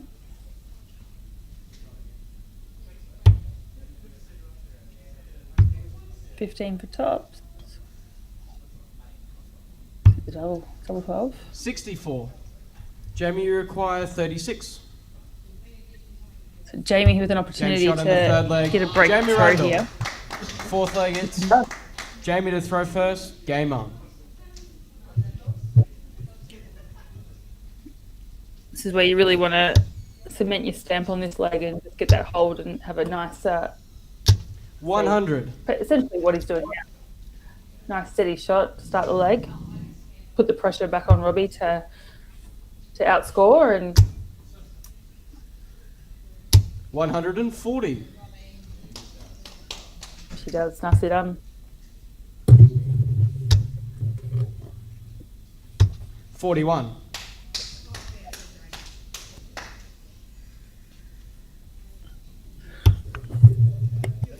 Sorry, people have gotten in the habit of opening up the office door to say goodbye to me when they 98. leave.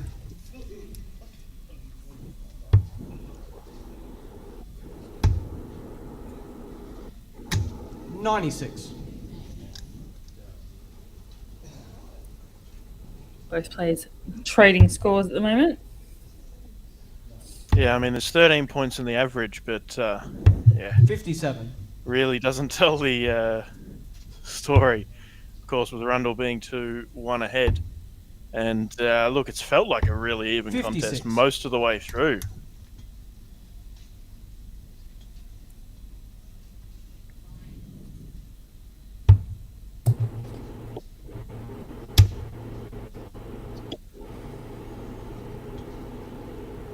Toy 6 has to go. Sorry, has to go the 42. 19s.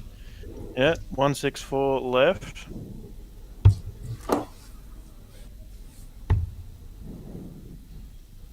$96. Robbie, you require Yeah, 164. good visit there from Rundle. Leaves 112. You And the were 19s. So you were 12. I'm a 19, so on a 164. Yeah, whoa, sorry. Jamie, you require Accident. 112. Just fat fingers, really. At double 16. 96. Ooh. Robbie, you require 106. Puts the pressure on this 106 though for Robbie now. He is gonna punch that iPad. He is giving it the death stare.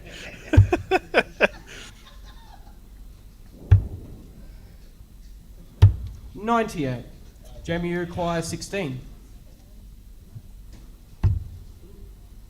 Double 4. Game shot in the fourth leg. Gets it Jamie done. Rundle. Fifth leg, it's Robbie to throw first. Game on. You can see Greg standing there at the TV, Yep. seeing his logo flash up on the screen. No. It's a shame we haven't got subtitles on that one so they can see you giving that out. Shout out to him. Boss, in a way, the boss man. 46. Of certain things at the moment. Oh, well, look, I'm technically, as the ADA tournament director, he's my boss. You know, that just Yeah, true. plain Yep. and simple. He is my boss.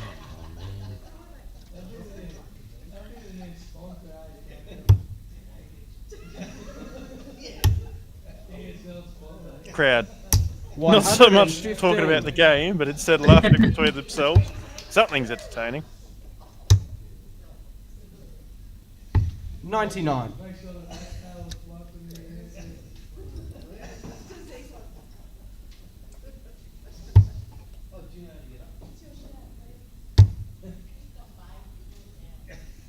$60.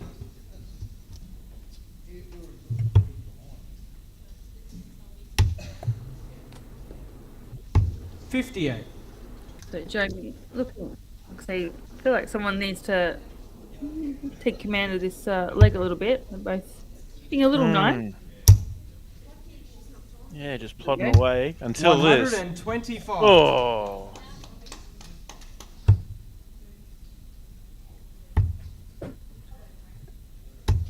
$81. Robbie, you require 155.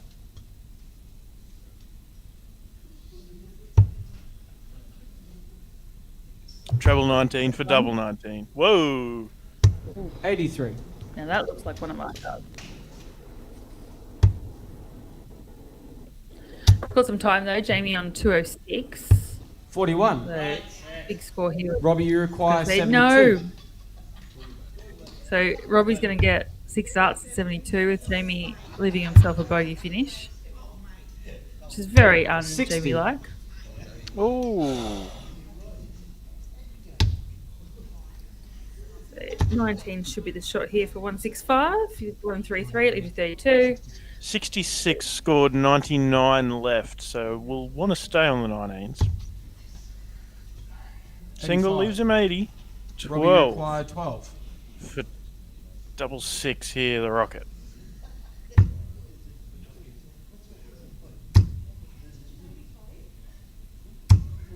No score. Oh, and he's gone next Jamie, you door require 80.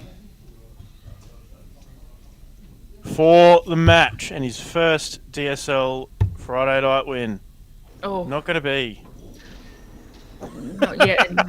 Anyway. Waving the arm around, move the, you know, 34. iron out all the things that have gone wrong there. Double 6 Check again for the 24. Rocket.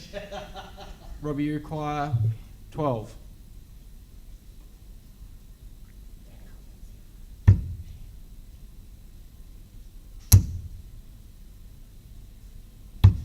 No score. Jamie, you require 56. Wow, he's done Oh, it he's done it again. again. Sorry. 16. Tops. Game. Double Shot. And to your DSL There you Pine Rivers go. champion, Jamie Rundle. There you go. Dita Buna Well done, doing the Dita. call. I Yeah. don't need to go and do presentations He anymore. did well. Awesome work, Dita. I'll go on. Very impressed with that young man for that calling. Very good. Yeah, well, it was great to have the semis and the final all called by a bunch of very talented junior players. Damon Yes. Bratley, Tristan Bobner, and Dita Buna. And we've talked about this many times. The youth coming through, not only in their counting and their gameplay, it's just how they navigate the game as well. So We're on, by the way. Thanks, Declan. No, but oh look, there's some very talented youth players out there at the moment, juniors, and look, I love that we are able to give these guys the opportunity to get on camera and get on mic in front of a room full of people and call games and play games on stream and make a bit of name for themselves. Get comfortable doing these kind of things because it's going to make them better players in the future for it. Yeah, absolutely. And then we think about Premier Leagues and all those kind of things and opportunities for people to play at that level and on stage. That just it gives them the opportunity to start young at that stuff. Yeah, getting comfortable being around it all. Yep. Do you need to go do your Prezzo thing now? Yes, I will go for a wander and I'll be back. Well, thanks to all of you who have joined us online. Hope you had a great evening. Just seen Jamie Rundle be our fourth winner of this event. So 4 out of 4 different winners. So congrats to him. Commiserations to Robbie. And we will just wait for Declan to grab the mic and we'll hand over to the presentations. And if you are still wanting to watch some DSL darts, head over to DSL Silver Sands WA in Mandurah. Ben is currently streaming that event and they are just wrapping up their round robin and they'll be commencing their knockout stages very soon. So if you still want to watch some darts, jump onto DSL Silver Sands. Do you want to come and do this, Kelly? You've got the checking part well under it.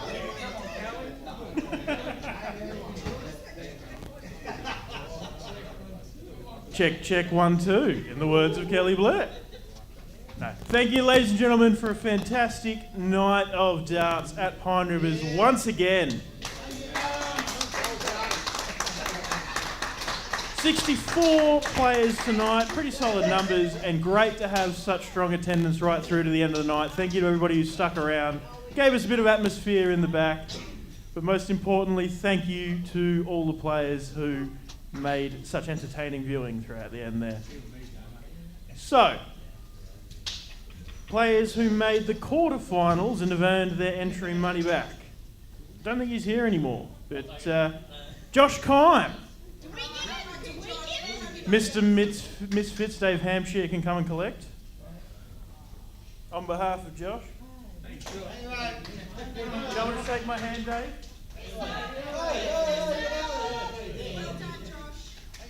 On you, Josh. No photos. And also, having already left, Corey Newman. Congrats, Corey.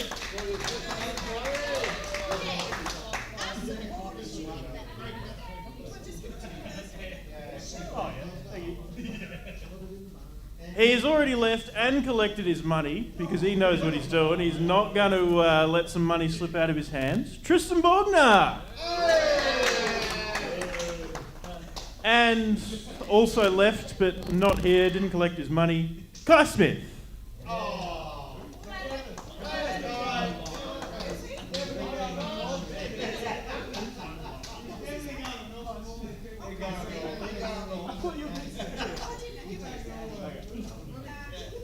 All right, into the semi-finals. He's already gone, didn't collect his money. Adam Bainbridge, another misfit. Dave, do you want to come and collect?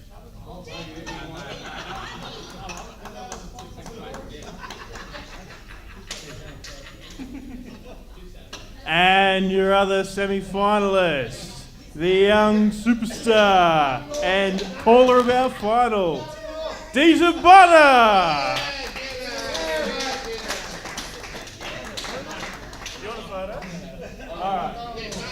Someone come and take a photo, please.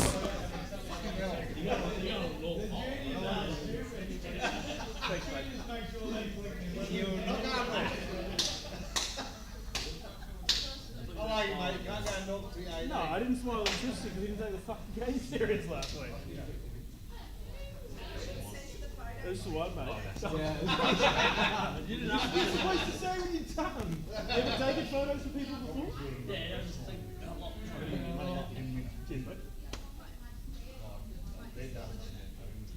All right, your runner-up is in his defence. He didn't come last time, but runner-up this time after winning the last time he was here. Robbie King, the Rocket.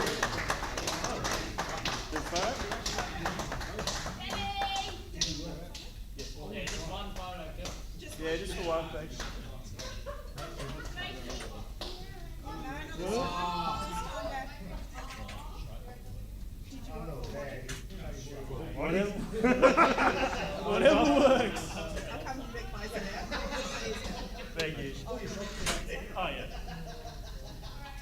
And your winner, after multiple attempts, he has cracked it. Playing very well. Rundle in the jungle, Jamie Rundle!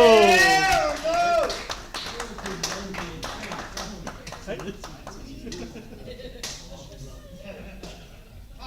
they're not playing for you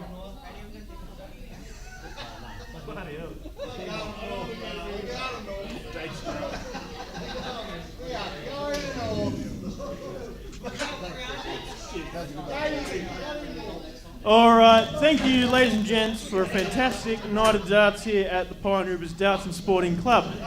We will be back here in 2 weeks' time. Yep. But next week is the relaunch for 2026 at Carroll Park Darts Club. The original venue of DSL Friday Night Darts in Brisbane. And so it'll be alternating weeks. So Carroll Park next week, 2 weeks' time Pine, then then it's ADA. So essentially, it's every second week, like the recycling bin, will be the alternating venues of Carroll Park and Pine. No, you did not say that. I didn't say which venue was the recycling bin. One of the venues will line up with your recycling bin schedule, and then you'll be able to remember it.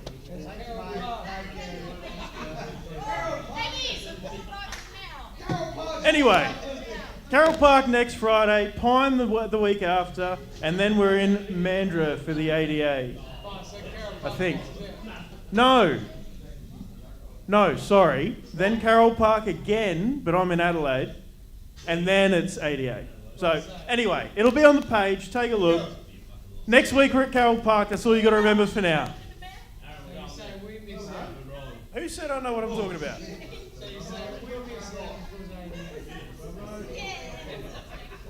It's just bad luck, Jimmy. Yes. See you then. I'll come and donate. I think it was close. That's north. That's north. Fine.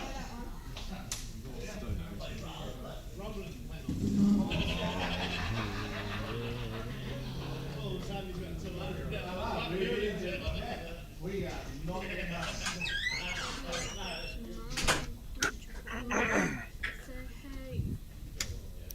Anyway, thank you, Kate, for a fantastic night. Oh, my picture's gone really weird. Anyway, thanks, Kate. Appreciate everything you do, helping out with Carpentry and whatnot. Always a pleasure, and I'll see you. You're in next week for Carroll Park. Yes, we'll be here next week, Carroll Park.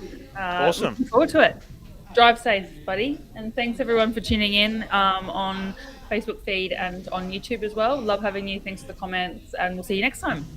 Awesome. Cheers. It's here. DSL Friday Night Darts is hitting the Pine Rivers Darts and Sporting Club. It's the same format you know and love.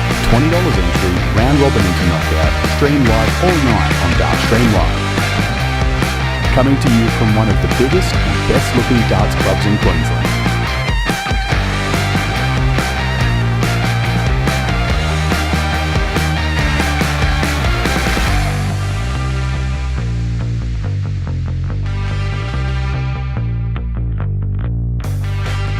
Not to mention the Queensland hosts of the prestigious Australian Darts Association Tour.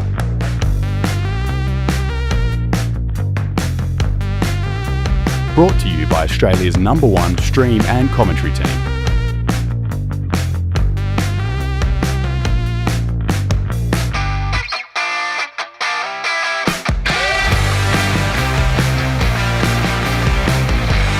Big thanks to our sponsors, Aussie Dart Supplies Online,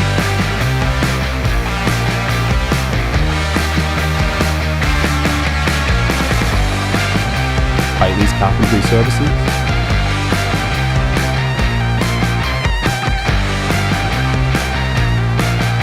and Mining Electrical Solutions.